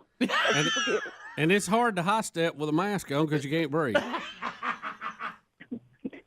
That's true. You better get one of them that's got maybe a little slip in it, but don't tell anybody I said it. Right. Well, I didn't know that the band had them with a magnetic thing that they would go back. Did I tell you that? You did. You did test that several times.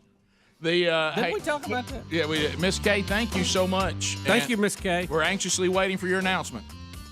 Well, you just buckle up because it's coming. All right. Thank you, Miss Kay. We'll come back. Bye-bye. Tell Dr. Harrison said hello. We'll go phone trolling next at 866 We Be Big Dr. Harris. More Rick and Bubba coming up. Rick and Bubba, Rick and Bubba. So, goes back to what we were talking earlier about trying to figure out what is the actual truth in our society today. And really one of the things we say, just look what people do. That'll tell you more truth than anything anyone ever says. Well, we all got yesterday. We went ahead and pushed on through and did our Read Across America yesterday and read Green Eggs and Ham by the controversial Dr. Seuss. We read that yesterday, and it went well, and we got great pictures of classes all over doing that, and thank you, teachers, for that. And hope it was enjoyable for the kids, and it was for us, and even adults that said they enjoyed it and had a good time with that yesterday. The real thing that's before everybody now is, Joe Biden did not include on his Read Across America anything about Dr. Seuss when his press secretary, who's the master of, let me circle back to you on that. Let me. She's got to be getting dizzy by now, right? Let me circle back to you on that. When she was asked directly, why is President Biden excluding Dr. Seuss from the announcement on Read Across America for the first time since we've been doing it, and then, of course, the press secretary for Biden, let me circle back to you on that, said the National Education Association, which organizes Read Across America, said on its website it no longer partners with Dr. Seuss Enterprises and is independent of any one particular book, publisher, or character because of the need to promote diverse books. And when his press secretary was asked why Biden didn't do it, she basically said, well, go ask the National Education Association because they're the ones that put out the statement. Well, people are asking the question, did Dr. Seuss just become controversial in the last 4 years? Because they're going back and they're seeing that former presidents, including the first ever African-American president, Kamala Harris, the first woman of color to be vice president, they didn't have any issue with Dr. Seuss in 2017. Kamala Harris put this out on March 2nd, 2017.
Here we go, 7 minutes past the hour from the Big Boy Studios out on the bleeding edge of technology. Sweet Home, Alabama is our location, but we go out to the rest of the world.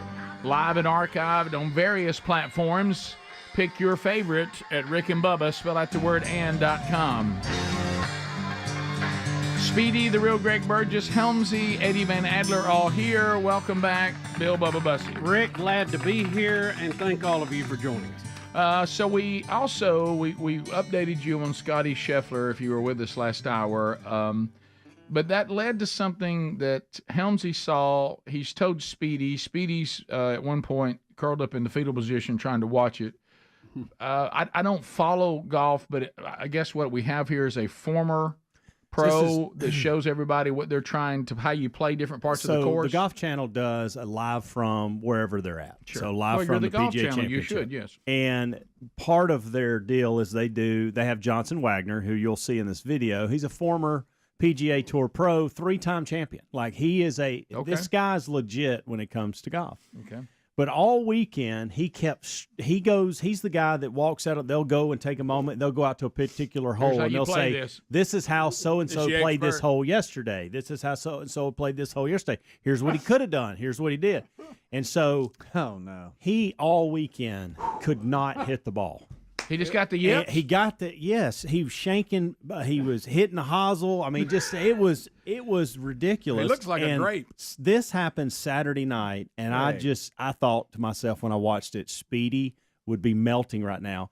The panel that's back in the, they're sitting there. Master control. They don't know what to do. They don't know, do we make fun? Do we encourage? Well, and he does it. You see 4 balls there. So Okay. he's going to show you how it's done. He's the one that's going to show you what happened, what should, and so we've sped it up to where he has gone through his minute monologue. Okay. Adler, after you see the first 2 shots, skip it to 2:10 in the video. All right, here we go. Good night. I've got a little bit of chipping yips going on from tight fairways at the moment, but right here, it's not the easiest shot in the world. I'm actually looking forward to hitting a shot off of this Zoysia. I've heard players talk about how great it is. So we're down here. This is a really nice spot, a little bit uphill, landing into an upslope. Oh, and there's the chipping yips. I'm going to get. Well, at least you warned us. Let's not take divots out here. Chili dip. I don't want Kerry Haig to get mad at me. Don't be mad with me. Oh God, there's well that one you've flew just over the seen, green, Rick. Why I have the chippy nips? I got a chunk and I got a skull. Yes, so he hits. Yeah, so move to 210. Now, what you're not seeing is he changes clubs because he wants to. I guess he thinks that'll make it a little better on his situation. Bless him. And so then it gets to this point here. Expected. I think we're going to see the pin up on the high spot on the back right. I don't know why I'm doing this to myself, hitting another shot after I chunked one and skulled one, but I'm going to see if Xander hits it in the same spot tomorrow. It's perfect. He's got all the screen to work with. I got a little practice cut back there. Now my hands are shaking. Oh, he's over now. Yeah. All right, I'm done. Guys, it's been fantastic. Y'all have a great show. We're going to ask Xander to hit it in the first cut tomorrow. Myself. Thank you. I just want to remind people that's a 3-time PGA Tour winner. All right, it's a hard game. Live TV's brutal, particularly when you've been out working all day. Johnson last night on this show. I appreciate him trying to save it. So he did. And so what's funny is the two on, I guess, to our right, Brandel Chamblee and Paul McGinley, they don't know what they would take some jabs here or there too, which is what we would have done. Of course. Was funny. Former players. Imagine being in our group doing that. Hey, Bubba knows how it feels. continued to happen. Really Listen, all weekend it was this. I've heard hundreds of people go, "Oh." I didn't see this one. Where's I did Luigi? see he tried to recreate. Xander Schauffele won the tournament. Okay, yeah. And on 18, he hit his drive that was up against a bunker, a fairway bunker, and he had to actually stand in the bunker and hit the shot and do a baseball swing because the ball was way above him. And he went back after the tournament and tried to recreate it and hit it in the creek. I did see that. So, or the rough leading up to what's the little funny about stream. that, and because knowing what had happened, obviously this is in Johnson's mind. He takes a different club than Xander hit because he felt comfortable with that club and not the one, because he thought if I do the one, I'll hit it off the hosel like I've done with all these others. So I'm going to take a driving iron, and he hits it in the creek, and it's like he's just like throws this. Has anybody ever told him it looks like Mario? He does. First thing Amanda said last night we were watching, she goes, "He has got to do something with that mustache." He looks like Mario. Yeah. Is that real? Yes, that's real. He's had it for a while, and he looks completely different without it, of course. But yeah, I don't know. I've seen more of those lately. Yeah. Maybe on a little comeback. Oh, the 70s stash. Everybody is on the way keeps back, talking baby. about. Everybody keeps talking about. Oh, the Morgan Wallen mustache. Let me just tell you something. Mac Daddy was rocking that mustache and still is today. Before Morgan Wallen was even a thought of. Oh, that thing! It ran through the 70s like there was no tomorrow. Yes. Yeah. What do you think? What do you think is coming back? Sideburns? Will that be the next thing? Is that already? You remember when? Because I remember my dad had when you say sideburns. sideburns, do you mean like all the way down, Like chops? Yeah. Chops, baby. Elvis. I don't know. Yeah, I remember Dad had them. He had him some I've sideburns. seen an uptick in the mullet for sure. Oh, no doubt. Hey, Oh, well. Yeah, the you mullet. saw JC yesterday, didn't you? I Rick, saw that please Sunday. look. Yeah. Okay.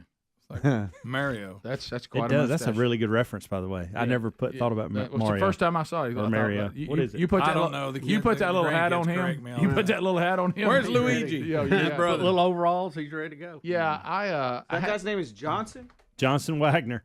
There he is without it, by the There way. he That's is. a more. Oh, now I see why he grew it. Greg. Oh, come on, man.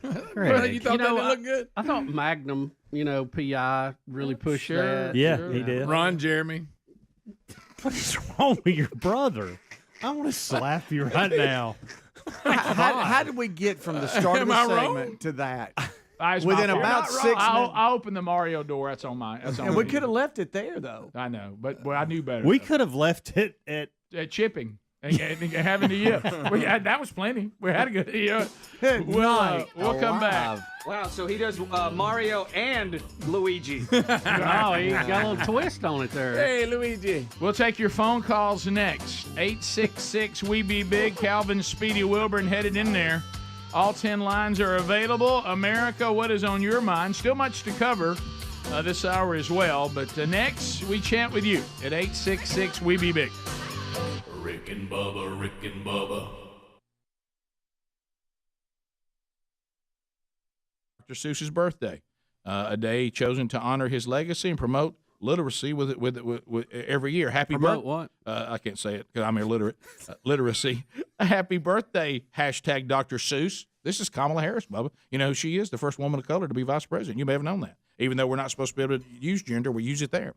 The more that you read, the more things you will know, the more that you learn, the more places you'll go. She's quoting, of course, the places you'll go from Dr. Seuss. And she says, happy birthday to Dr. Seuss with an exclamation point. Rick, there's so many inconsistencies here. It's just really getting hard to follow. I mean, for those of us that want to get woke and get in line, it's we're trying to follow the leaders, but, man, it's confusing. Yeah, President Trump. Woke us. President Trump retweeted that from Kamala, thought it was a great thing to put out.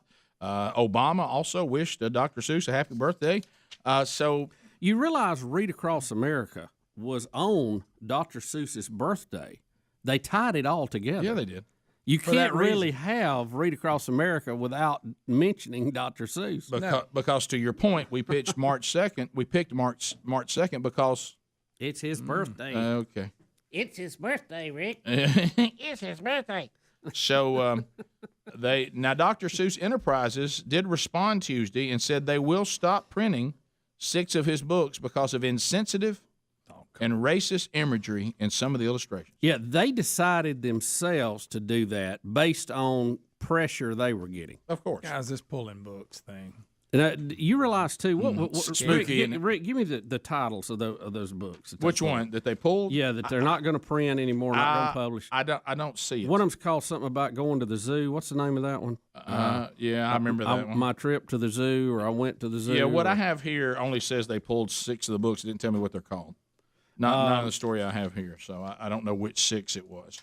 But, do you want to hear? Why don't we hear from President Obama on his feelings for Dr. Seuss? Here we go. We have that clip. All right. Pretty much all of the stuff you need to know is in Dr. Seuss. It's like the Starbelly Sneetches.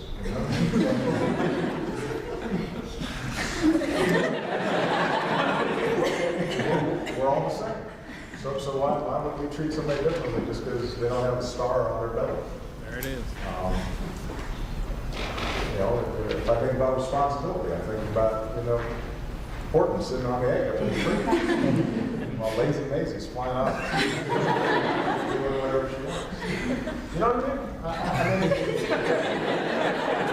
All I'm saying is that as you get older, what you will find is that the homespun basic virtues that your mom, your dad, folks you care about or admire taught you about hard work, being responsible, being kind, giving something back, being useful, working as a team. It turns out it's all true.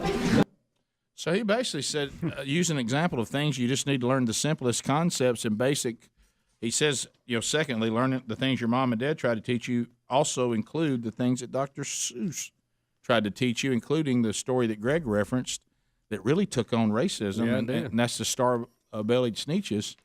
And Obama quoted Horton Hears a Who, and then Lazy Maisie, and so he's acting like Dr. Seuss is a great lesson teacher. What are we even about racism? What's the takeaway here that President Obama wasn't woke? I guess not.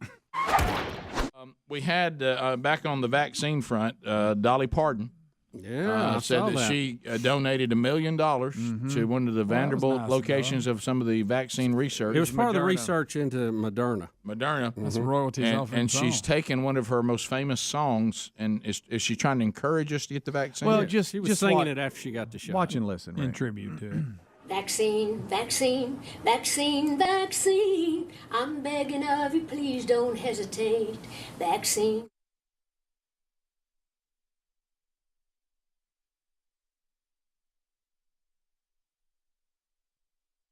Now, but I'm dead serious about the vaccine. She, Rick, to your point, she helped fund. I'd even embarrassed Bubba a little bit, I think. Moderna. I saw it yesterday. I was over vaccine. it. If I hadn't seen it, I would just be melting right now. Right. It makes me want to go get a vaccine. I don't know about y'all. But she donated. That's what did it for me. I wasn't going to do it. Moderna research at Vanderbilt. So you're right. And she took for the vaccine. researchers there at Vanderbilt. But she's got. Rick and Bubba, Rick and Bubba. the gravy, please. We're back. Rick and Bubba, 20 minutes past the hour. A brand new Rick and Bubba University, the podcast, out from the weekend. If you haven't caught it, our conversation with Patrick Morley, catch that, his latest book. We talk about that if you haven't caught it. Also, if you'd like a signed copy of the latest 31-day devotional, Sin Always Matters, from themanchurch.com, let's go to the homepage. Use that link, and we'll get a signed copy to the dads on your list for the upcoming Father's Day, if you so desire. That will run to June the 10th. All right, so phone calls coming in now. 866-WE-BE-BIG if you want to join us. Lines are available. Calvin Speedy Wilburn is taking those phone calls now. Marshall is out of the great state of Mississippi. Marshall, welcome to the Rick and Bubba Show. How are you today? Happy Monday, boys. Hey, you too. Sure enough. So had an amazing time over the weekend in Birmingham. Hung out on the show with y'all, won the golden ticket seat. Yeah. I just wanted to go through, if I had time, real quick. I was honored to use the bathroom with Greg. I got a few things wrote down here. Yeah, that's fine. We're not trolling. You got time. So we use the bathroom? You had kind of a you came to the golden ticket seats, and you had, I guess, kind of a bucket list. So it was. Yeah, Greg took you to the bathroom. All right, keep going. Oh, yeah. The trip to the building. Will you tell the audience, Marshall, that we're not exaggerating, are we? It is a journey. Absolutely. Yeah. It's definitely a journey, but I mean, it's worthy. It was a worthy venture. There you go. But yeah, we went. We got to meet John Thomas, which was awesome. That was big. I've really enjoyed every meeting that I've had with the guy. I actually got to eat breakfast at Edgar's after the show. We run down the hill there, went to Edgar's and ate breakfast. Good choice. My wife really enjoyed that. Yeah. Right. Yeah. There's a new place in Homewood that we ate dinner called Luca Legato that I would recommend. Have y'all had that? No, but I'm following it away. Oh, wait, say that again. What's it called? Luca Legato. Okay. Luca, Luca, Lagoto, Luca Legato. Found it. Brand new place. Just opened about 3 months ago. Well, we'll never get in now. Thanks, Marshall. We'll never get in now. I'm in, Marshall. You pulled what my wife won't let me do anymore. You've talked about it on the air. All right. Just do what we did. Wait till 9:30 to eat. There you go. We went kayaking up in Fort Payne at the DeSoto Falls. Wow. My goodness, y'all made it count. Okay. We made it count. Let me tell you what happened. We waited all day to go up there because we kept thinking severe weather was going to come through. Yeah. We finally went ahead, bit the bullet, got in the kayak. 3 minutes of being on the water, and it starts hailing. Oh, I bet that felt good. It was fantastic. It was like constant thumping on my ear. Also, I sent a picture to Speedy of my daughter and our dog with her minion that I won, and she's really wanting to say hi to you guys if that's possible. Oh, you were the one that picked the minion on the Wonderful Wheel of Meat. That's right. As one of Greg's minions. I got you. And so, yeah. Did the hailing stop on the kayak trip? Did y'all ever get to finish it without being pummeled with hail? We managed to get some cover and right on the edge of the water on some trees and stayed there, and birds crapped on my wife. And well, there you go. Oh, that's good. That's fantastic. Okay. But it did stop long enough. The hard cold rain, by the way, did stop long enough for us to get back to shore. Also, my wife, I don't think mine's telling y'all this. She slipped, twisted her ankle. We talked, let's see. I was trying to remind her about how we had been planning this for so long, and she really wanted to go. Oh, look, there's a picture of us. Maybe a delay. I'm sorry, guys.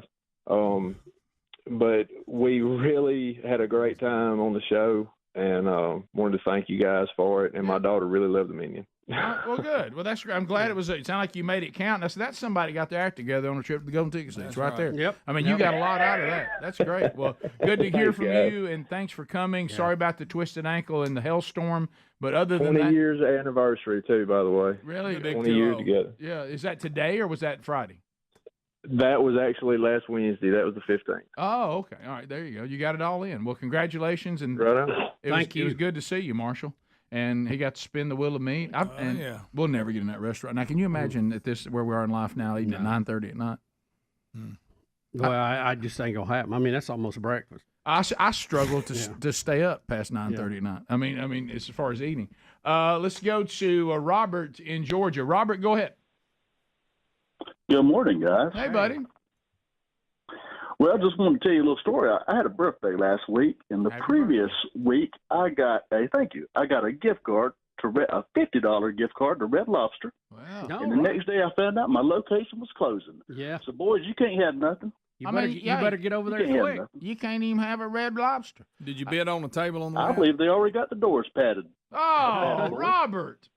Well, the one in Vestavia made it, right? Didn't they make the Did it make it? I think Gadsby did too. You know what's funny? They said the day that we did that the audience all day long, husbands were telling wives they were Red Lobster worthy. Yeah. Oh, I know. That's funny. Red Lobster That's worthy. funny. Hey, let me tell you something, baby. You're Red Lobster worthy. So the two that we normally frequent are going to make it. I think they're still there. I think. Helms, you can confirm one, right? Yeah. For sure? I will go by and see. All right. It's fine now. Yeah. Let's go to Andrew in Hattiesburg, Mississippi. Andrew, go ahead. That looks good. Hey, guys. Hey, buddy. I just wanted to mention I really am glad that you guys are going off the air because I need a break. My wife buys everything y'all sell. I had a mattress show up at my door this past Christmas. I got a hair kit. It's my Christmas present from my wife. I'm bald, but y'all are selling some kind of hair kit for your body. I've got mugs. I got more Rick and Bubba crap than I can ever use, and I need a break. Love you guys. Congratulations. That may be the best call. You know what? How about that? He said, hey, let me up. Somebody's got to have some relief. A mattress showed up. A mattress showed up. Watch it get out of that box. Can I ask y'all something, too? Because, we mentioned restaurants. So I didn't know how to take this. I've been pretty clear, and I think y'all agree with me, that, a heterosexual man cannot go to eat at Panera Bread with another man. Right. But you can go with your wife, or you can go by yourself, or something like that. You look creepy by yourself, but you can go. So I'm having a lunch today, and the person was pretty adamant about where they wanted to go. And I had made a suggestion, and that suggestion was rebuked. And then they said, let's meet at Super Chicks. Oh, yeah, chicken salad. And then I'll text back, should I wear a skirt? Is Super Chicks? I think it's about chicken, not chicks. That? Okay, so it sounds like a girly place. What is this? I don't know. And he wants me to meet him there. Super and eat. There's chicken salad chick. Yeah. Super Which Chicks. I like, you got by the name way. right. Yeah, I think that's what he said. I'll look at Super that. Chicks 280. I'll look at this. What is that? I would think it would be chicken, Rick. What Chicken is sandwiches. that? Is that all? Oh, here it is, right here. Greg. You're doing it right here. Well, yeah, he said it was close here, but it didn't. Here it is, right here. I think I saw it when I went to eat breakfast. Oh, yeah, you're gonna like this. You know how I love chicken. So this is not some girly place. No, Rick. Well, I didn't know. Think of what did the name sound like when I said to you, This Bubba? is chicken. Didn't that feel weird? Hey, you like chicken? I do like chicken. You like custard?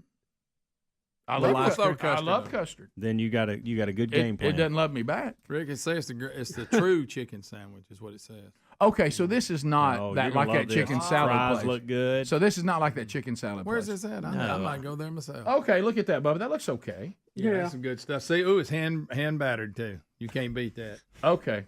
I hate the prefab. You hand battered chicken Well, fingers. he you was got acting me. like that we were eating there so we could do a little better. That doesn't look a little They better. do have some. They have some options. Man, I thought my suggestion for people was, throw custard in. I've noticed. You know, Okay, so Freddy's has does it too. custard, and so does what's this other one down here? Well, see that when I heard that, I thought it was that there's one What place. is custard exactly? Ice cream. It's kind of something. I had it one time. It wasn't ice cream. It's in the same family. It's right up your alley. They have. It's a mixture between pudding and ice cream. That's what you want. It's pudding and ice cream mixture. But when he told me, I thought it was that other place that has that picture of the chick in the sign, like as a woman. Chicken salad chick. Yeah, so it's not that. That's a good. I like that. What? They got all kinds of chicken salad. Would you eat there with another guy? Oh, you're right. Maybe not. Probably not. He would have until you planted that seed. Nah, that's a good point. No, That's legit. There's certain places that are date only. And I mean, you wouldn't go there on like a normal. Okay, so this is different. This is just, That looks really good. the chicks. This just means chicken, right? That's all that means. I can hear that, by the way. what you're saying. I just didn't expect to be. Hey, look at it. Looks good. Somebody to be so adamant about it. Hand-breaded. Oh, yeah. You all about the hand-breaded. Oh, I am. We'll be back. You like chicken, Greg? I love it. Rick and Bubba, Rick and Bubba.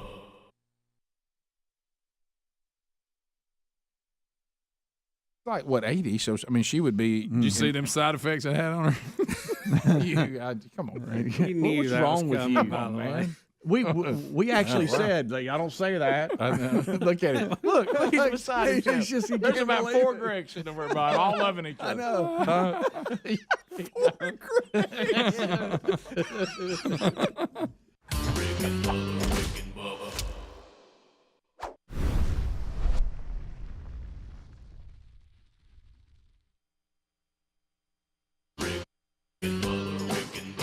This is the Rick and Bubba Show.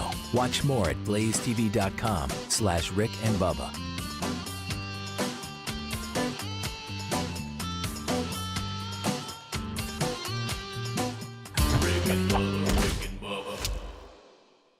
Rick and Bubba Show, thank you for being with us. A brand new hour has begun, and we are thankful that you are here. This hour starts with the national anthem.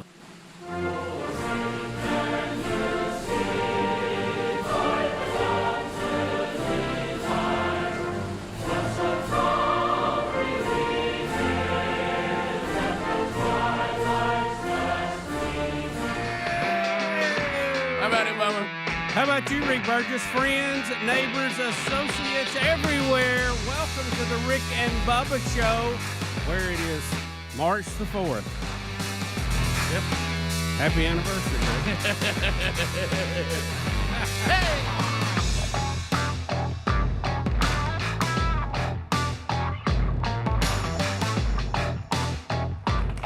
Earth, wind, and fire. There they are. We learned there were a few more elements, but that was the belief once upon a time. Believe that was the B side to Serpentine Fire. Yep. Saturday night.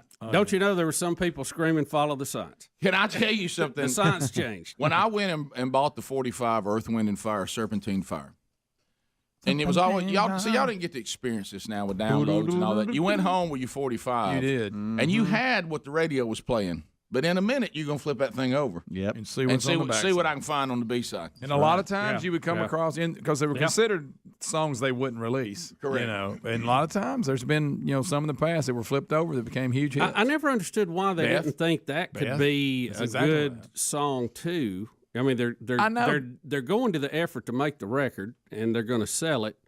But I guess they wanted that splash of that A side. Yeah, they just felt like the B side was a throwaway. You know what Beth was the B side of? Detroit Rock City. Yes, I it was going to was. say Detroit Rock City. How about that? There were several. See, they don't even know what a B-sides, B-side means. There's people right now going, we don't know what these old men are talking about. Remember turning the B side over and just going, all right, let's see. Let's see what's there. Wasn't Captain Quick Draw Never a had a B-side? B-side. Yes, Captain Quick. Of, It was Brick House. I think Yeah. so. Helmsy doesn't know.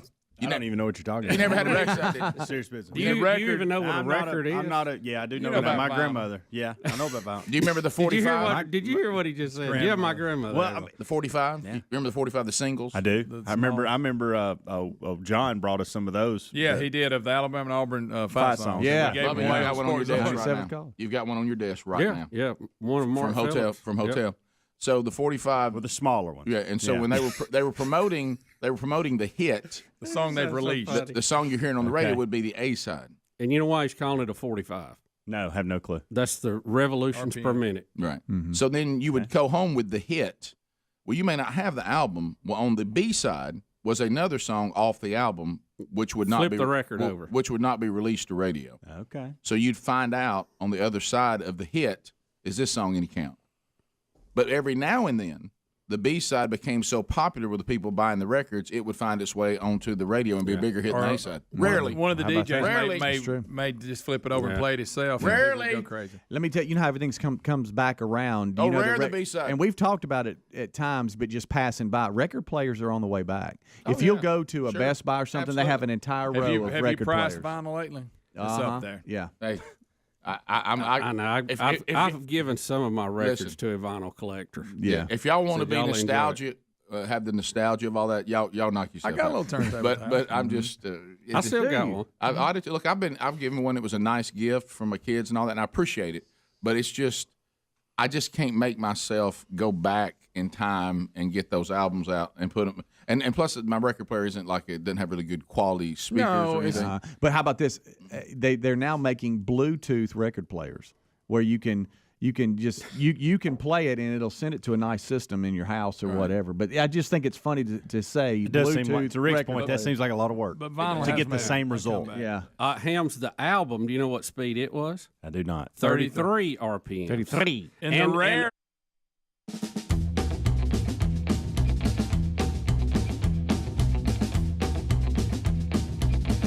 35 minutes past the hour. Rick and Bubba, as we make our way back. Have you done it? Have you made the move? If you are our age or older, have you decided to check out AMAC? Yes, there is a choice. You don't have to be with AARP. You can still get the great discounts that we love.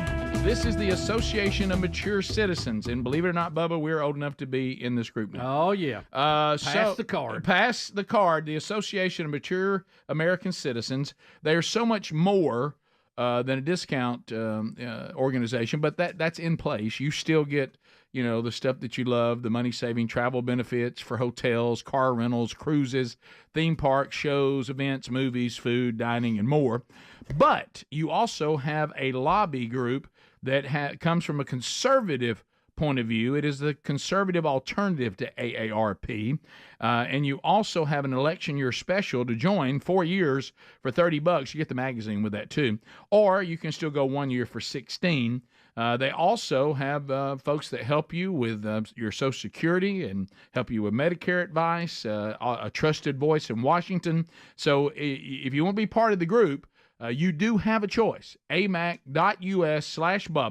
Find that link at rickandbubba.com under the sponsors button as well. So still looking back over the weekend, the Sunday, I was we were at church, and Sherry and I, we were at our class, and we were teaching, we're going through that, and so I was wearing a suit. This thing about the suit has become, we've covered this before, but it was in full swing, so it's worth mentioning again. This is classic human beings.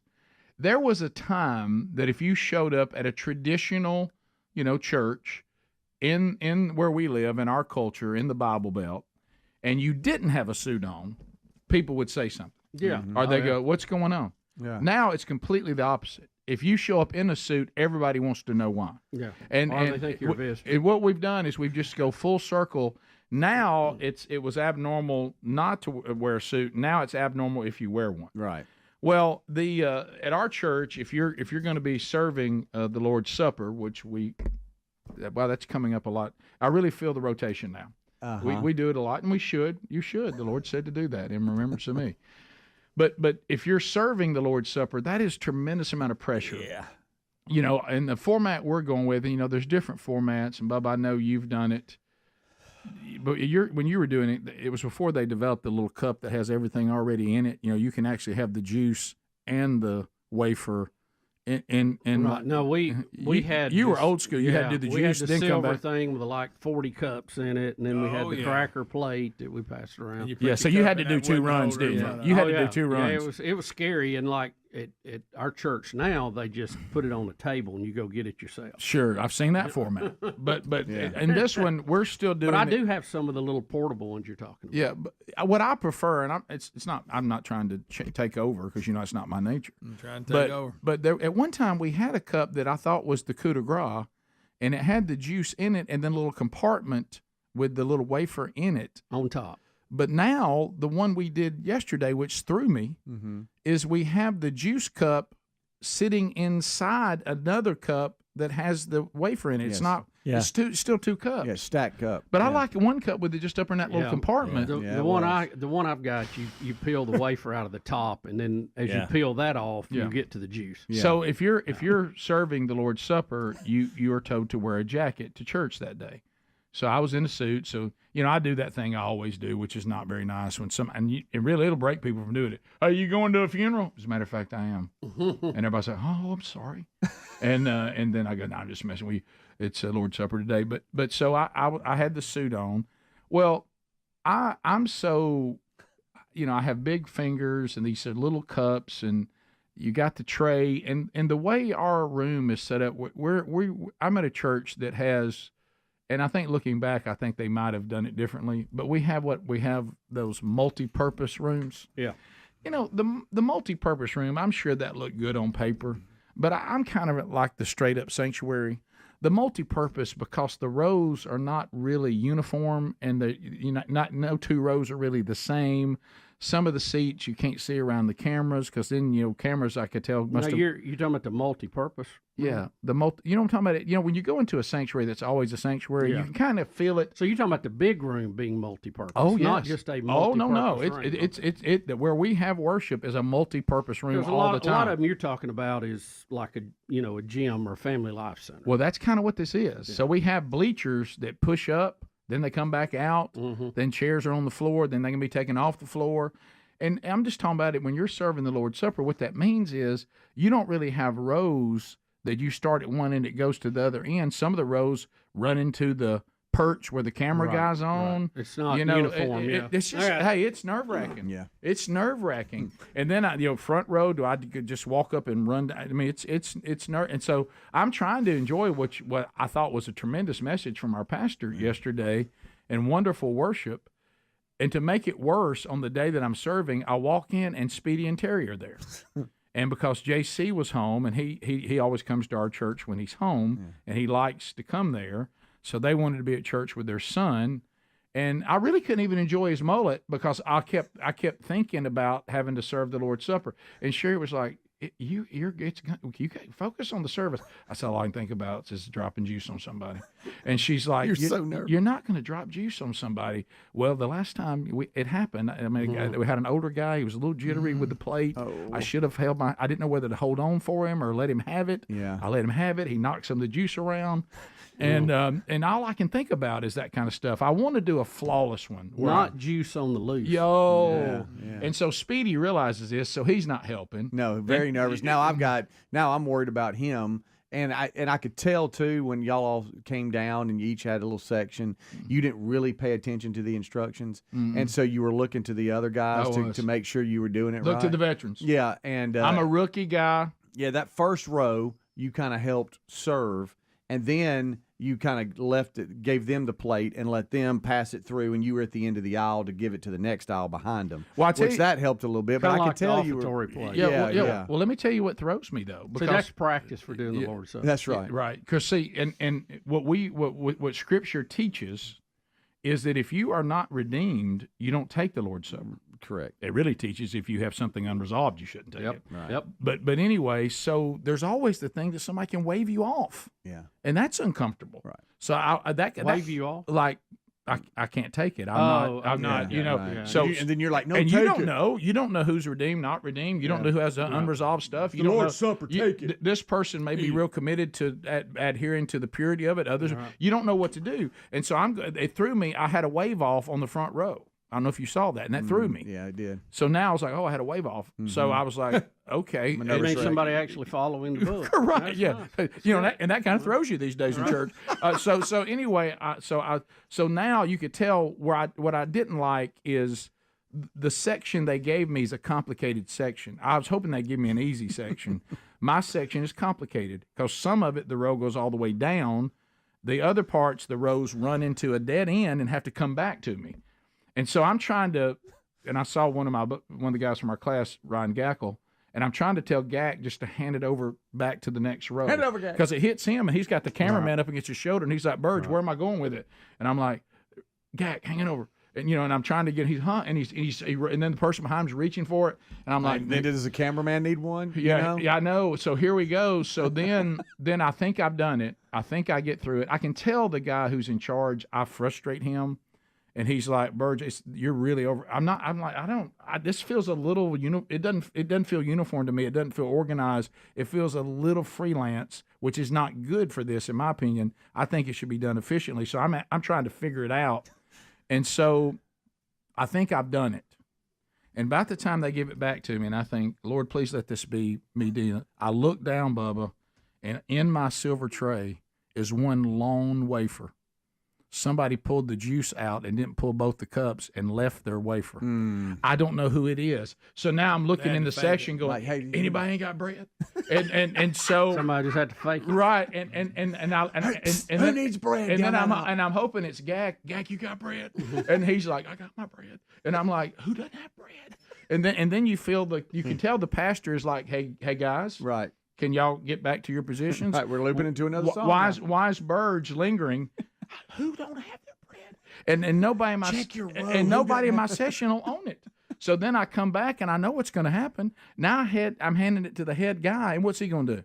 See that I left a wafer in there. Yeah. And he looks down at it and just looks at me and does a, and I could see his face, and he's like, "Whose bread is that?" I don't know. Nobody would claim it. And so he goes, maybe they didn't know they didn't have so bread. We got somebody's without, nobody can eat Jesus' body. I didn't know what else to say.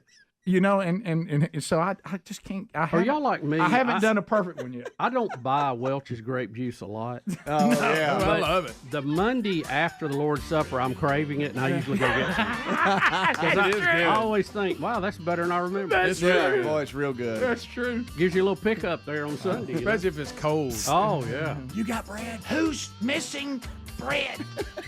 Check. No one would own it. But you're right. Somebody had to fake it, I guess. Yeah. And now am I held responsible for that? We'll be right back. Rick and Bubba, Rick and Bubba.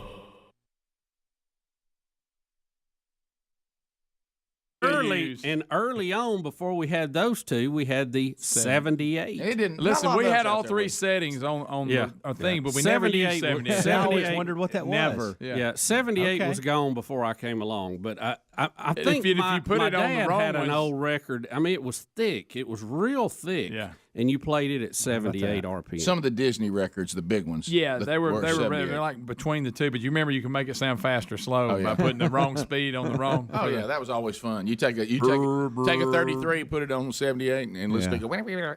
Yeah. Wow. So just you know what, but things change. Remember but they trying to stay- drop the needle on the song you wanted to hear? You'd look at the stripes and you'd count them. And Try to find. Yep. Yeah. Well, things change and then they stay the same because you know what? I just got an email yesterday that people take the podcast archives and do the same thing. They change the speed of our voices. I know. So people still do it. Yeah. I know somebody that does audiobooks at 1.5 speeds to speed it up, so he can fly through books. Do you remember all the trouble though you used to have with the cartridge and the needle and the arm and the record player? It was constant. Remember something. you get the weight and you put a dime or something. If it started skipping, people would put a dime or a penny on it to keep it in the groove. I went with a nickel, more weight. Yeah. Rick and Bubba, Rick and Bubba. We'll talk with the Alabama Secretary of State, and we'll just talk with him about this technology and the flaws, the good, the bad, the ugly, and maybe that can be informative about future elections and all that. So we'll take that on. Yeah, that is really at the heart of a lot of the controversy surrounding the last election. And John Rick at the very worst is one of the 50 top experts in the country.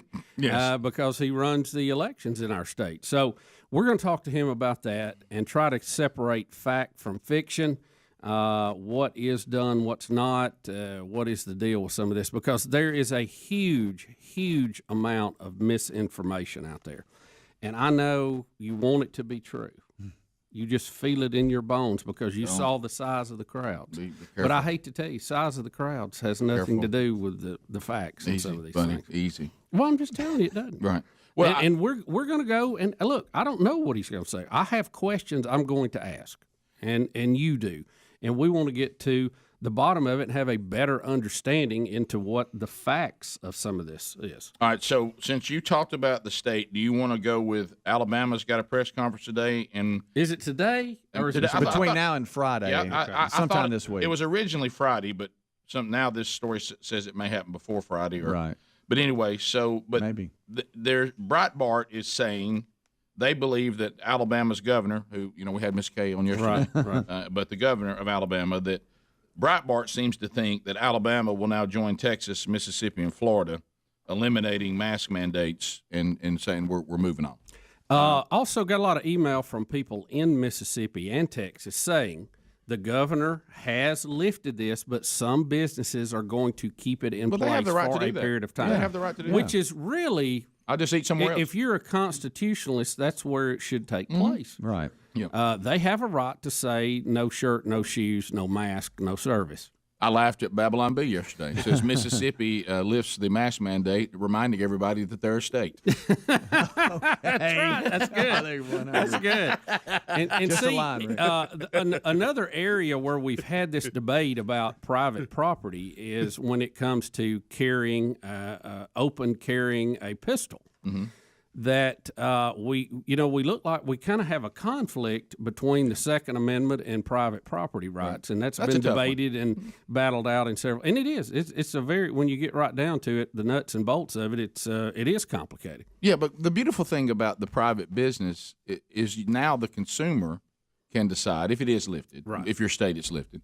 The consumer decides whether I want to walk in a restaurant with a mask on and then take it off when I sit down to eat, or I'd rather go somewhere else where I just walk in and don't have to do all that. Right, and if it- you're more concerned Right. about the COVID spread, you go to a restaurant with a mask. If you don't give a rip, you go to one without it. Or you wear one yourself to protect yourself or others because Right. you want to do it. Yeah, it even goes down to the personal level. Yeah. And That's back to the Second Amendment argument. The Second Amendment is part of the federal Constitution that limits the federal government. It doesn't limit a private citizen. Correct. That has private property. So, you got to remember in what order these things fall and how it works out, which still, I know it's complicated. Some people go, well, why in the heck is this so complicated? But it's still the best system going. Right. And so we'll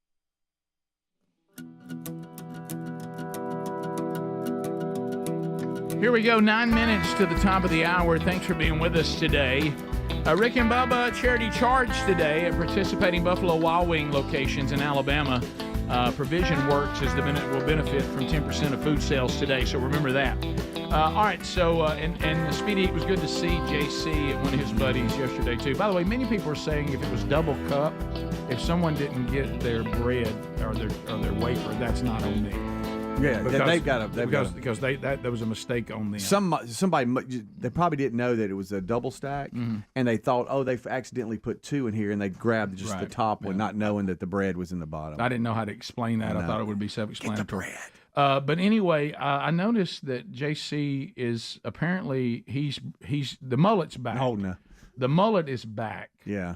But he was telling me because I said, and I told him, I said, for someone who had a massive mullet in the 80s, moment of silence for the 80s, I said, it looks like your business up front is fine, but you need to tend to the party in the back. Yeah. I mean, I see that you've got it set up, but you need more party in the back, especially if you're going to, wear a baseball cap. And I told him, I said, if you have party in the back right, you put a fitted baseball cap on.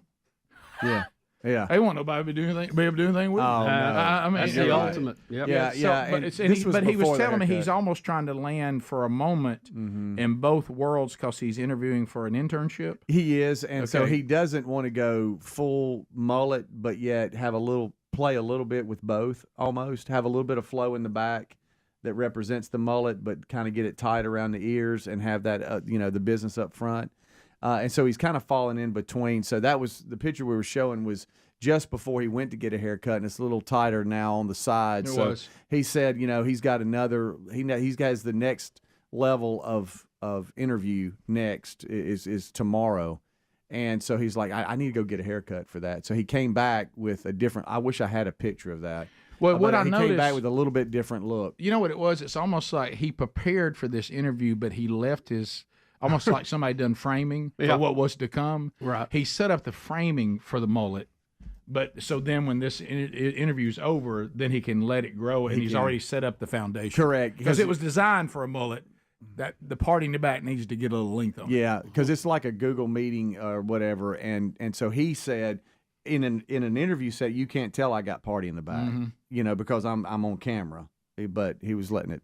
Let me tell you something. You let that part in the back get long, and you put on a fitted cap. Oh yeah.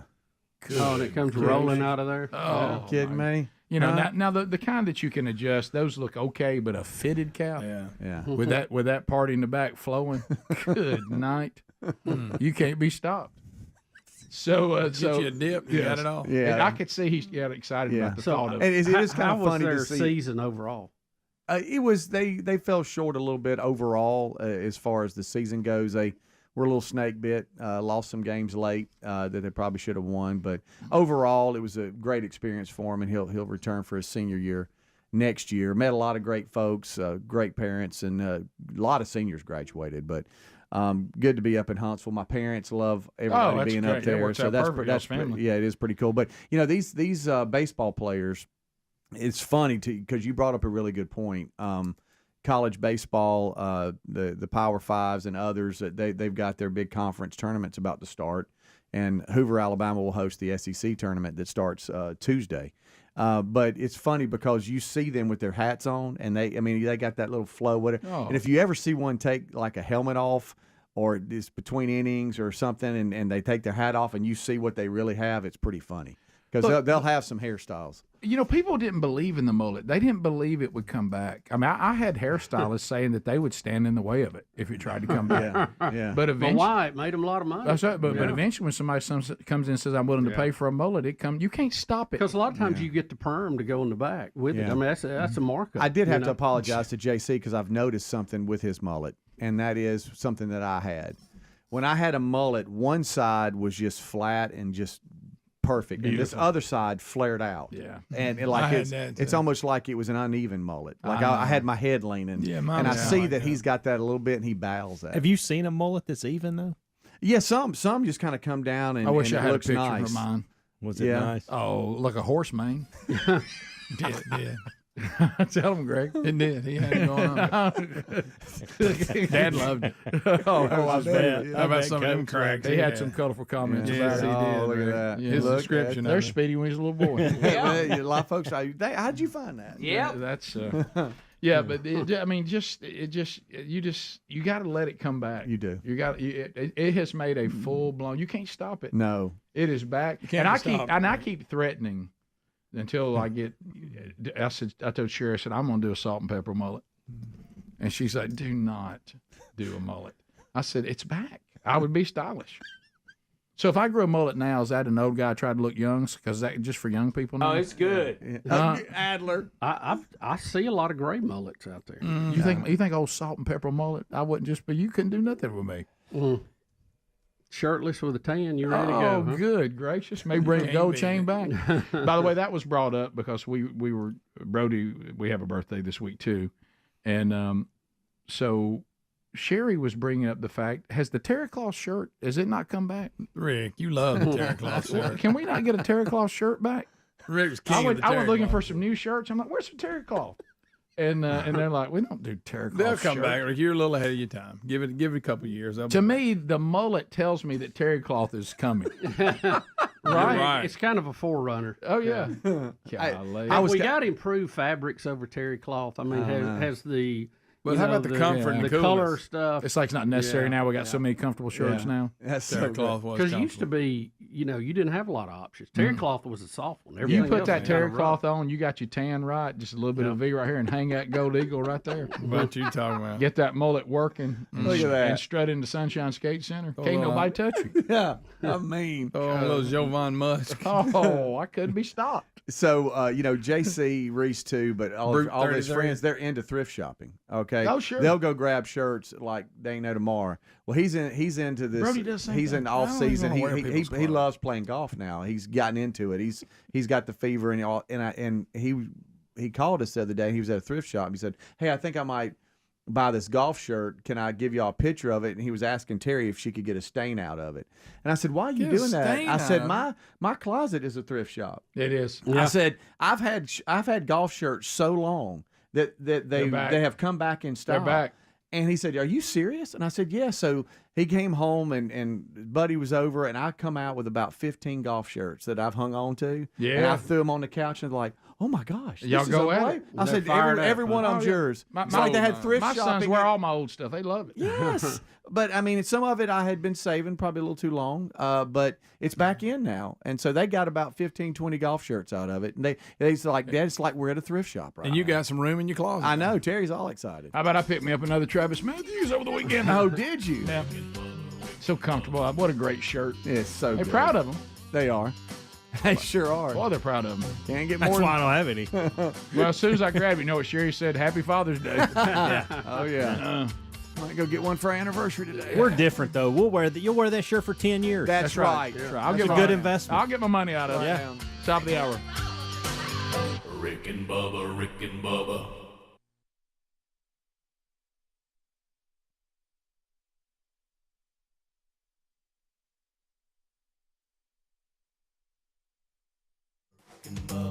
Pass the gravy, please. Rick and Bubba, Rick and Bubba. Ooh, it brings me to my knees. Rick and Bubba, Rick and Bubba. I can't start another. Rick and Bubba, Rick and Bubba. Day without 'em, brother.